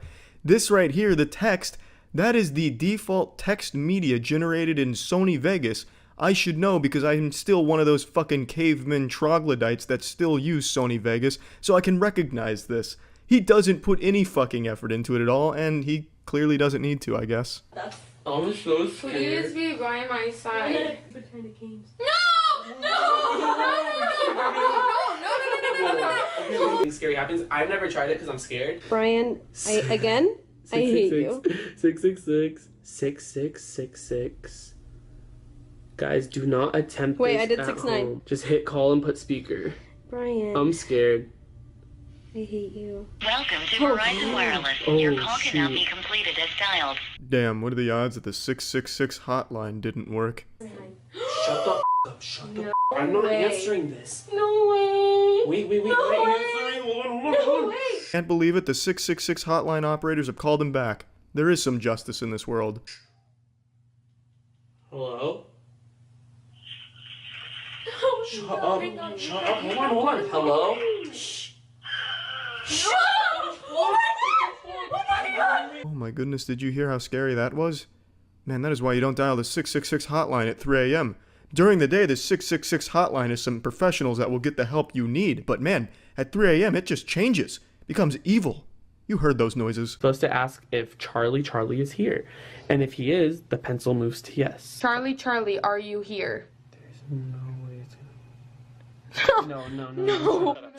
Shut up. So if the pencil moves to no, do you all just take Charlie at his word that he's not there? Oh, the pencil moved on its own to no. Charlie must not be here. Well then, Scooby-Doo Mystery Gang, who moved that pencil to no? It seems like the no doesn't really serve a purpose, because even if it moves there, I think you're still going to assume Charlie is the one who moved it there, you know what I mean? Plus, I don't think you're going to find a single video on YouTube where during the Charlie game it goes to no, because everyone blows the pencil to yes. I'm going to go ahead and break the magician's code here and tell you how this is done, though I'm sure if you have a 3rd grade education, you can figure it out. One of them blows the pencil to yes. Nope. No.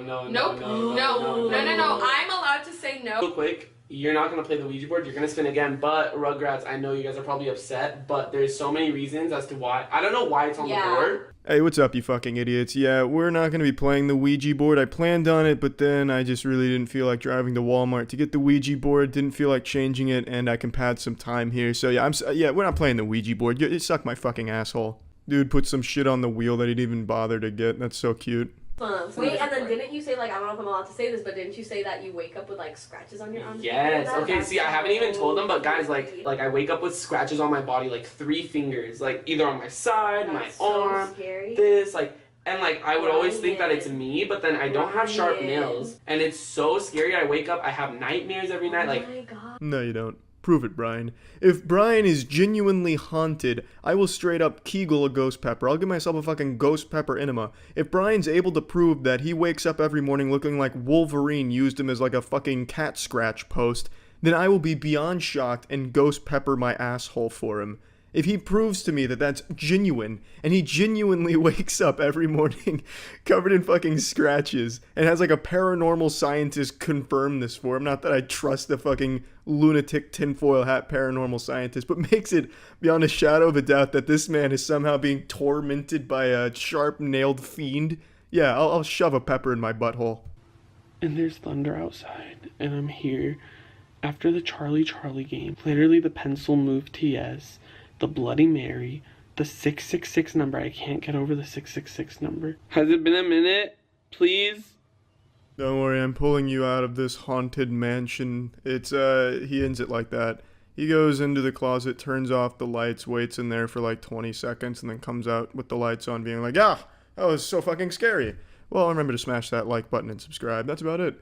So, I don't know how this man infiltrated one of my amazing dreams, but I'm glad he did because this video was truly eye-opening and it fucking sucked. Alright, thanks everyone. So, most YouTubers are absolutely shameless when it comes to getting views on the platform. They would golden shower their mothers while their father films for their vlog series if it meant a couple 100,000 views, but none are more shameless or just downright batshit insane than Prank Invasion. There's nothing more I can say about Prank Invasion that hasn't been said about your creepy uncle or the pedophile gym teacher you had growing up. This man is a downright fiend.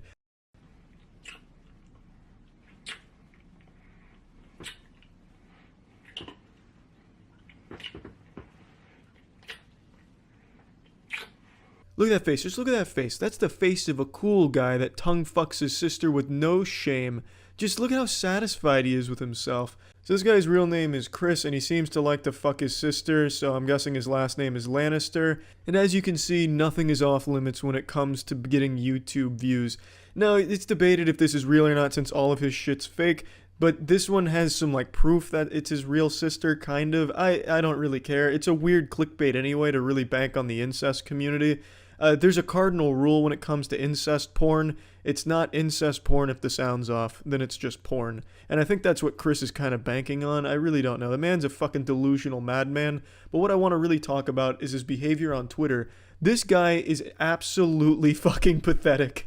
So it all started a couple days ago with this tweet targeting Ethan, because Ethan's made a lot of videos about him insulting his shit. And I guess on this day something just snapped in him like the fucking Winter Soldier, and he called Ethan out to a boxing match, which was declined, so then he went to a chess match, which is quite a big jump from boxing to chess. You might as well have just challenged him to a great tea party. Not exactly the most stunning or brave of tweets or anything like this, but it got kind of big because Ethan responded to it, and then I saw it, so I went to his Twitter, and his fucking bio says professional fighter 8-0. I don't know if I believe this. I'm guessing he's beating his opponents by making out with them until they get too erect and ejaculate and just collapse from exhaustion. I don't know what his strategy is, because this doesn't seem like a fighter. This is definitely more of a lover. This man's like a fucking vampire of lips. This man needs them to survive. He's always sloppily kissing an actress he's paid. So I'm guessing he's transferred that strategy to the octagon. I don't know. I haven't checked out any of his fights on Pornhub yet. So when I saw this, it piqued my interest, and I kind of kept up with the Twitter drama, and it really was revealed how pathetic and sad this man is. A response from Chaos Silencer, you need to go to college to be smart, and then Chris responds, reread my statement, your reply is a logical fail. I would know because I scored a 174 on the LSAT, which got me into Northwestern Law after graduating with top honors from UC Berkeley. BTW, the LSAT is an exam in logic. This shit is like straight off of a copy pasta. I wish he had continued. I was expecting another tweet like an hour later. Oh, and also I graduated top of astronaut camp with over a 5,000 parameter index interstellar point score, which has never been done. That blew Neil Armstrong's scores out of the water by over 4,000 points. I am quite literally out of this world. You are beneath me. I was expecting more from Chris. If he was going to go on this copy pasta route, I wish he had committed a bit harder. When I saw this response, I couldn't help but retweet with comment, which isn't something I usually do. So I said, you fucking idiots don't even realize he also graduated to the top of the Navy SEALs with over 500 confirmed kills. Even more impressive, he's made out with his sister over 1,000 times. No, you know, not the biggest zinger I've ever had, no doubt, but I thought it was enough to at least get a response from Chris, which it didn't. Chris is obviously very careful with the fights he chooses, which is why he's 8-0 against the middle school marching band that he's brutalizing. So he didn't respond to me, but he did go on even further into his delusions. He made 2 tweets making it an open challenge to anyone in a chess tournament for $100,000, but no one cares about him, so no one responded to it. I think his attempt was to get more people talking about him, but it didn't work because nobody cares about Chris, except for Ethan to make a couple jokes because Chris is just a punching bag. And then when it seemed like he wasn't getting anything more out of the exchanges, he made this tweet, and this is why I think he's probably the saddest man on YouTube. You see that magic? This brand deal wanted to pay me $25,000, but they said my Twitter impressions were low compared to YouTube and Instagram. Boom! I engineered this and played you for fools. Daddy's got his check now. No, you don't, Chris. How does that make any sense to anyone that's not 5 years old? Man, we'd really like to give you $25,000 for nothing, but your Twitter impressions are low, and they're super low, Chris. You get like 9 likes a tweet. Better luck next time, Chris. Pump up those rookie numbers, pussy boy. How does that make any sense? What kind of brand goes to Chris offering $25,000, but his impressions were low, so they take it away? He didn't even do a brand deal. He didn't do anything. Why did they give him $25,000 if he didn't promote a brand? Are they just giving $25,000 to anyone that can get 500 retweets? That's fucking silly. It obviously didn't happen, Chris, and no one believes that happened. And he goes on further into his ruse, his pathetic shell. He says, thanks invaders, my brand deal confirmed a nice bonus due to these awesome Twitter stats, and I've never even promoted my Twitter from YouTube once. Then he shows the 2.5 million impressions. Chris, why the fuck would someone give you $25,000 if you didn't even promote their brand? That's not a brand deal, you goddamn Cro-Magnon fucking troglodyte idiot.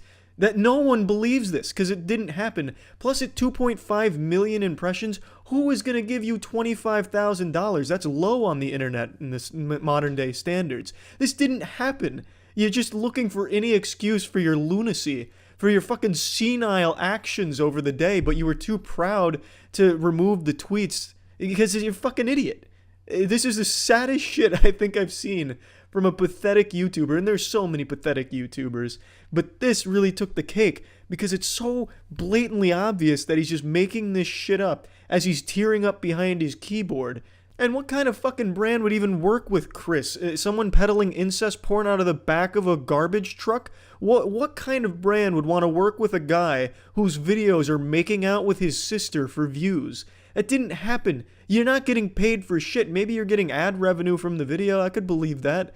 But I don't think Gillette's coming to you for the best a man can get, fucking his sister. I don't think that's happening. And certainly not at $25,000 for starting Twitter drama. Just absolutely ridiculous. I wanted to just make something about this because this is the saddest shit I've seen from a YouTuber. And a lot of YouTubers do some pathetic, sad shit, but this took the cake. I wanted to make this earlier, but I decided let's let it sit for a little bit and see if Chris has any more tricks up his sleeve, any more big brand deals in the making. But unfortunately, he has not delivered. I can't wait for Chris's next video where he butt fucks his sister for views. I'm looking forward to it, Chris. Keep up the great work, man. Keep crying on Twitter. Fuck yeah, man. It's not often I like to spend a lot of time and play around in the pig pen when it comes to internet beef. I usually like to put that beef on a taco and just eat it one time, and I don't think there's any reason to go back for seconds. Typically, the cycle of life works. I'll make a video on something or someone, make jokes about it, talk about it, and then that person will respond with their own jokes, saying their own piece, and that's that. That's proper internet drama etiquette. That's just a beautiful thing, the way the Lord intended. I don't usually like to go back and respond to their response. It just seems highly unnecessary and feels more like milking a situation than actually like making it entertaining or just generally talking about something. Of course, I have done it in the past a few times where it really feels like it's an important situation and one that I really do need to respond to again, or if it's just a highly wild one and I just have that little devil on my shoulder that I can't persuade otherwise and it forces me to make yet another video about something silly. But usually I steer clear of it, and today is one of those special cases where I am going to be responding to someone's response. 2 days ago now, I made a video on a self-proclaimed super wealthy guru who was talking about how he could take your girl because he has so much money, and if you make less than 10K a month, you shouldn't go to the gym. You're a fucking idiot if you go to the gym. It was just really embarrassing stuff, and I was just pointing out how silly and stupid all of it was, just making fun of him. And he didn't take too kindly to it, so he put on his extra small big boy pants and said, "Alright, bub, so you want to tussle with the lack of muscle? I'll challenge you to a fight." So he made a fight declaration to me to, like, box me. And this is the main reason I'm talking about this goober again. When you challenge someone to a fight because they made jokes about you, I feel like you lose on the spot because all you're showing is that the jokes hurt your feelings. They got under your skin. So now you're coping with this defense mechanism of, I'll beat you in a fight because of what you said. And I feel like that's just the ultimate fucking L. Now, let's walk through this hypothetical. Let's say I took up the malnourished Martian on his fight offer and he beats my ass. He brutalizes me somehow. He takes his McLaren out and he's like, "Get a load of this, tough guy," and he starts wailing on me. What does that change about everything I've said about him? It's all still the truth. All the jokes are still applicable. It's just never fully computed with me because it always comes across as even whinier and more pathetic, at least in my eyes. And I'm sure the reason he's doing it is just for the sake of soaking up as much attention as possible. He makes it very clear in the beginning of the video that he's doing all of this for views, so I have no doubt that's the play. But what if I was to accept his offer? I feel like that would be his legitimate worst nightmare because I am 100% sure he's never thrown a punch in his life, not even in his dreams, because his bones would shatter. And let's not forget, I do keep that big iron on me. And these pythons, they don't play nice. But being in great shape doesn't correlate to being a great fighter. So who knows, maybe this guy absolutely could slap me around in a physical fight. But we won't find out because I don't plan on accepting the offer regardless. It was by this guy Penguinz, whatever his name is. Brother, you have the video up on the screen. What do you mean Penguinz, whatever his name is? You could have just opened your eyes. Are you too wealthy to just read? Can you read? It's Penguinz0. He was talking a bunch of crap about my video. So we're going to respond. This is my reaction. Okay, we're not going to get heated in this. I'm not really massively triggered. I just want to take advantage of the views. So we're going to get right into this. Immediately, this little weasel's already lying. I wasn't talking crap about his videos. I was talking shit about his videos. Okay, I don't only own a McLaren. I used to have a 570S that was white. If you followed me for a while, you know this. It was a convertible drop top. Okay, had that car, sold it, got a yellow Maserati, then got bored, and I was like, I got to get another McLaren. So I have a McLaren, a Maserati Ghibli. That's a 1 of 5, by the way, which costs way more than this entire fucking YouTube channel's ad revenue on a monthly basis. And then... Man, he's really putting that egg on my face right now. I look real silly. This guy means business. He's got a lot of expensive cars. Holy shit. And he sets the record straight. The McLaren isn't rented. He showed the keys. And then even mentioned that he puts his Instagram sticker on the back. So I'd prefer if he just rented it. You put your fucking Instagram handle as a sticker on the back of your McLaren, it's already worthless now. You've ruined it. I literally post this thing all around. I have my Instagram sticker on the back. People have seen the videos all over. You can't rent that every single day.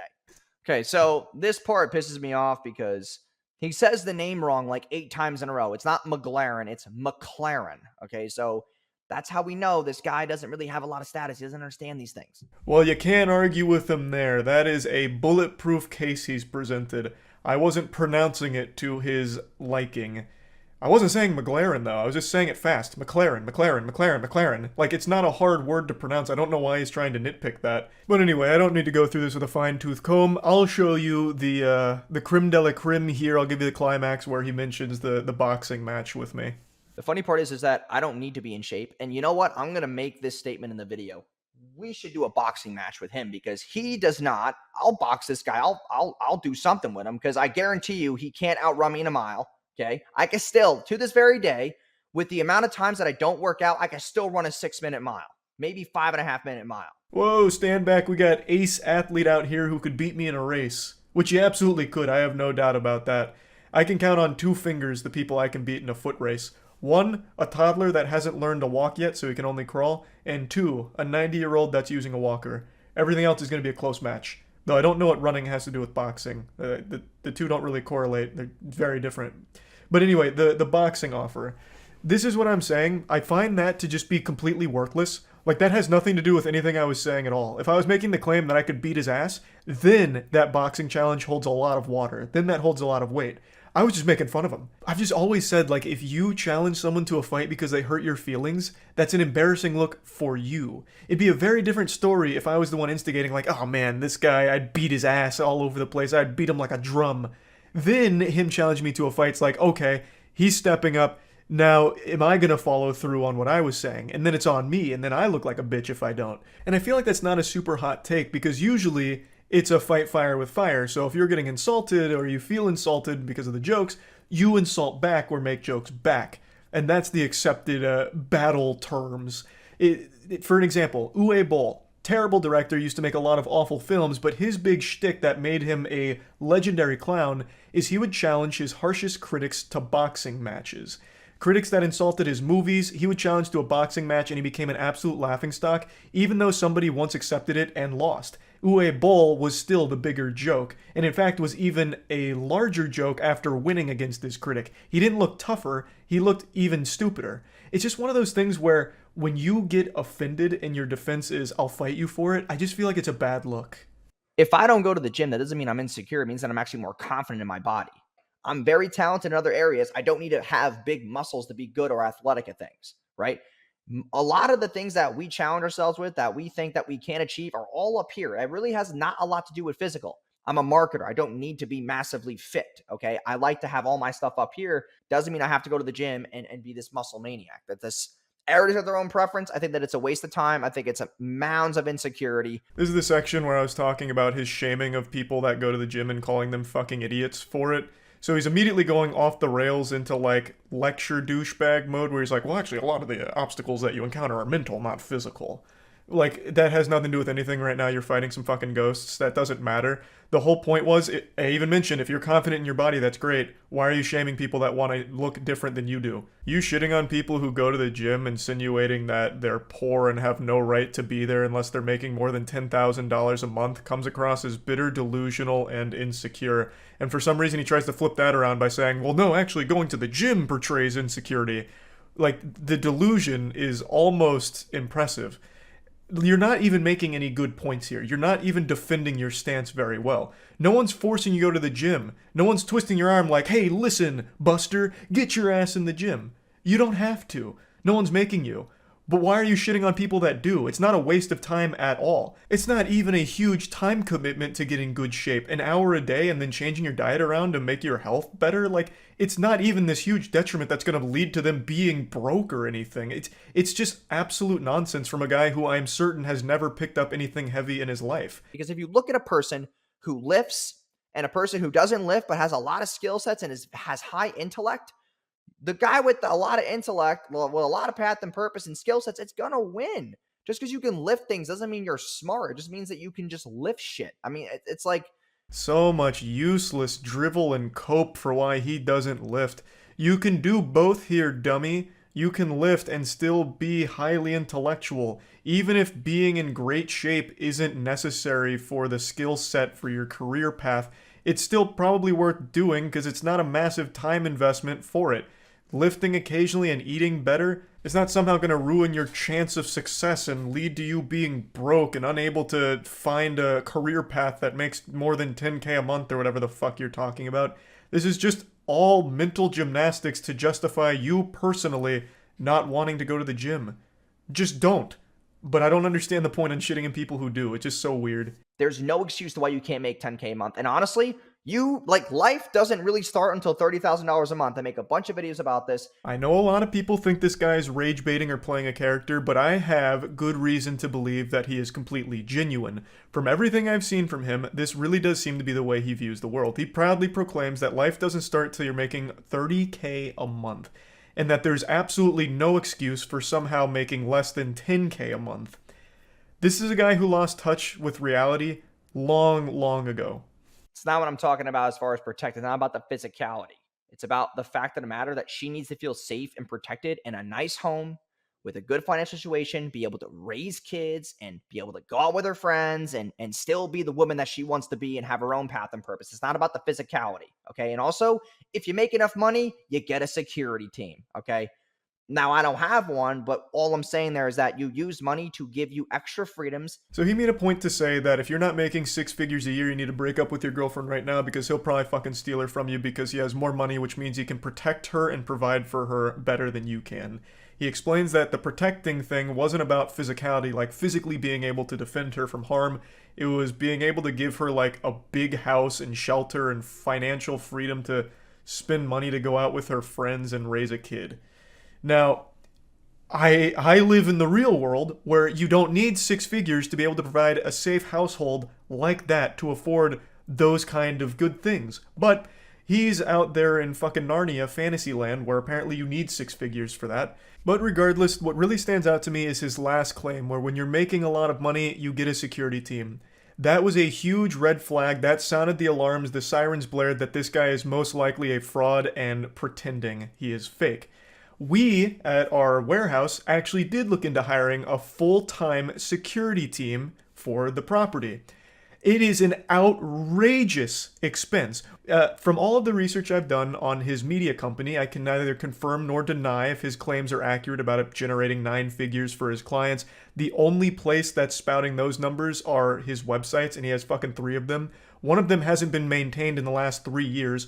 All it does is drip feed fanfic about his upbringing, as well as 404 when you try and look up anything else about it. And then underneath a documentary he made where he sucks his own dick, it's just this giant white page, just this void of emptiness. So there's no good information there, but on his other 2 websites, he does have claims that it's 9-figure generating. But as he mentions in his response, that doesn't mean he's worth 9 figures. From all of the numbers I can find online, and I always take these with a grain of salt, his net worth is between $3 to $6 million. If those numbers are even close to accurate, he himself couldn't afford a full-time security team. He lives where I do, in Florida. If you wanted to hire just one full-time bodyguard for a property or whatever, you are looking at an expense of roughly $150K for one person. That's not even a full team. He would run out of money in like 2 years, perhaps. So it, to me, seems like he has no fucking clue what he's talking about. He's making it sound like this is a common purchase people start making when they start getting a lot of money, when it is not. This is something that's reserved only for like the highest income individuals or actual large businesses. To me, this really just feels like he's pretending. And making more than 10K a month doesn't enable you to magically protect her better. If you see how he edits the video right there, he trimmed it because he knew what he was about to say was stupid. That's the only time where he trimmed the video, where he cut it.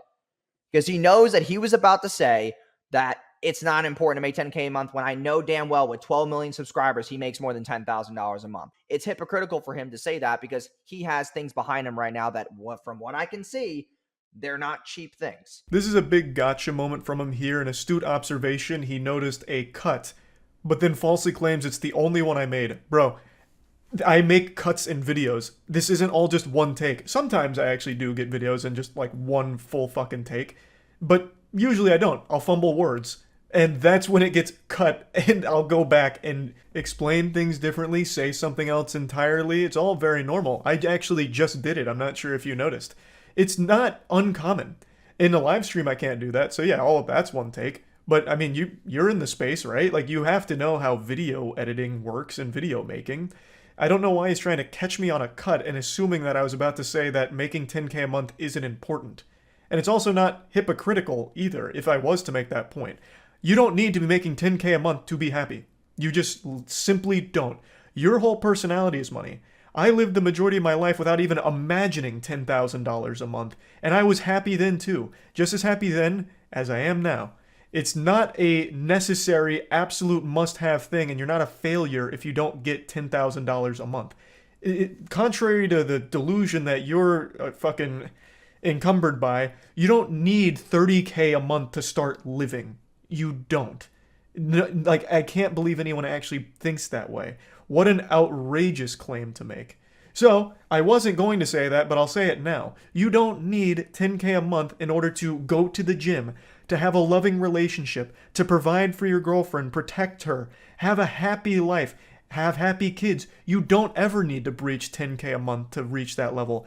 It's not a bad spot. I don't need a massive house with 18 fucking bedrooms with nobody to vacate them. That's a stupid financial investment, okay? The car is not, because the car is for marketing. The car is something I enjoy. Houses are stationary. They don't move. Cars move, and I have fun with the wind in my face. Finally, something reasonable here. I pointed out that his house tour is a very nice spot, but it's not a mega mansion, which confused me because he's all about flexing his cars, for example. And he defended it by saying that it's a nice spot, but he doesn't need a big house. He doesn't want a huge mansion. It'd be a bad investment for him financially. He doesn't want a lot of eyes on him. And all of that makes sense. Completely agree. You don't need a huge house or anything like that. But then why doesn't that same line of logic apply to your McLaren and your supercars, your extremely expensive cars? He tries to say that the cars are for marketing. Why? Because you slap your Instagram handle on the back of one of them? I'm just going to hit you with the cold water and give you the truth. There has never been a single living, breathing human being that has seen a car with an Instagram handle on it that thought to themselves, wow, that piqued my interest. I can't wait to check out that Instagram account of that cool guy driving that car. 100% of the time, people write you off as driving a cringe-mobile. That is the worst marketing. It's like anti-marketing. It makes people laugh at you. But regardless, with the house, you're right. You don't need a big house. Same way you didn't need those expensive cars. But you mentioned that you have fun with them. Well, I'd actually understand if you did have a mega mansion because it'd fall in line with what you were just talking about, where guys who don't make 6 figures a month need to break up with their girlfriends because they can't protect and provide. If you had a big house, you would be providing for your girlfriend, right? You mentioned that you have a girlfriend. I imagine she lives with you. You mentioned people live with you. Wouldn't getting a huge house pretty much be exactly what you preach? You're giving her a great place to be protected in, provided, afforded luxuries, raise a kid in. Like, that falls more in line with what you're saying than owning these worthless supercars. Like, that feels like it should be so much further down the list of priorities for your money. Now, I completely agree. You don't need a big house. But what you're not recognizing is that the way you're living your life in terms of, like, your house is exactly what I and everyone else with a brain is saying. That you don't need 30K a month to live a happy life. You don't need 30K a month to start living, as you claim. You are in a house right now with your girlfriend and whoever else that people could afford without 30K a month, and you are happy. And I imagine they are happy as well. So the life you are currently living contradicts the one that you are preaching about. You are living a lifestyle that is not 30K a month. You are living something that people can live right now without even coming close to that. And yet you're shitting on them if they don't reach it and shaming them for not making that kind of money. It's hypocritical, I would argue. I just wanted to mention that because I found it to be the most interesting component here. I ended up going through more of the video here than I planned on. I just found the whole thing to be just kind of fascinating in a way, so I just wanted to talk about it a little bit, and that's about it. Life hacks are some of the stupidest shit on the internet, to the point where it's almost insulting when you see them. Just dumb bullshit like, if you have to fart and it's not an appropriate place, hold it in, or super pro tip life hack turbo mode ultra life hack. If you need to remember your passwords to your online accounts, write them down. But I found a channel on YouTube that makes every other life hack look genuinely useful. It's an account called Mr. Gear, who releases some of the most psychotic, dumb, unbelievably fucking ridiculous contraptions that he considers life hacks. So let's go ahead and take a look inside the mind of a lunatic here.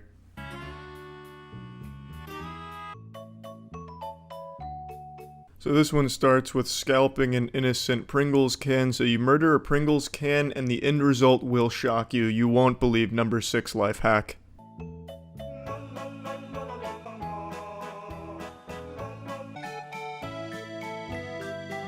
Bravo, Mr. Gear. A real MacGyver over here. The world's most repulsive pencil holder and or cup, depending on how you'd like to use it.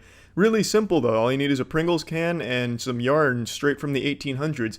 That was the dirtiest yarn I've ever seen in my entire fucking life. I swear he must have dug up his great-grandmother's grave and she was buried with all of her fucking sewing materials, and he just picked up her yarn and then wrapped the Pringles can with it. It's not even aesthetically pleasing or anything either, it just looks like you dumped your shit into a stiff pile of pubic hair.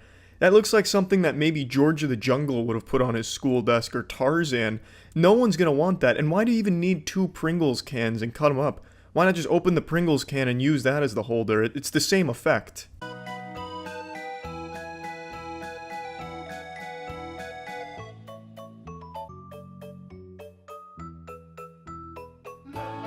I guess this is a good solution if you've decapitated your toothbrush but still want to use the head, but I don't know why you'd go through the extra steps of hot gluing it to an eraserless pencil when you can just go to the store and buy a brand new one for 4 cents.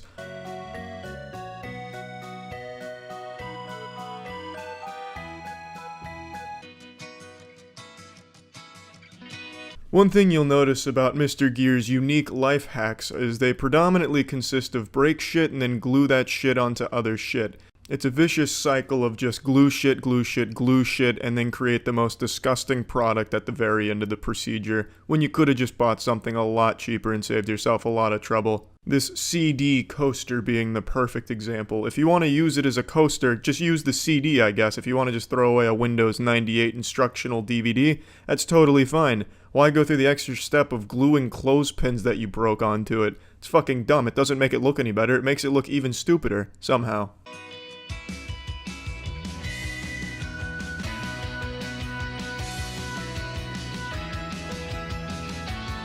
Yeah, that looks like a good writing utensil, a straw with the fucking pin.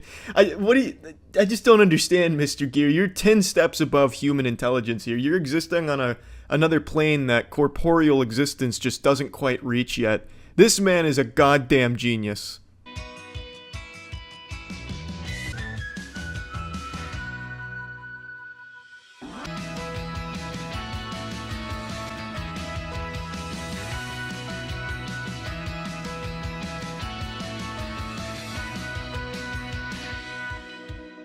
Science said it couldn't be done. Scientists said you couldn't turn a fork into a spoon. What do you call that, scientists? That's checkmate. David Blaine couldn't even turn a fork into a spoon. You know what Mr. Gear says to David Blaine? Suck his fuck, Mr. Blaine, because he has just turned a fork into a spoon. An amazing transmutation here, and he teaches everyone how to do it with a simple life hack. I also appreciate how he has a pretty hard cut on the back of his hand that you know he got while cutting up the Coke can, so don't nobody ever say Mr. Gear doesn't make sacrifices for his life hacks.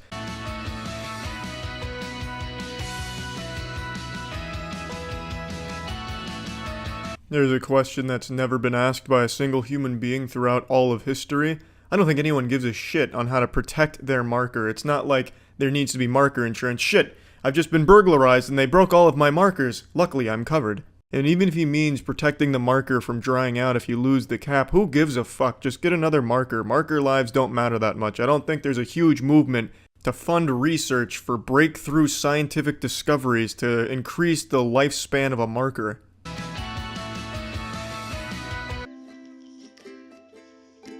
I take it all back. That's a fucking great solution. Just wrap a balloon on it like a condom.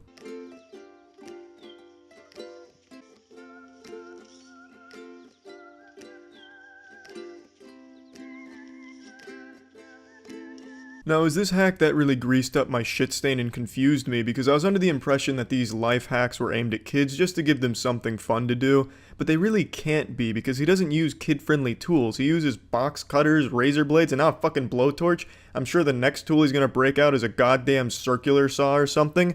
That shit can't be aimed at kids, because kids shouldn't have access to those kind of power tools and materials. So this has to be aimed at adults, but what full-grown, rational thinking adult is going to look at any of these and be like, yeah, that's definitely a lot easier than the alternative of just buying a 3-cent replacement.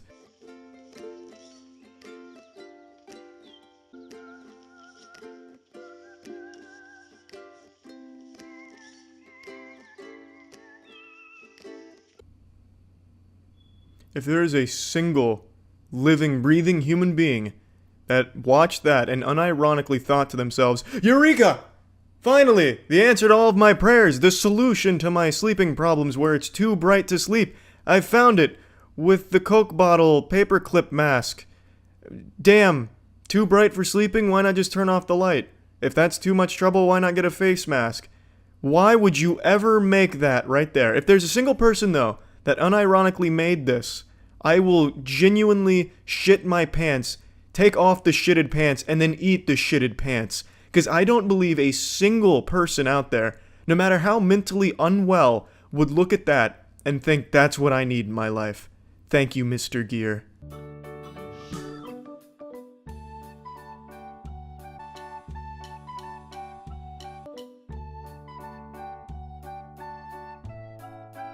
I don't know what the fuck this is. Maybe he made a little lemon titty. I have no idea what it's supposed to be. A modern art piece? I couldn't tell you. But god damn it, your life has been hacked.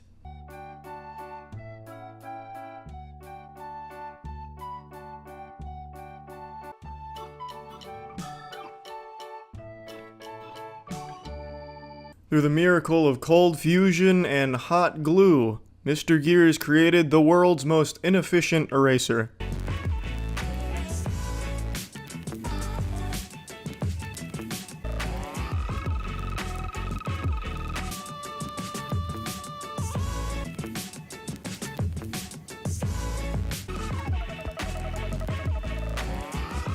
What a beautiful double whammy to finish this video off from Mr. Gear. He gets you with the 1-2 punch. He makes a pencil sharpener that, well, it's just a pencil sharpener. And then he makes a flimsy plate holder that will 100% break your plates.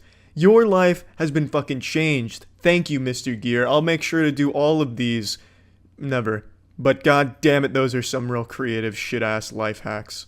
Fortnite. Drake played it, which means if you play it, you'll be as cool as Drake. I don't need to explain what Fortnite is, because it's more than a game. It's a fucking movement. It's a way of life. Even if you've had your face buried in Comcast's asshole and haven't had access to the internet in the last 8 months, you're still familiar with what Fortnite is. Prisoners probably don't even use cigarettes as currency anymore. They probably use V-Bucks. The game is beyond any game ever made. Now let's take a moment and just take a little bit of silence here to remember that a lot of people died before 2017. Jesus Christ didn't even make it to 2017.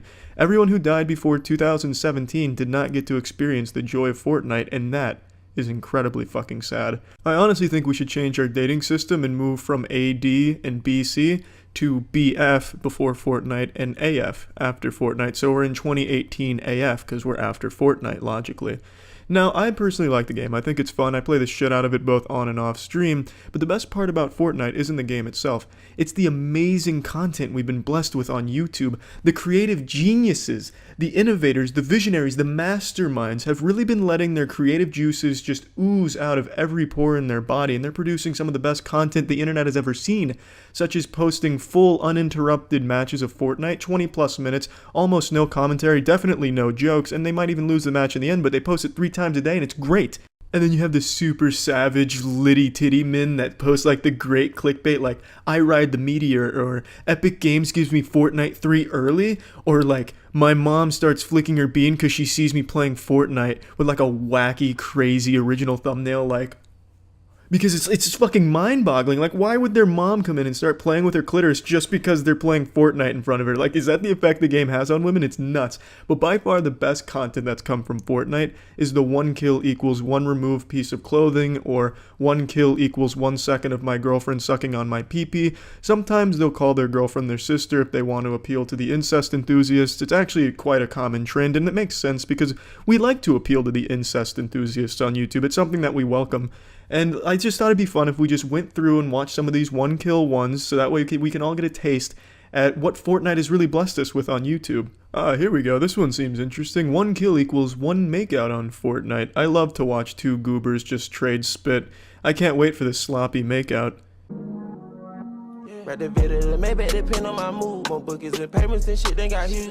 What a beautiful intro. That takes us right back to 2008 montage era shit. This must be his first time with Windows Movie Maker. Come on, god damn it, get a kill. I need this. Please. I need to get off. Yes. Oh, yeah. I'm fucking ready. Get on my game. He died so fast. Get on my game. Stop fucking talking to her and make out with her. Get on my game. That's Don't- 31 KO. don't fucking tease me. 1 second. I need to get loot first. No loot. Just get to the action. You ready? I need to climax. Oh, I'm ready. Oh, I'm ready. I'm ready. Ooh, give me that. Please. Oh, yeah.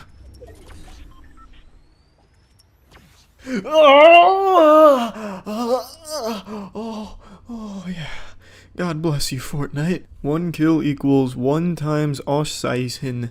I don't speak German, I don't know what that means, but I'm excited to see some Auszeichnung. Jo Leute, was genau? Willkommen zurück hier auf Fax TV. Für alle, die auf der What's fucking crazy is I don't even need to understand German to know exactly what he just said right there. It's like douchebag is a universal language. I guarantee it was something about smashing that like button and ringing the bell. Oh, ugh, what is that, clothes that she's wearing? You're gonna make a 2018 Fortnite YouTube video and you bring a girl with clothes on? What is this, fucking amateur hour? Are you fucking kidding me? You're not gonna exploit her for views right away? No, I'm getting to the end here. There's definitely gotta be some tits coming out. Ich darf nicht gucken, okay, ich darf nicht gucken.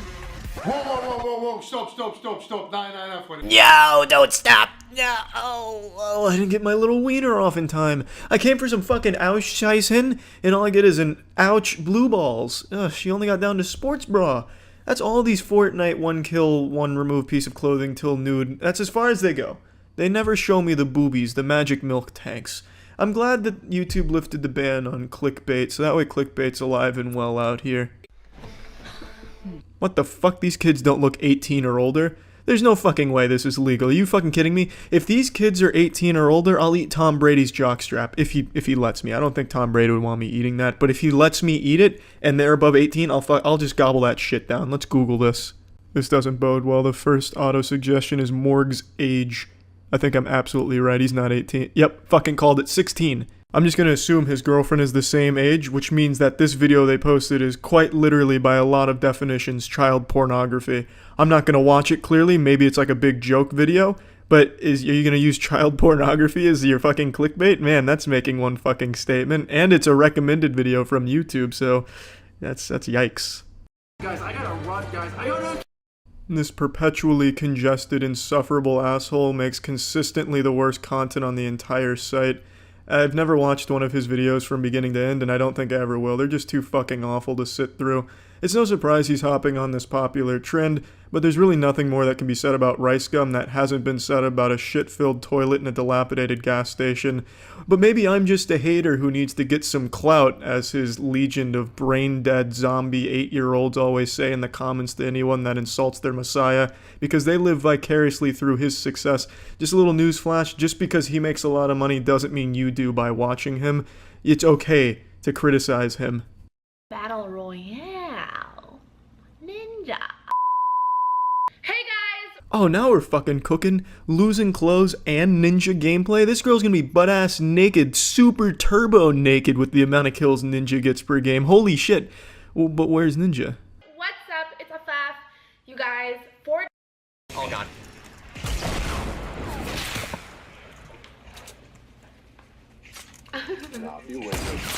Oh yeah. Maybe Maybe once you stop fucking lying to me. You said there would be Ninja and removing clothing, but look at how much clothing you're still in, and you didn't even have Ninja there. You just took clothing off watching a Ninja clip. It's the stupidest shit I've seen in a while. Man, that is not only taking the trend, but it's making it even worse and more low effort. At the very least, the other awful fucking YouTubers hopping on this trend had to play the game. She didn't even have to do that. She just started taking some clothes off, minimal amount of clothes off, by watching someone else who has played the game before. That's amazing. Wow, look at this thumbnail. This guy's about to lick some ass crack. Oh my god, he's licking... He just licked cleavage. Oh, this is a wholesome intro. This is kind of like a Full House type of intro type shit, or like a 90s sitcom intro. This is so cool. But start licking some ass, please. Okay, you ready? You know what I'm saying? I had to make sure I got a good lick in. Oh wait, so that's two things you gotta remove now. I got two kills. At first, I thought that bucket he was handing her was for her to puke in, which would have been very considerate, but it's not, spoiler alert. At first, I honestly didn't think he was gonna lick ass cheeks, because usually a thumbnail like that, it's not in the video, it's just to draw some prepubescent kids in that are trying to jerk off, but he actually straight licks some cheeks. Hats off to him, that wasn't clickbait. Horrible content nonetheless, but it wasn't clickbait, he straight licked some cheeks. Fuck yeah, good for him. But yeah, I hope you've had your eyes open to all the beautiful gifts Fortnite has bestowed upon the internet community, and I think I speak for all of us when I say, thank you. Nothing haunts a chode more than a FaceTime of a popular character at 3 a.m. by a shitty YouTube douchebag.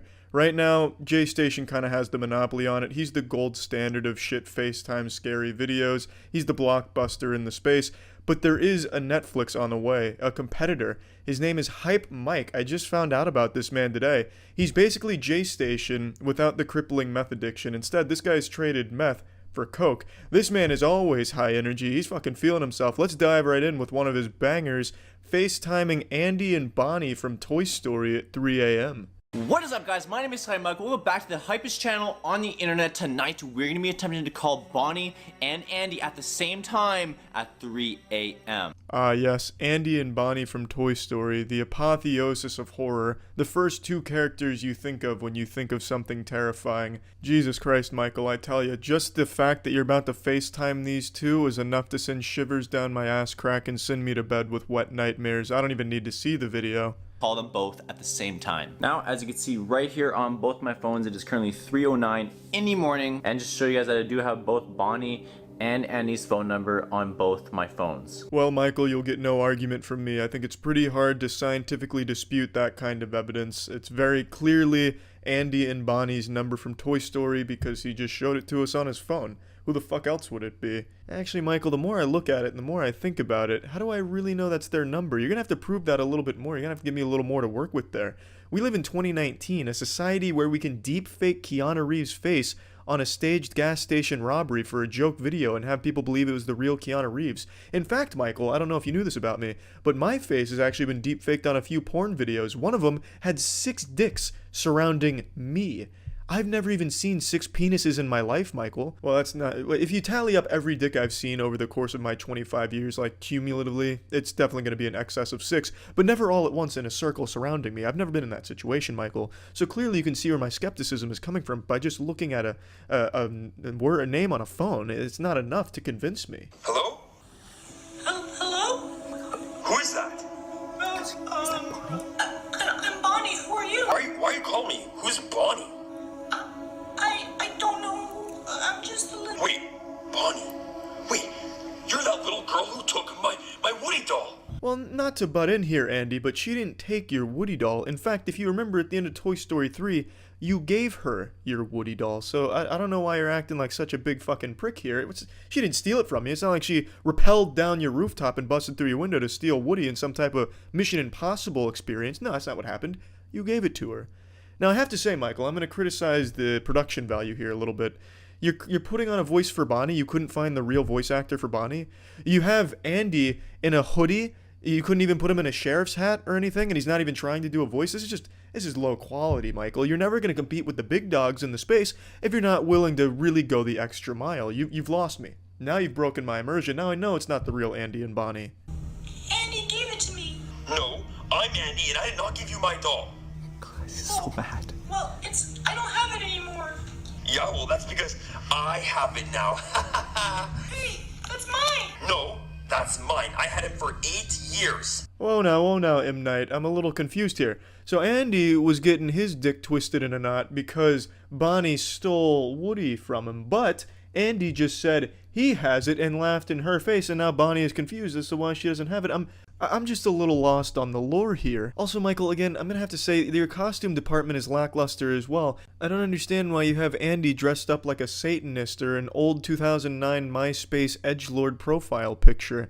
It's like I'm scared. Dad, where are you? Oh, what do you want, Bonnie? Yeah, so scary.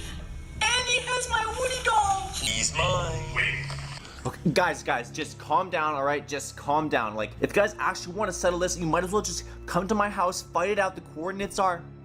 Whoa now, Michael, that was brave. Why would you want to offer up your house to be the Thunderdome for these two to fight it out, though?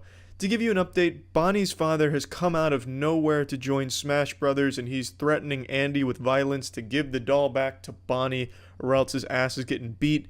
And in response to this, for some inexplicable reason, Michael comes in and says, why don't you guys come beat some fucking ass, slit some throats at my house, and then gives them the coordinates. Why are you giving them the coordinates, though, Andy? Why wouldn't you give them the address? What the fuck are they going to do with that? Oh, yes, Andy, thank you for the coordinates. I'll plug this in.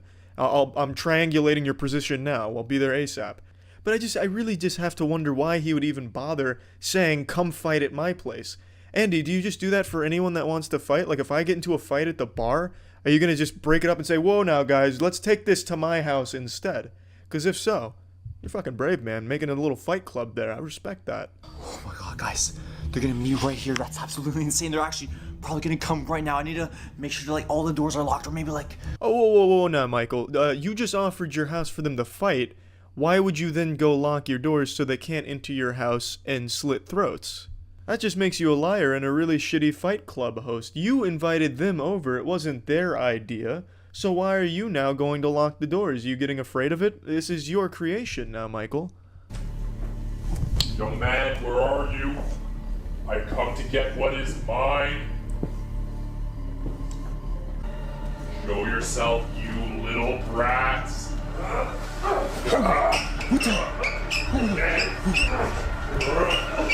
Get off! Oh, all right, where is that doll? Are your eyes closed, you fucking ogre? It's sitting right there on the counter that you just pushed them towards. So this fucking lumbering idiot comes into this house he knows nothing about, could have been set with Home Alone booby traps all over the place, but takes it on faith, comes here for the showdown, pushes the guy, and then can't find the doll sitting right on the counter? Man, walking around like Frankenstein's monster, with one goal in mind, and can't even recognize the goal sitting right in front of him? Disgusting. It's embarrassing, really. Bonnie should be ashamed of herself for having such a stupid fucking dad. What the hell? Oh, no. Let go of that crate now or else. Let me see where. Oh, get the hell out of here! I need to get the hell out of here. This place is insane. I'm not dealing with this, but thankfully I do have the Woody doll back. Yeah, that's the whole rest of the video. I kind of broke it down into the only 4 parts that have anything at all that happen in them. Everything else in between this is just him saying, guys, Woody, wow. So I cut all of that out for your own safety, really, because it's fucking awful to listen to. But I have to wonder, why the fuck does anyone watch this? Even as like a diaper-shitting, milk-snorting toddler, it's not well done or scary. The last thing I want to do is compliment J-Station, but he's the most similar channel to this. And at least in his defense, when he does these shit videos, and it's all he does, he actually has shit that happens during it. Hype Mike's videos, on the other hand, this is about the extent of their action. He grabs the Woody doll, runs and hides in a bathroom, and then both Andy and Bonnie's dad leave. That's all that happens. It's not even like an attempt at like tension or scariness. Genuinely, nothing fucking happens in the 10 minutes plus. I don't get it. I can't wrap my head around it. At least when you look at things like if I was a kid, I could maybe see why that would make sense. But here, fuck me, I don't get it at all. Hype Mike, yeah, it sucks. But good work out there, I guess. I don't fucking know. Anyway, that's some more scary FaceTime shit. Always fun. The goofball finally admitted it and is facing real repercussions for his reckless, ridiculous, stupid stunt of crashing his plane for YouTube views. I'm about to blow a kazoo right now to celebrate. It feels so great. Now, a year ago I made a video talking about a situation with a YouTuber named Trevor Jacobs, who made a video, a sponsored video by the way, where he took off in his plane wearing a parachute, which is unusual for a pilot to just have a parachute strapped on him, as I understand it. And while flying the plane, he's like, oh, jeepers, Jiminy, Christmas, something's gone wrong. We've lost the engine. And he has like 9 different GoPros set up. And then he just bails out of the plane like he had just accidentally pressed triangle in GTA. He just ejects from the plane and parachutes out with his selfie stick, of course, making sure to get all of the right angles. And then the plane just unpiloted free flies around and then eventually crashes into a mountain. Now, the reason I put an emphasis on the sponsored part of this video is because that played a role in his motivation to crash this plane for views. He said it was part of the sponsorship deal. So I imagine he wanted that shit to bang. So in his deranged little mind, he cooked up this unhinged idea of crashing his plane on purpose and parachuting out. Now, it's extremely dangerous, obviously, because he had no control over where that plane was going to crash. You know, it's not like he's the weather master. He wasn't on the ground doing some kind of fucking sacred wind dance or air bending to make sure the plane crashed into a mountain with nobody around. And even then, there could have been a hiker on the mountain or anything like that. But also, there's a town nearby where it crashed. So what very well could have happened is the plane could have just kept going, gliding, and then eventually being like a fucking terrorist attack on that town with the plane crashing through a business or a house or something. Just from top to bottom, the absolute dumbest fucking idea a pilot could ever have. And everyone immediately knew that something was fishy here. Everyone immediately pinned exactly what happened, that this was a planned viral stunt. Because in the video, you know, when shit's hitting the fan, he's like, zoinks! It's all going awry. He made no attempt to fix anything, correct anything. His first instinct was to jump out of the plane with a selfie stick filming him and the plane behind him, and then parachuting to the ground. And also, everyone immediately called out how fucking weird it was that he was flying with a parachute strapped to him already to begin with. That's not normal. That's not something most pilots do. So all of the red flags were immediately being tripped. Everyone was sounding the alarm that this was a planned ejection and viral stunt to crash the plane for the sponsor deal. And now the Johnny Sins of pilots is fully admitting it. He's just taken all the egg on his face. He is squealing. He's currently pleading guilty to the obstruction of a federal investigation by cleaning up the site of the crash. This is in reference to Jacob going out of his way to make sure that he gets the wreckage and destroyed it himself, which you obviously can't fucking do, especially with a high-profile maneuver like this, fucking crashing a plane. So it just goes over the situation here. So he's in a plea agreement, and he said that he filmed the video as part of a product sponsorship deal, and he's looking at a potential 20 years in the slammer for it, which it sounds about par for the course. Honestly, it's just lucky no one fucking died doing this. Again, he had no control over where that plane was going to crash. This could have been an unbelievable disaster, even more so than it already was.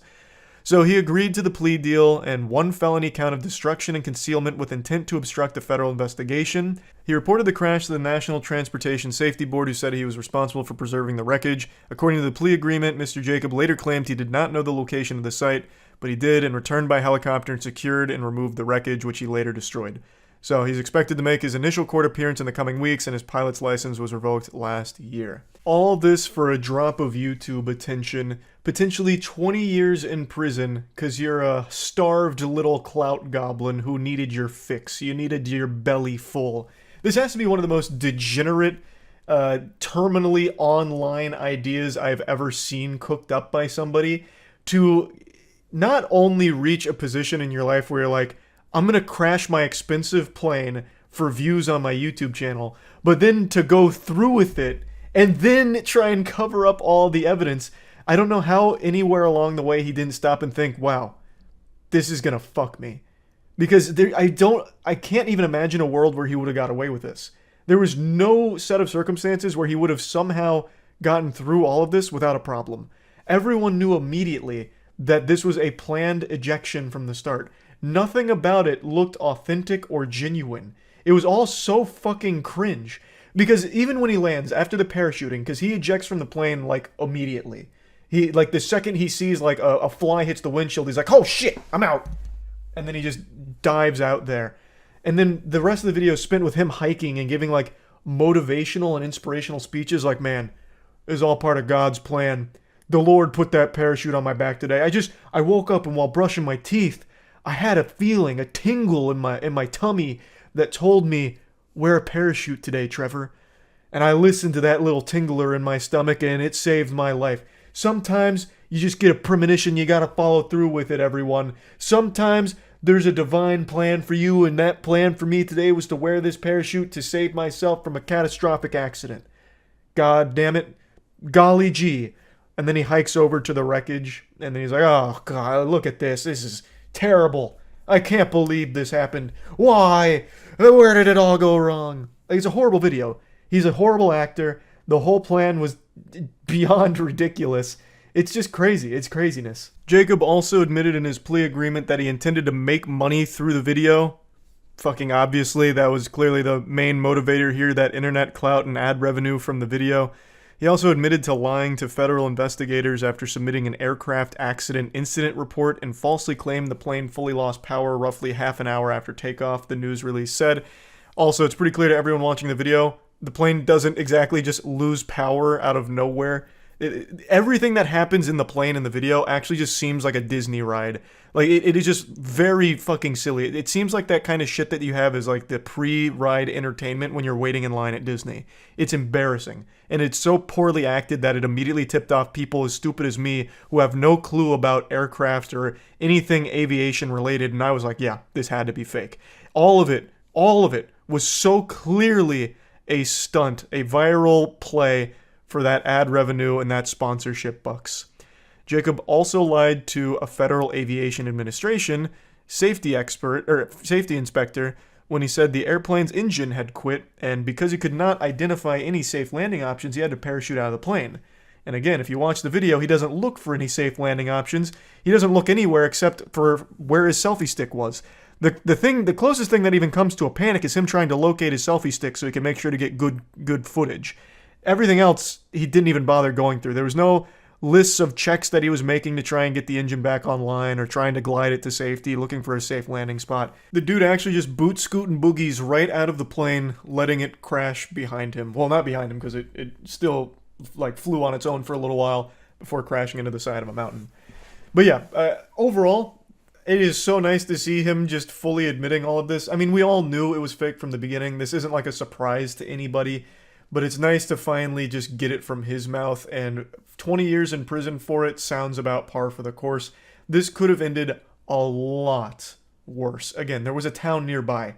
This could have just killed random people, all for this man's YouTube views. It's so ridiculous. So, just wanted to give a little update to this because when I was streaming today, watching the Moist Esports Rocket League squad absolutely pop off, chat made me aware that Trevor Jacob was finally facing the repercussions and just openly admitting all of it. So right after the games today, I went, checked everything with a big smile on my face, and I figured it was worth updating all of you who may have been, aware of the story but not following it that closely like I was. So looking like the happy ending here. Hopefully he does face that prison time because he absolutely deserves it. That's about it. See ya. Today, as I was perusing the popular tweets on Twitter, reading the inspirational platitudes from celebrities we all love, he's giving us such powerful statements like, bullying isn't cool, being nice is cool. I never used to be this incredibly rich, wealthy, and successful. I used to be not this super rich, wealthy, and successful, but then one day I said, I want to be rich, wealthy, and successful, so I went out and did it. What's your excuse, nerd? Stay lit. Bless 100. If someone pours milk into your cup, don't fuck with them because they're a mean person. They didn't even ask if you were lactose intolerant. Only care about nice people. Stay nice, don't be mean. And as I was fist pumping in agreement with these eye-opening statements, I came across one that was a little different. This one was pretty negative. It was about this woman's morning routine and how fake it was. And truthfully, I don't see what's fake about this at all. I mean, I also wake up every morning surrounded by $50 worth of helium heart balloons with a giant good morning sign and covered in a blanket of my own face, while also having a stack of tortillas that I'm trying to pass off as pancakes, just because I'm trying to pull a little practical joke on God. I want God to think I started my morning with pancakes, but that fucking idiot doesn't realize it's just tortilla wraps. Now let's go ahead and read this and get inspired. The best of days starts with a smile and positive thoughts, and pancakes. You're not fooling me, Scarlett. You may fool Penn and Teller with that trick, but I'm a bit sharper. I can clearly see those are tortilla wraps. Those are not pancakes. I don't understand why she's using a stunt double for pancakes here. They're really not that hard to come by. Maybe she was just very lazy, or she just doesn't like pancakes in general, but still, a stack of tortilla wraps, not fooling me. And strawberries. Can confirm those are real strawberries. Well, I can't confirm they're real. They might be plastic, but they at least represent actual strawberries. It's not a stand-in. And bottomless tea. My morning routine is now live on YouTube, and while I don't show you my real bed hair, trust me, it's not pretty, I do give you a little insight into how I start my day in a positive way. Well, it's a little sad that this isn't completely genuine. Everything else seems pretty normal, like a normal routine here, but if that's not a real bedhead, that didn't take me right out of the immersion immediately. Head over to my stories for a swipe up link and let me know what you think. It features my morning habit of rinsing with Listerine Advanced White to help whiten my teeth. At Listerine UK Ireland, hashtag bring out the bold. This is a paid partnership with Listerine. Now, isn't this just hashtag relatable? Every good morning seems to start with a hard rinse of Listerine Advanced White to help whiten our teeth. Hashtag bring out the mold. Honestly, I can't even get out of bed unless I smell the strong aroma of Listerine Advanced White calling my name and gracing my nostrils. It's like a fly to a pile of dog shit. I just come running. I need to start my morning with Listerine Advanced White. So honestly, I'm confused why everyone thinks this is so fake and disingenuous. To me, this seems like a pretty standard morning routine.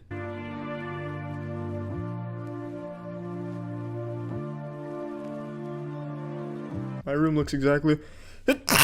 Sorry, I'm allergic to shitty set design. My room looks the exact same way. I've got balloons and good morning signs. I buy new roses every day to give myself in the morning, and I have a picture of eyes looking down on me while I sleep. It makes me feel safe. Good morning and welcome to my updated summer morning routine. I know you guys loved my last one and I've since changed things around a little, including my room. The first thing I do when I wake up is make my bed. No, you don't, Scarlett. Nobody does. You could create an android whose sole purpose was making the bed every morning and it would slack on it. It would take days off. Nobody makes the bed immediately after waking up every single morning. I love using Listerine Advanced White because it combats bad breath, lifts stains to give me whiter teeth, puts a protective shield onto my teeth to stop new stains from developing, and it has 3 powerful essential oils to reduce plaque and bacteria. Now this part I absolutely believe. I think all of us out here start our mornings with Listerine Advanced White. We give a very thorough gargle plargle, that way we're able to coat all our teeth in the essential motor oils it comes with to prevent plaque buildup and anus breath. You don't want any of that running around. I mean, Listerine Advanced White is the only way to start your morning. If you don't start your morning with Listerine Advanced White, did you even wake up? Trademarked. I wish I really had 3 Scarletts to help me through all those emails that I have to catch up on. I truly don't think the world could handle 3 Scarletts in the same location. The narcissism would overload the fucking electrical power grid and cause some type of legendary blackout. Breakfast is homemade granola, coconut yogurt, protein powder and fruit. Sometimes I even add in a wheat biscuit too. Holy fuck, Scarlett, your gluttony knows no bounds. A wheat biscuit? You got me fucked up. That would ruin my morning right there. You're wild. That's just fucking wild and wacky. But unfortunately, she left out the most important ingredient to her breakfast concoction. It's Listerine Advanced White. She also uses it as a substitute with her cereal. Listerine Advanced White. Use it on your food too. My teeth are so much brighter since using Listerine Advanced White, so I'll take any excuse to smile. Well, slap my fucking barber and color me pink. I'm gonna go out on a limb here and say that's not a genuine smile right there. She's just kind of putting that one on for the camera. There's really not a whole lot of passion behind that smile. But look at those pearly whites. You can only achieve it with Listerine Advanced White. I'll take any excuse to see teeth whitened by Listerine Advanced White. Fuck the morning routine. This is the Listerine Advanced White routine. Next up is a quick scroll through my Instagram feed. Far be it from me to question this bulletproof Listerine white ritual here, but why? Why do you just scroll through your own Instagram page looking at your own posts? That seems incredibly full of yourself. You're not even looking at comments or criticisms or anything. You're not even looking at anyone else's shit. You're just looking at the things you've posted.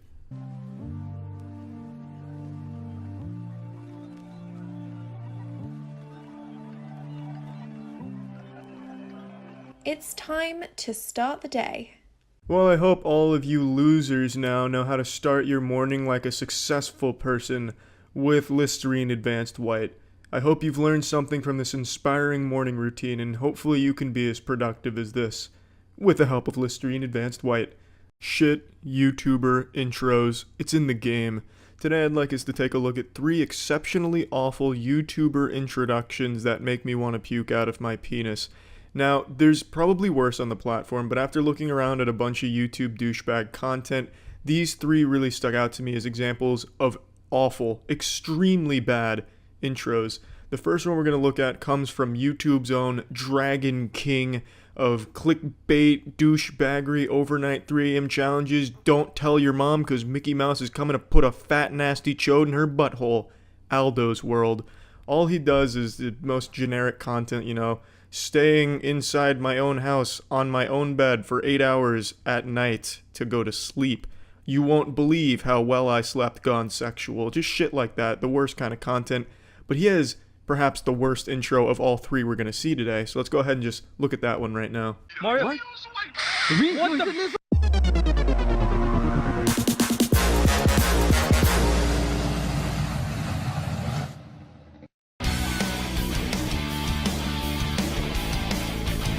Mamma mia! Fucking whoa. The litness levels on that intro are off the charts. You know, that dragon may have looked CGI, but it wasn't. That was Aldo in his real form. Aldo's an actual dragon that's just taking on the human form of a douchebag. Man, that shit was fucking wild. Have you ever seen Windows Movie Maker used to this level of talent, this level of expertise? He made this look like a Marvel Studios FX reel. It's amazing what he was able to do with PowerPoint here. I mean, I fucking love it. It's a little CGI dragon from some low-budget indie movie, I suppose, and then he clipped it into his intro, and then he's got the clip art fire effects surrounding him, and then he's just kind of rising up from the fire like a phoenix rising from the ashes of dead YouTube trends, but he's still going for it. I'm Aldo's World, and today I'm FaceTiming Buzz Lightyear at 3 AM. You won't believe how much he haunts my boners now because of this. It's fucking bad. It's just really bad across the board. And then he has his Dragon Ball Z intro for his merch, like a little Dragon Ball Z thing going on there to plug the merch. It's just, across the board, it's horrible. It's abominable. Yeah, Aldo, if you're watching, I got some advice. Just get rid of it. That's how you can fix it. There's no salvaging what you currently have. Just scrap it and start over something fresh. Let's go ahead and move on to the next one. This one's from Custom Grow 420. Yeah, what up, YouTube? YouTube, what up? Jolie coming at you. Custom Grow 420. This idea of a channel design for cannabis patients and adults. Alright, man. Great, that was nice and concise. It only took 45 seconds to go through this little monologue you had prepared for every single video you've ever made. Nice. It was really pleasant on the ears, too, to hear that. And he does this with every single video, no matter the context, and he doesn't care if there's a guest there. He'll still do it and take up, like, the first 40 seconds of the video just for this intro. And they're all so uncomfortable around it, it seems. Like, look at this clip. Yeah, what up, YouTube? What up? Jolie coming at you. For Custom Grow 420. This 18-number channel design for cannabis patients and adults. It's so fucking long. Goodness gracious. That guy on the left over there in the beanie looks like he's ready to just take a fire axe to Joe's head to end the intro. He's analyzing every possible escape to just get the fuck out of there. You know, just going over possible escape plans in his head like Ethan Hunt trying to get out of a torture scenario. If I start a fire, maybe we can all just get out and just get this shit over with so I don't have to keep hearing this intro. But what if I take, you know, this fork and put it in the electrical outlet? It'd be a lot better to electrocute myself than keep listening to this intro. It's too long. And you can see how uncomfortable both of them are in this clip right here. The guy keeps looking at the camera on the man like, please make this guy stop. Joe, it's too long, man. Like, come on. Don't do it for every single video. If you got guests, don't make them sit there for 40 seconds listening to you do this Shakespearean recital or whatever the fuck this is supposed to be. It's just bad. And in all measurable aspects of a possible intro, it's bad. So that's the end of that one. Let's go ahead and go to the third one. This one's from Eli So Cray.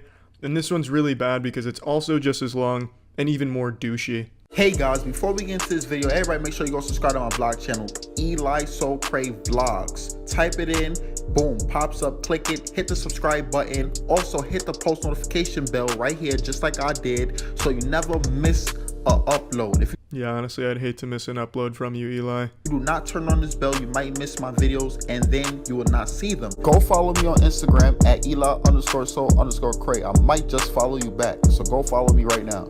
Also, go subscribe to my mom's channel, Patricia Belton, and do the same exact thing. Thank you. Oh my God. He plugs everything he can think of. Please also don't forget to like my 4th grade English teacher's Facebook page. She gave me great grades. She was a great lady. Don't forget to go smash that motherfucking like button over there. Oh, also, my mailman is super fucking savage, so here's his LinkedIn. If any of you guys have a job for him, make sure to shoot him a job email. He just plugs everything in his life, every person in his life. It's very overwhelming how much he plugs here, and before he even starts the video. It's so douchey. I hate when people do this, like, hey, before we get into this video, please go everywhere else that I've ever, associated with and hit the like button, follow button, whatever. It's fucking dumb. I hate that shit. The guy's content is also shitty, so his intro matches the rest of his content. He does exactly what every other generic douchebag YouTuber does, like the face timing at 3 a.m., the overnight challenges. He puts a little different spin on it. Sometimes he's like, I fucked the Fortnite default dance or something. And that I can kind of respect. At least it's different. There's not a whole lot of people, fucking Fortnite default dances. But other than that, it's just generic shit-ass content with an even worse intro. Now, like I said, I'm sure there's worse intros on here, but while just perusing around looking at shitty YouTube DoucheTuber content, these were the 3 worst intros I found. So, I mean, yeah, that's it. If you're trying to be an up-and-coming YouTuber, please avoid doing anything even remotely close to these intros you just saw today. Are you familiar with a honey wagon? I know the name alone sounds like something Winnie the Pooh would be ecstatic to find, kind of like a kid with an ice cream truck. But I assure you, it's nothing that glamorous. You see, a honey wagon is the truck that's used on movie sets to suck up all the pee-pee and poo-poo left in the porta potties. Now let me ask you, what does a honey wagon and the YouTube trending page have in common? You probably guessed it. They both eat a lot of shit. Welcome to another exciting episode of Charlie Watches Shitty Content. Today, we'll be looking at a Hannah stalking video called My Summer Crush. Hey girl, do your thing and switch. Hey girl, do your thing, How hashtag relatable, just a group of girls hanging out in the middle of the road having an impromptu dance battle. This man right here looking like a Scooby-Doo villain whose plans were just foiled by some meddling kids. There's no doubt in my mind he can see what's going on because I have a whole production team here. It'd be impossible for him to miss it, but he wants no part of it. He doesn't want to get involved in these girls doing some fucking dance to summon the rain. He just wants to bring his trash can back in peace, and I respect that. Hey, ladies. Introducing the comedy. Are you on the floor laughing right now with your sides split by these goofy, wacky faces? If not, there's nothing in this video for you. Hey, we're having a pool party. You should all come. That sounds cool, I guess, right? Sure, yeah. Yeah, whatever. You're all invited. Come on, all of you. Let's go. Okay, bye! See ya. Bye. Hey, see you soon, guys. Not a goddamn thing in this part makes sense here. The guys didn't even tell them where the party was. Just, you're invited to the party. Alright, that sounds good. I'll see you at the party. Didn't give them a fucking address or anything. How are they supposed to find it? Echolocation? What, are they leaving breadcrumbs behind their car to help them find their way there? Doesn't make any sense at all. The writers really fell short here. And I would expect a lot more from Hannah stalking writers, honestly, because usually their plots are watertight, bulletproof. I already have a crush on him. I called dibs on the main one. Driving. Guys, a cloud! I think it's gonna rain! Oh no! I can't get my hair wet! I can't get my hair wet! No! Anything but that! Introducing the rest of the comedy from Hannah, screaming. Man, she follows one of the main rules of internet comedy videos, which is if it's loud, it's extremely entertaining. Every internet comedian uses just really loud noises in order to bring their audience to tears of laughter or laughing so hard they ejaculate. I tell you, nothing makes me laugh harder or slap my knee more than a loud meme song blasted at the highest possible frequency to fuck up my eardrums, or somebody screaming in a video that's amped up even higher to also fuck up my eardrums. It's as if these internet comedians, these clever geniuses, are trying to entertain cavemen, and since cavemen don't understand words, they don't have to rely on jokes, they just rely on dumb fucking faces and loud noises. I'm so glad you guys could all make it. Hey! We're gonna have a great time today. There's just one rule. Try not to get wet. No. So, I just don't want to get my hair wet. It's okay. What the fuck? They don't want to get their hair wet, but they accepted an invite to a pool party. That makes no sense. Oh yeah, I'll go to your pool party, but I don't want to get my hair wet. How do you come up with this, Hannah? That's so clever and creative. That's like me accepting an invite to go bowling, but saying I don't want to get my fingers covered in grease and blood from other people. It's like, well, why are you going bowling? You might even get some old fingernails lodged into your fingers. Why do you say yes to going bowling if you don't want that? Hannah, this is so beyond creative for a joke. You want to go to a pool party but don't want your hair wet? That's fucking unreal. Hashtag unreal relatability. It's awesome. I know. Where are the drinks at? Oh, not there! The hair! Oh my god, do I look okay? Your extensions! Your extensions!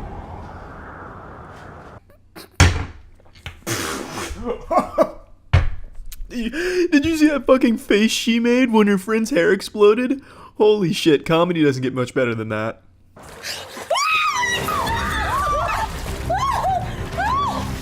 I don't know why she's afraid of her own hair in the pool, throwing it around like it's some type of fucking swamp monster. Oh, whose pubic hair is this? Oh, get it away from me. Not today, Cabana boy. You got lucky. I don't think so. So a couple of guys decide to start throwing girls in the pool since they're not going in because they don't want to get their hair wet, but their plans were ruined because they brought handcuffs like any sane person would bring to a pool party. Oh, hey, Jessica, did you make sure to pack a change of clothes, a beach towel, and your handcuffs? You got it, Margaret. You're goddamn right I did. I never leave home without my handcuffs. The first guy's got an extremely interesting approach to the girl. He's walking around like a sexual predator, or the Grinch about to steal Christmas. Hey, Instagram party people. I'm over here at the pool having fun.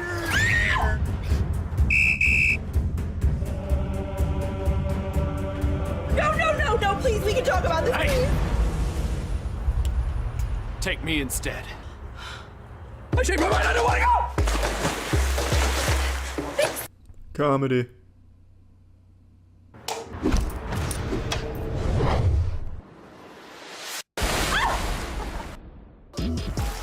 Okay. Come at me! See how it is? No one gets my hair wet. What? It's on like Donkey Kong. I've listened to this part about 7 or 8 times, and I'm 100% certain now that he says it's on like Kongli Gong. I can't really fault him for falling short on the expression considering there's no script given here and he must have been unfamiliar with it, but he did give his best attempt. There's still a bit more left of this video, so in the words of Duke Nukem, it's time to kick bubbles and chew ass gum, and we're all out of Donkey Kong.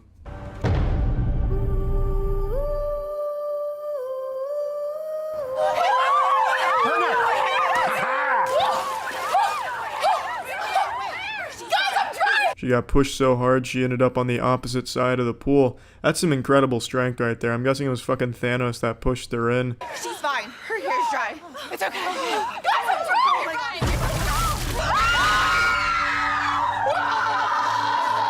You know, I've been waiting to talk to you all day.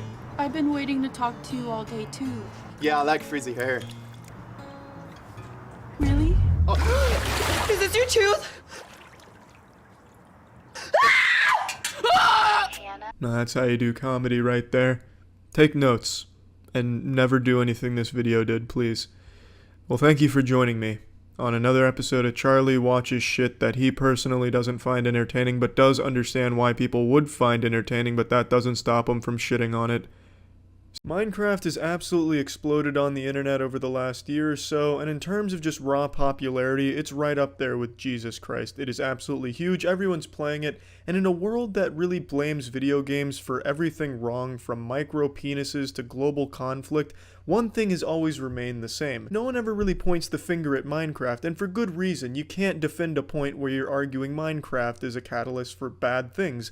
Not even the most dustiest, pussied, wrinkliest, scrotumed old boomer could possibly make a case, because Minecraft at its core is all about exploring, learning, being creative, imaginative, all things society really puts a big emphasis on. And it's honestly just about as innocent as anything can possibly be. It's not overly predatory like a mobile game that's constantly flashing in front of your fucking face, triggering your epilepsy, begging you to get your parents' credit card, to buy a bunch of shit in the game, spend thousands of dollars behind their back, offer no refunds. Just all this to say, Minecraft has a reputation for just being a really great, innocent game. But like most things on the internet, YouTubers find a way to fuck it. And in this case, I do mean literally.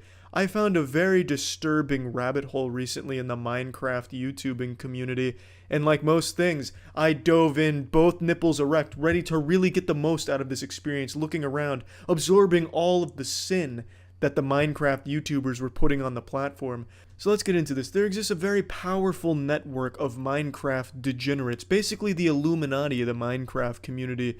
It's accessible by typing in best Minecraft animation, top Minecraft animation, and in a nutshell, it's just sexual degenerate Minecraft fetishists that have these channels dedicated to uploading Minecraft porn thumbnails on top of stolen Minecraft content. So what you'll see when you type in this phrase on YouTube is you'll see a ton of videos with these exact titles, and all the thumbnails are sexual, some just outright full nude Minecraft models.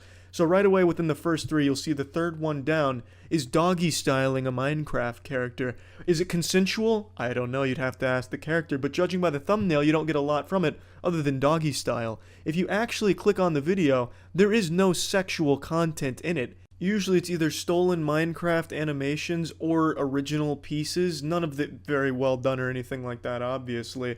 But all of the thumbnails have a very similar vibe. Right under this, you see a character's clitoris being flicked by a creeper, or excuse me, a zombie. Pardon me, I don't know the proper nomenclature, I'm not a big Minecrafter myself.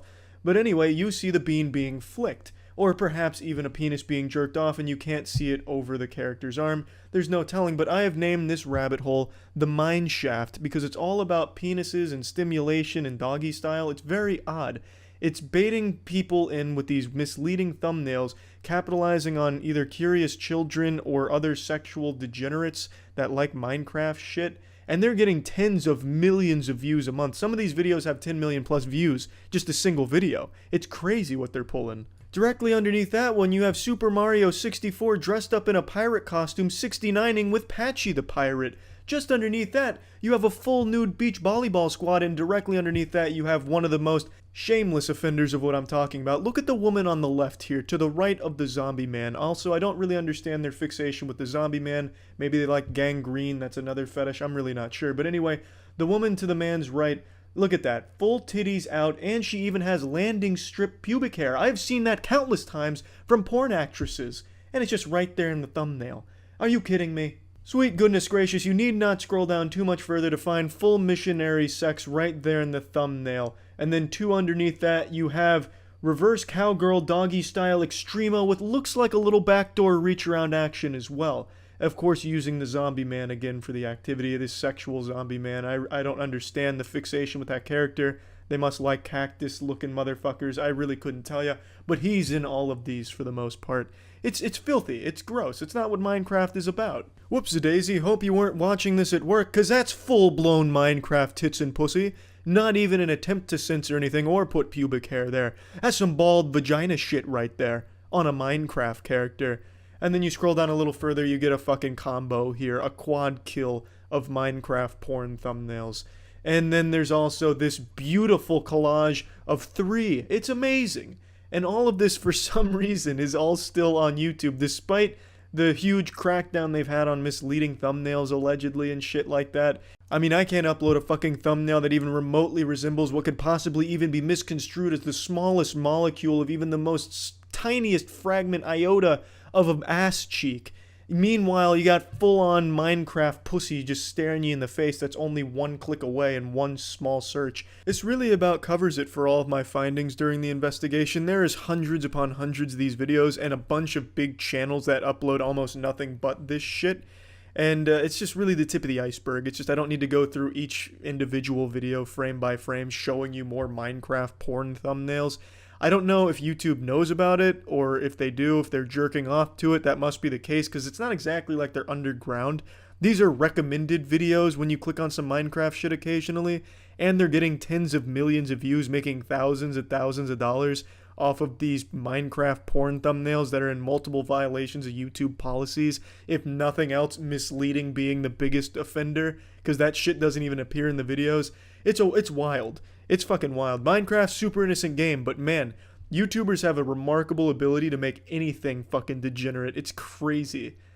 What does every DoucheTuber have in common besides a micro penis? Energy. That's right. You see, the DoucheTuber species has learned that in order to keep the attention of children, they have to jingle keys in front of them constantly. They have to pop out a titty that's full of milk for them to suckle on, and it's a very high energy titty they need to present. Thus, they always put on a fake persona, and you get those real crazy wild intros, the "What's going on, fam squad? Today we're doing the try not to call Thanos at 3 a.m. challenge and come in our pants. Are you ready, bitch boy? I'm ready, shit boy. Let's get into it. Don't forget to smash that subscribe button. Yeehaw, whoa, whoa, whoa, whoa." That's why you always end up with that shit, because children like the energy. They feed off it. But what happens when the DoucheTubers have no energy and are very boring? Let's find out. I just want to quickly say this warning has never held less meaning than it does on this video. This is another pause challenge. This is from the Martinez twins, and the most extreme stunt they do here is shoot water from a hose in their face. It's not exactly the most dangerous and daring Evel Knievel stunts. It's not like they're trained to take water from a hose to the face. It's just not that fucking big of a deal. I don't think they needed the warning.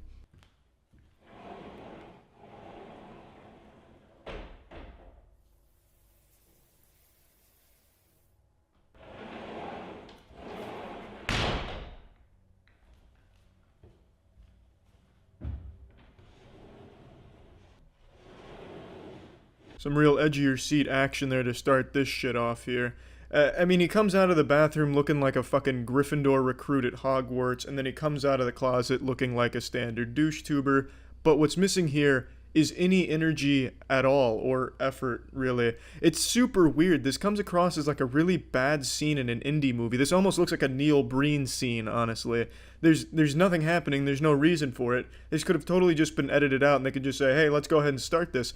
But instead, they take 20 seconds to show him going in the bathroom, you know, jerking off real quick, coming out, and then changed. What's the point? Okay, I'm ready. You see me? I'm ready. Ready to go? First of all, we gotta wake up my brother, so we should go. It honestly never occurred to me just how important that royalty-free background music is to Douchebag's YouTube videos, because you notice he doesn't use anything. It's just completely quiet and him talking at it, and it's so uncomfortable. It's like the start of snuff video or like poorly acted porn. And when you don't have that background music in there, it just really highlights how fake your energy is, and it really just makes it seem so fucking weird. This intro should serve as a PSA to up-and-coming assholes to make sure you have some music in there. You wanna wake up everyone? Yeah, bro. Hi. Hi.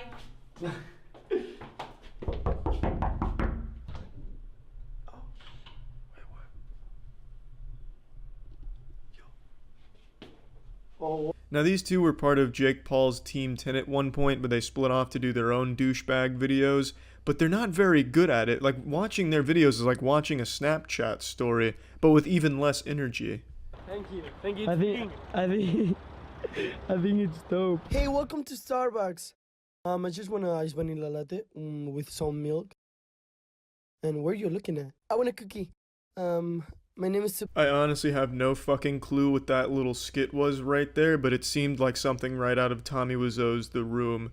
I don't understand what that was. I think it was them trying to like voice act what happened when they went into Starbucks, but I honestly have no idea what that fucking disaster was. It was a beautiful, beautiful piece, honestly probably directed by Neil Breen himself there. and probably the best part of the video, really. Morning routine every single day. We go to Starbucks. We eat sandwich and we drink coffee. Who gives a shit about your morning routine? Ivan, pose.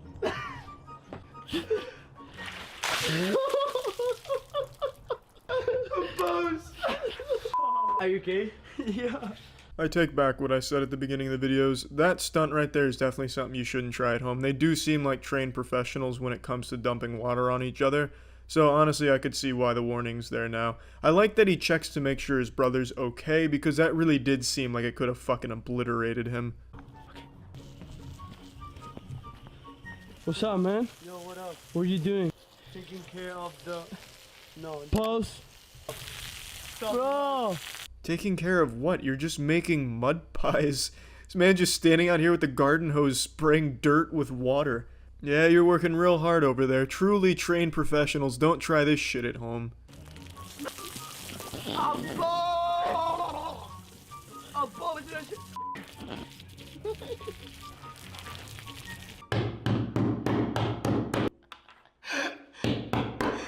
Oh my god. This pause challenge is getting wild. Some gut-busting, side-splitting comedy by spraying his brother with a hose right into busting up some AirPods. Honestly, the AirPods thing, I'd say he was doing him a favor. Fuck that shit, stick with the cord. You goddamn turbo virgins using AirPods. I just don't see the point. You can like what you want to like, alright? I just don't give a shit about that kind of wireless headphone mumbo-jumbo hocus pocus. I prefer the cord. And, well, back to the pause challenge. Good. I'm feeling good. Sorry. Pause! It's been twice in a day. Wait, don't worry. Pause. Pause! Now this one does look like an unironically dangerous stunt right here. He is benching some fat fucking weight there. That looks like it might be pushing 40 pounds. So making him pause like that, there's only so much the human muscles can take. It's gonna give out and destroy his sternum if he keeps him paused for too long. I fucking love the weights on here. Where did he find these weights? At Whole Foods or some shit? Where do you even find weights that look like these? This looks like a toy weight set that a child would have. You know, like my toddler's first bodybuilding set, my toddler's first gym, my toddler's first CrossFit trip. I don't understand this. I have to know how much that shit weighs. It can't be more than 2.5 pounds. It looks like it's made out of fucking Play-Doh. Stop. Bro, yo, this is crazy. Okay, let me pose that. It's very clear every douchebag on YouTube is connected in one way or another, because when they do these challenges, they always do kind of the same thing. Every pause challenge has the pantsing in public, and a lot of other similar things. It's just like this interconnected web of assholes. You know, it's like asshole to asshole, like Requiem of a Dream style. Like they just suction cup to each other, and it's sickening. Like, at least be creative with your douchebaggery. Like, at least, you know, come up with your own ideas with it. And I hope you like... I hope you guys like this video. Give it a big thumbs up. Thumbs up. Yeah, wait. Pause. No. Yeah, so that wraps up that exhilarating pause challenge. I thought this was just super weird that they wouldn't just do the most basic shit that they all do by having wacky sound effects and the background music and stuff, and they very clearly fake their energy and then at times don't even bother faking energy, just have it completely monotone. It's super different from most DoucheTubers. Like, they're breaking ground here. They're going against the grain, and I just thought it was an interesting little video to look at here. So that's what happens when there's no energy in the douche-tubing. So yeah, 3 a.m. The scariest hour of all 24. It's the hour where the hash-slinging slasher will come out and jerk you off too hard if you've been naughty. You thought the 3 a.m. challenge was dead? You thought it was finally safe to sleep with both eyes closed? You thought you didn't have to worry about getting a late-night phone call from a Ouija board while you were coloring in your coloring book? You thought right, that fucking 3 a.m. challenge trend is super dead, but there's still one man, one brave hero, one martyr, still trying to squeeze that last bit of juice out of it, still trying to milk the dried out titties of the 3 a.m. challenge. His name's J-Station, all he makes is shitty 3 a.m. content. For those of you who don't know what it is, it's just where limp-dicked YouTubers just exploit whatever big meme or trend is going on at 3 a.m. Like, don't send a fax to Dame tu cosita at 3 a.m. Don't say Freddy Fazbear's name 3 times into your bathroom mirror while flicking the lights on and off. Don't call Watto at 3 a.m. because he might ask you to pod race. Just stupid shit like that. J-Station's the last one I know of that's still doing it, so let's go ahead and tune into his newest upload. What the hell? Yo, Jay! God. Oh my god, bro. I swear on everything, that's the doppelganger. You swear to God. I swear to God. What the hell? Yo, Jay, I'm telling you, that's the doppelganger. What's poppin', guys? Back with another 3 a.m. challenge. Calling ourselves on FaceTime at 3 a.m. Gone wrong.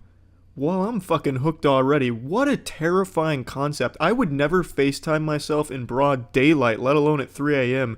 J-Station is a fucking fearless champion of lit savagery. 3 a.m. together, guys. Jordan was here with me on the first day that I FaceTime myself, and my doppelganger actually came to the house. Hey Jay, was it you or your doppelganger that got arrested at Disney?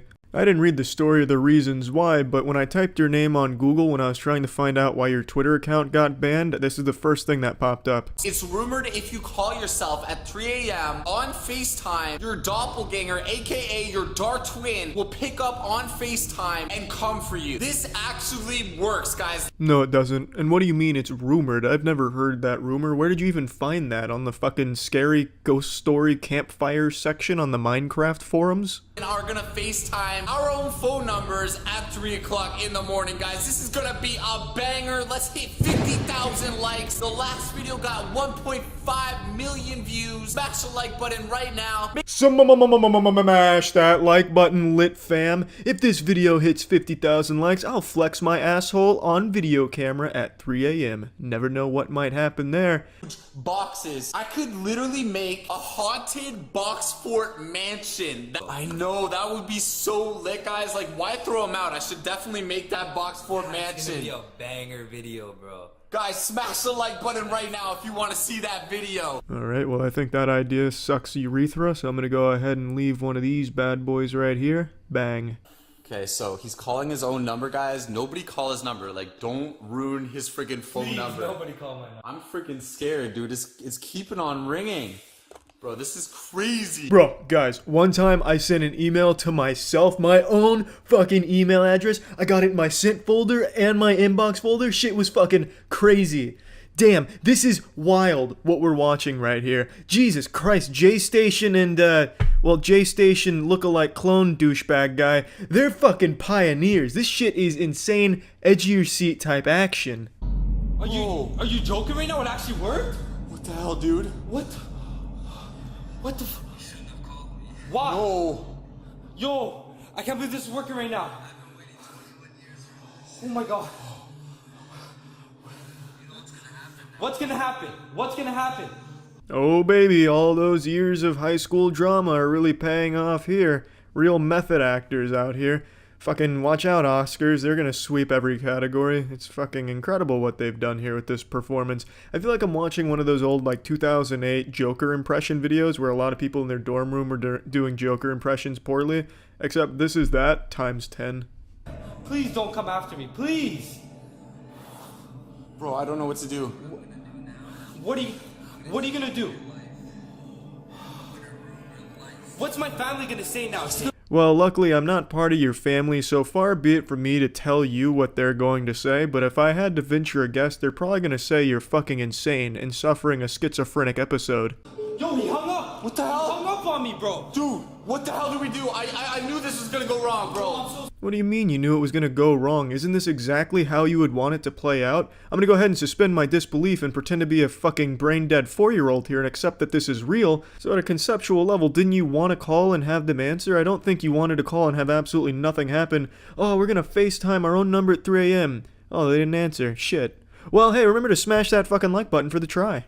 Okay, maybe guys, I'll call mine and I'll tell Jordan on the doppelganger world to not come. I'll just tell him we're sorry and try to get him not to actually come. Please. Shitty tattoos Danny Phantom over here with a bulletproof plan. I'll call the ghost dimension, the doppelganger world, and ask them not to come over, and I'll apologize. The fuck are you apologizing for anyway? Doppelganger world is probably boring as shit. You probably just made their night. Probably sucks over there, especially because they have to be your dumbass doppelgangers.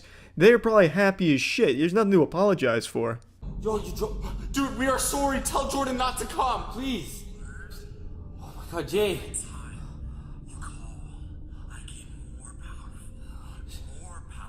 What the hell? Please tell him not to come. I'm sorry. Oh my god. Tell him not to come. Oh my god, Jay. What did I do? Oh my god. Wow. I mean, that has to at least be a little embarrassing to film, right? You have to feel some level of shame. Oh my god! Dude, he hung up the phone. What the hell do we do, bro? We shouldn't have done this, dude. I was sitting here for a good 2 minutes trying to figure out what those lines are going down the back of his ear. At first I thought it was like bird shit because there's a bird right to the left of it, but that wouldn't make any sense because the bird's not going to shit out of its mouth, and especially not that frequently like that. The only explanation that I came up with that made sense for the tattoo is that the artist must have dozed off while tattooing behind his ear and just made those lines as they were falling asleep.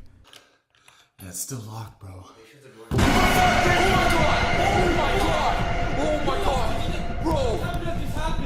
Where'd he go? Now that's how you do a jump scare. Poorly. Jump scares are usually pretty shitty, but this one somehow takes the cake of being the worst one. This almost feels like a mic drop on jump scares. Like, I honestly feel like that just killed jump scares across the board. Like, you know how when Gangnam Style got big and your parents started doing it, and then everyone just wanted Gangnam Style to go away? That's what J-Station just did to jump scares.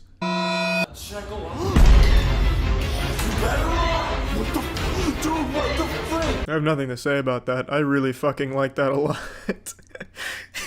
Fucking nearly fell over opening the door, trying to be like a scary doppelganger guy coming in. I can already look at like his script note. Well, I'm giving way too much credit. They didn't have a script for this clearly because the whole thing is just, bro, guys, man, banger, lit. It's the whole dialogue here, but I can already imagine like what they were saying. Like, how should I open this door? How can I make it scary? Okay, why don't you just, just open the door? Oh, okay, that's a good idea. I'll do that. There's a freaking knife. Or that's scissors. It's better than nothing, yo. If he gets through, stab him, bro. Stab him. I know that's me, but you gotta do it. Why do you have duct tape and scissors on your sink counter? You're up to some weird shit, J-Station. I think the guy we're following behind the camera might actually be the doppelganger. I'm Jordan. I don't know who to believe, bro. That's the doppelganger. That's the doppelganger. Jay, you gotta believe me. Oh shit, this is quite a pickle Jay finds himself in. Quick, ask him questions only the real Jordan would know. Alright, tough guys, how small is my dick then? Whew, hope you were wearing your diapers, because you definitely needed that. Definitely soiled. Well, there's the 3 AM challenge. As you can see, it's still fucking awful.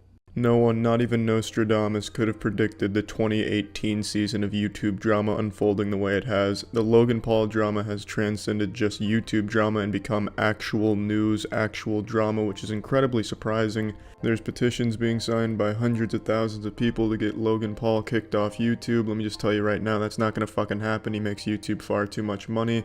Your signature on the petition is about as effective as signing your name on some used toilet paper and mailing it to YouTube. It doesn't mean shit, petitions don't do anything, but I do respect the sentiment, and everyone's saying how this whole thing's gonna end Logan Paul's career. Well, I'll argue the contrary because he's been gaining more subscribers and views now than he has in a very long time. So he's not exactly suffering, but you know who is suffering? The booger-eating children that are vehemently defending their god Logan Paul in the comments section from all of the evil adults that are shitting on him. And these poor heroes are suffering from carpal tunnel and muscle strain and puberty as they fight in the comments for their hero. So let's go ahead, and that's what I wanted to do today, and go through my favorite Logang Knights comments on my Logan Paul video I made recently. Because reading these comments from these brainwashed cult fart huffers has been fucking amazing and has given me a real hoot. So let's go over the best ones. Well, I had a ton of pictures of my favorite comments from the prepubescent zombie Logang members that were defending him, but unfortunately, they're not here anymore. So instead, we'll just go over my favorite comments from the last day. You shouldn't criticize Logan. How would you react to a dead body? And you should take down your YouTube channel. Your voice sounds like a dead whale trying to speak. P.S. Logan's hair is beautiful and Logan rules. Fuck you. Well, Megan, how would I react to a dead body? Well, I think I'd react in the same way as any sane person. I wouldn't laugh at it. I wouldn't bring out my camera and start filming it and zooming in on it from all types of different angles like some type of fucking Bollywood action movie. I think what I would do is I'd contact the authorities like any person should do in that situation. I'd then go home and feel absolutely awful for what had happened that day. How would you react to a dead body, Megan? Would you do what Logan Paul did and start filming it and then do everything shy of putting the dead body into a dabbing pose? You're heartless. Well, Nikki, I'm sorry to say that's the wrong form of you're, so I can't take you seriously anymore. However, I do understand what you were trying to say through your horrible grammar. I know they don't teach you that till 4th grade, but even still, I can't let that slide. Also, I like how it's now heartless to criticize the man laughing at a dead body and making light of the situation. That is truly the crime here. He's not a douchebag, so stop making jokes, you headless chicken. Glass. So you can shut up, dickhead, and you're the horse crap. On the surface, J. Corn Thomas's argument here seems watertight, bulletproof. I mean, there's really nothing I can say here. He fucking nailed me. And he's put it in the most elegant way possible. However, I have to point out, that's the wrong form of you're again. Unbelievable. You knew Logan Paul fans were dumb. You knew Logang was fucking stupid, but did you know they were this stupid? I don't think so. Use the correct form of you're next time, kids. Also, this comment makes me feel old because I don't know what the fuck glass means. Sounds like some type of old ancient incantation for some type of spell, or maybe Naruto hand signals when you're throwing up ninjutsu signs. Fuck you, the man that's speaking. I hate you. Alright, let's calm down here, Yoda. I think you're acting like a bit of a douchebag in this comment. Logan Paul uses jokes to cope with bad stuff. Fuck you. King Super Destroyer 123. What a fucking name. That's a name that'll strike fear into everyone on the playground. I can already see it going down now, John Wick style. Whose juice box is that, Cody? Whose juice box did you take? Well, it's King Super Destroyer 123's. Jesus Christ, Cody. It's game over. But anyway, they're saying something here that I've seen all the little champions defending Logan Paul saying. It's how he copes with things by making horrible, not clever jokes at the situation. That doesn't really make it okay. That's not a respectful way of coping with things. He should try and learn a new way of going about things. I understand everyone reacts to things different ways, but I think on camera you can be a little bit more respectful and cope with things that way off camera because it portrays the whole situation horribly. You know, what if Logan Paul's way of dealing with situations that were stressful was by jerking off a fat nut? If in this same video, he started jerking himself off and coming onto the dead body, but it was just his way of coping with things, would that make it okay? I don't think so. So why should him making jokes at the fucking poor man's expense be acceptable just because it's Logan's way of coping with it? It's fucking silly. It's a horrible excuse. Horrible defense. Oh, and by the way, you're a fucking touch noodle. He's more runner and more awesome than you dick. I clicked on this video to see how you're gonna prove this bullshit, you dumbass clickbait asshole. Well, Chloe, you shitty grammar Neanderthal, you used the wrong form of your twice, outshining your peers. It's amazing. Cannot a single Loganger use the correct form of your, even just by accident one time? God, it's fucking sad. But anyway, I don't know what a touch noodle is. I also don't know why she thinks Logan Paul is a better runner than I am. I think I can probably outrun Logan Paul. In fact, I'm challenging Logan Paul to a race right now. If you don't take me up on it, Logan Paul, you're a fucking pussy. I will outrun this shit out of you. And not only do I think your grammar is objectively shitty and the spelling mistakes make this damn near incomprehensible, I also think you are just dumb by not understanding what half the words you say mean, because the video is not clickbait. The title is Logan Paul laughing at a dead body. If you click on that video, you will see Logan Paul laughing at a dead body. No clickbait there. Hey, you can suck my fucking dick. Fuck you. I will beat the shit out of you. Douchebag McGee. Well, now I have to sleep with one eye open because Justin said boss track sass, whatever the fuck that name is coming for me. Yikes. You heartless stupid piece of crap on the street, Logan Paul. How hypercritical can you be? Well, shit. I initially thought this was about me, but reading it back, I think he might be talking to Logan Paul. I don't know why people are trying to have a conversation with Logan Paul in the comments of my video here. But when I first saw this, I thought he was talking about me. But now upon reading it out loud, I'm not too sure. It's really impossible to tell what half of the Logang people are trying to say in the comments because they're all damn near illiterate. But anyway, I like hypercritical here. I thought that word was great. Now I decided to save the only one that actually had thought put into it for last. So let's read Gavin's here. Dude, STFU, IDKYPPL wanna bring him down. Can you guys just leave him alone and forgive him? And I promise you that he will never ever do that again. I guess this is his mother speaking. He's talking about Logan like he's a dog. I will promise you that Ruffles will never shit on the floor again. This has absolutely kissed me the fuck off. Please stop kissing Gavin off. Can you guys just lecture him and get over it? He won't do it again. If you tell him what he did wrong in the right way, not just fucking call him stupid ass names and hate on him. I'm just saying that if you are going to try and make him realize what he did wrong, then do it in a non-bitch ass way. BCS saying shot about him ain't gonna do anything but make him angry and sad. Maybe if all this hate gets to him and he will kill himself, BCS of depression, ever fucking think of that dumbass bitch? Well, Gavin, can't say I did think of that, because a person like Logan Paul, he will never ever feel anything. He's a sociopath, Gavin, I'm sorry to tell you. But please stop talking about Logan like he's some type of animal you own. You don't know him. You're not his best friend. To Logan, you are just a number on his view count. So anyway, I wanted to show a lot more and a lot better comments that I had been saving images of over the last couple of days, but unfortunately, like I said, I don't have them anymore. So I thought just over the last 24 hours would still be fun. So yeah, that's it. So over the past week, a wave of unprecedented heat swept through the Polish YouTube community, fueled by what has now been dubbed the Pandora Gate scandal, which is what the title of this video is. I think this is where that title stems from. They coined the term. This is like an investigation that this channel did in order to uncover all of it. The controversy brought to light allegations of pedophilic acts by some prominent YouTubers and celebrities, shaking the foundation of the digital sphere in Poland. Scandal was triggered by a video released by, not even going to try and pronounce that, a seasoned journalist known for his sports commentary. In this video, Stanowski discussed the unfolding situation and took an unexpected step. He announced that, not even going to try with that one either, a popular YouTuber would no longer co-host their Monday morning show. The cause? A 9-year-old video that, according to Dabrowski, crossed the line of humor. Dabrowski publicly apologized for his past indiscretion and expressed his support for fighting pedophilia. The accusations were first brought to light by Sylvester, another YouTuber. In a video, he exposed the potential pedophilic activities of two well-known Polish figures associated with the online creator community. The accused allegedly used their fame and influence to sexually abuse young girls, some as young as 12 to 14 years old. They would invite these minors to hotels, intoxicate them with alcohol, and take advantage of their impaired state. So, the creator community was Minecraft, apparently. It stemmed from Minecraft communities, from the biggest channels in Poland for it.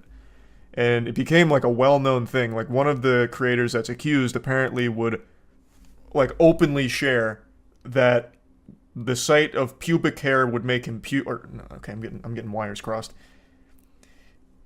A lot of cross-referencing happened. Again, I'm going off of translated breakdowns. So his ex-girlfriend, when they broke up, made a claim that he hated the sight of pubic hair so much it would make him vomit. And then when they were trying to keep things under wrap, one of the victims or something had mentioned that this guy hated hair without mentioning that guy's name, and people connected dots that it's probably the same guy. And then it turns out that guy was like an open secret that loved to be around like young underage girls, and it's just been like this whole crazy thing. So it's just, it's a fucking wild situation from everything that I've been able to glean from it here in the translations, which is why I wanted to find more English sources on it, because everything I found is Polish and probably not accurately translated through Google's built-in system, and also pretty brief. And this doesn't have closed captioning, so I can't even watch the video, because I won't understand it.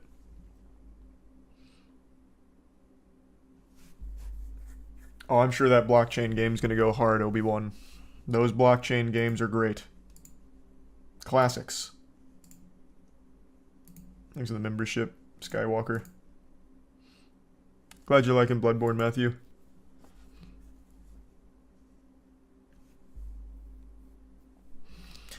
The revelation sent shockwaves through the Polish internet community, particularly among YouTubers. The public outcry was immediate and significant, with a large section expressing disgust and disappointment at the actions of the accused individuals.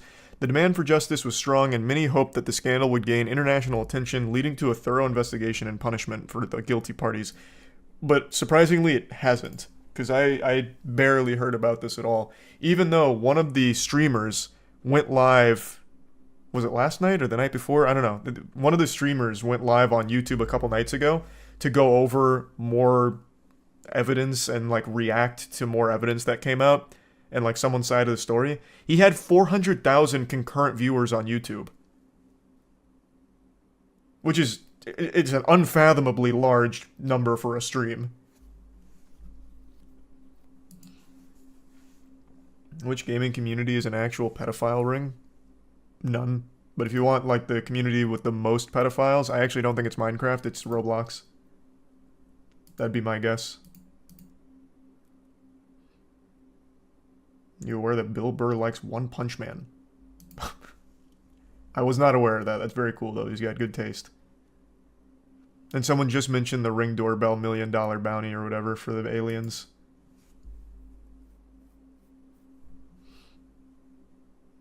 I don't know who you're talking about with that pickle.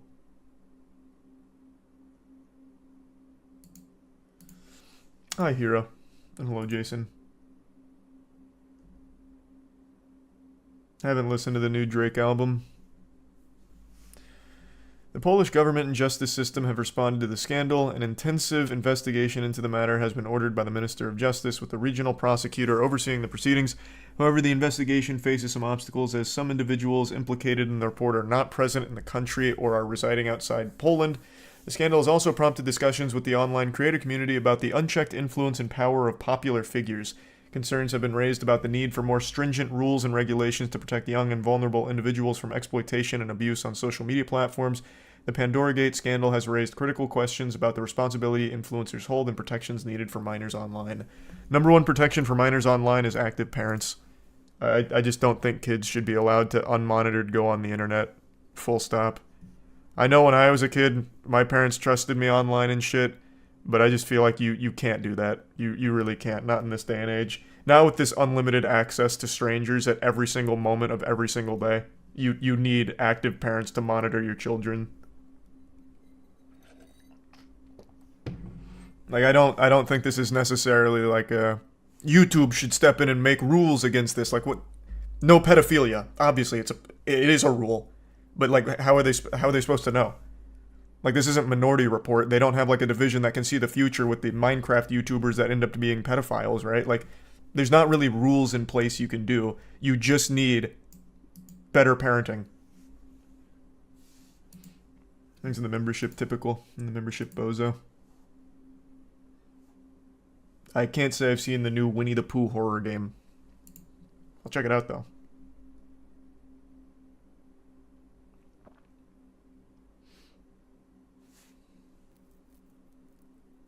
Did you ever skydive? No. I don't think so.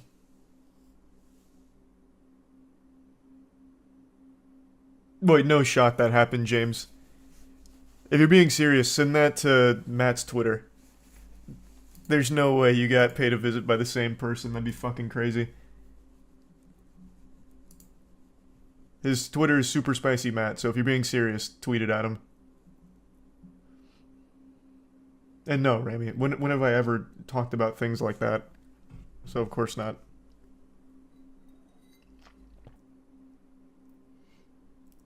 I haven't finished Mirage and I'm not going to. I just haven't enjoyed it. These are 10 gifted members, Ethereal. And thanks, Travelus. So this is the bit, like, the general breakdown of it. And everything else is Polish. So hopefully it gets picked up in the States so I can read more about exactly what the fuck has been going on, but it is a crazy situation here.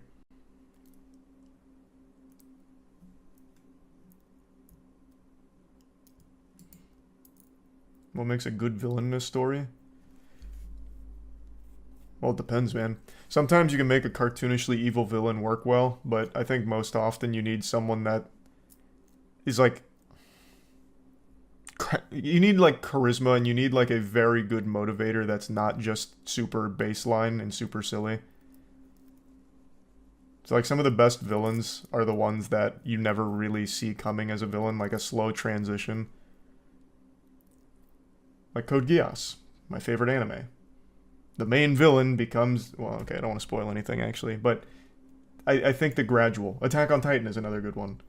The main villain is someone you never would have expected it to happen to. Those are the ones that really stick.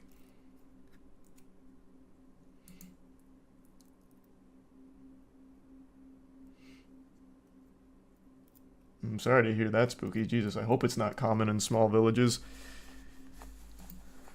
Thanks for the membership, Calibrate.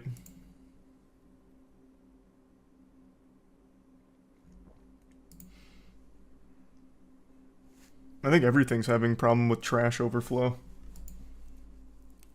Sorry to hear it though, Will. Hope they get it together. You know about the BMT cop guy? Fuck no, I have no idea who that is. Thanks for the membership, Rico.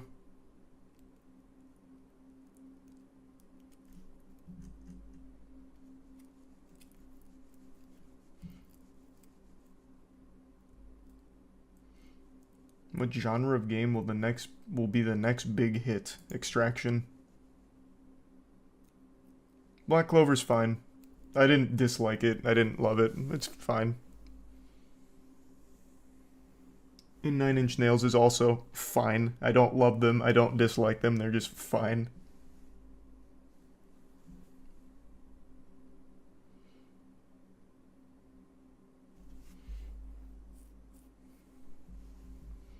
We talked about the bedbug epidemic in France. I don't remember if I talked about that or not. I saw that like a week ago. Bedbugs are scary. God bless. Stay safe out there in France.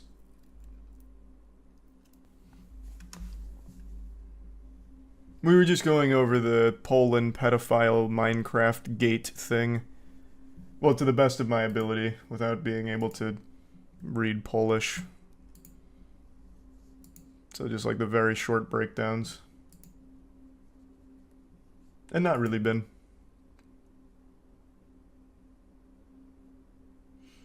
Thanks for the membership, Icy. Worst celebrity? James Corden. Well, I mean, there's like worse celebrities in terms of being evil. But as far as like a non-evil celebrity, James Corden just sucks. His biggest crime is just being super annoying. And not entertaining. Thanks for the membership, Kabibi. What's your take on the Powerball now? The same as always, you're not going to win. Just a waste of money. Thanks, James. I'll make sure he sees it.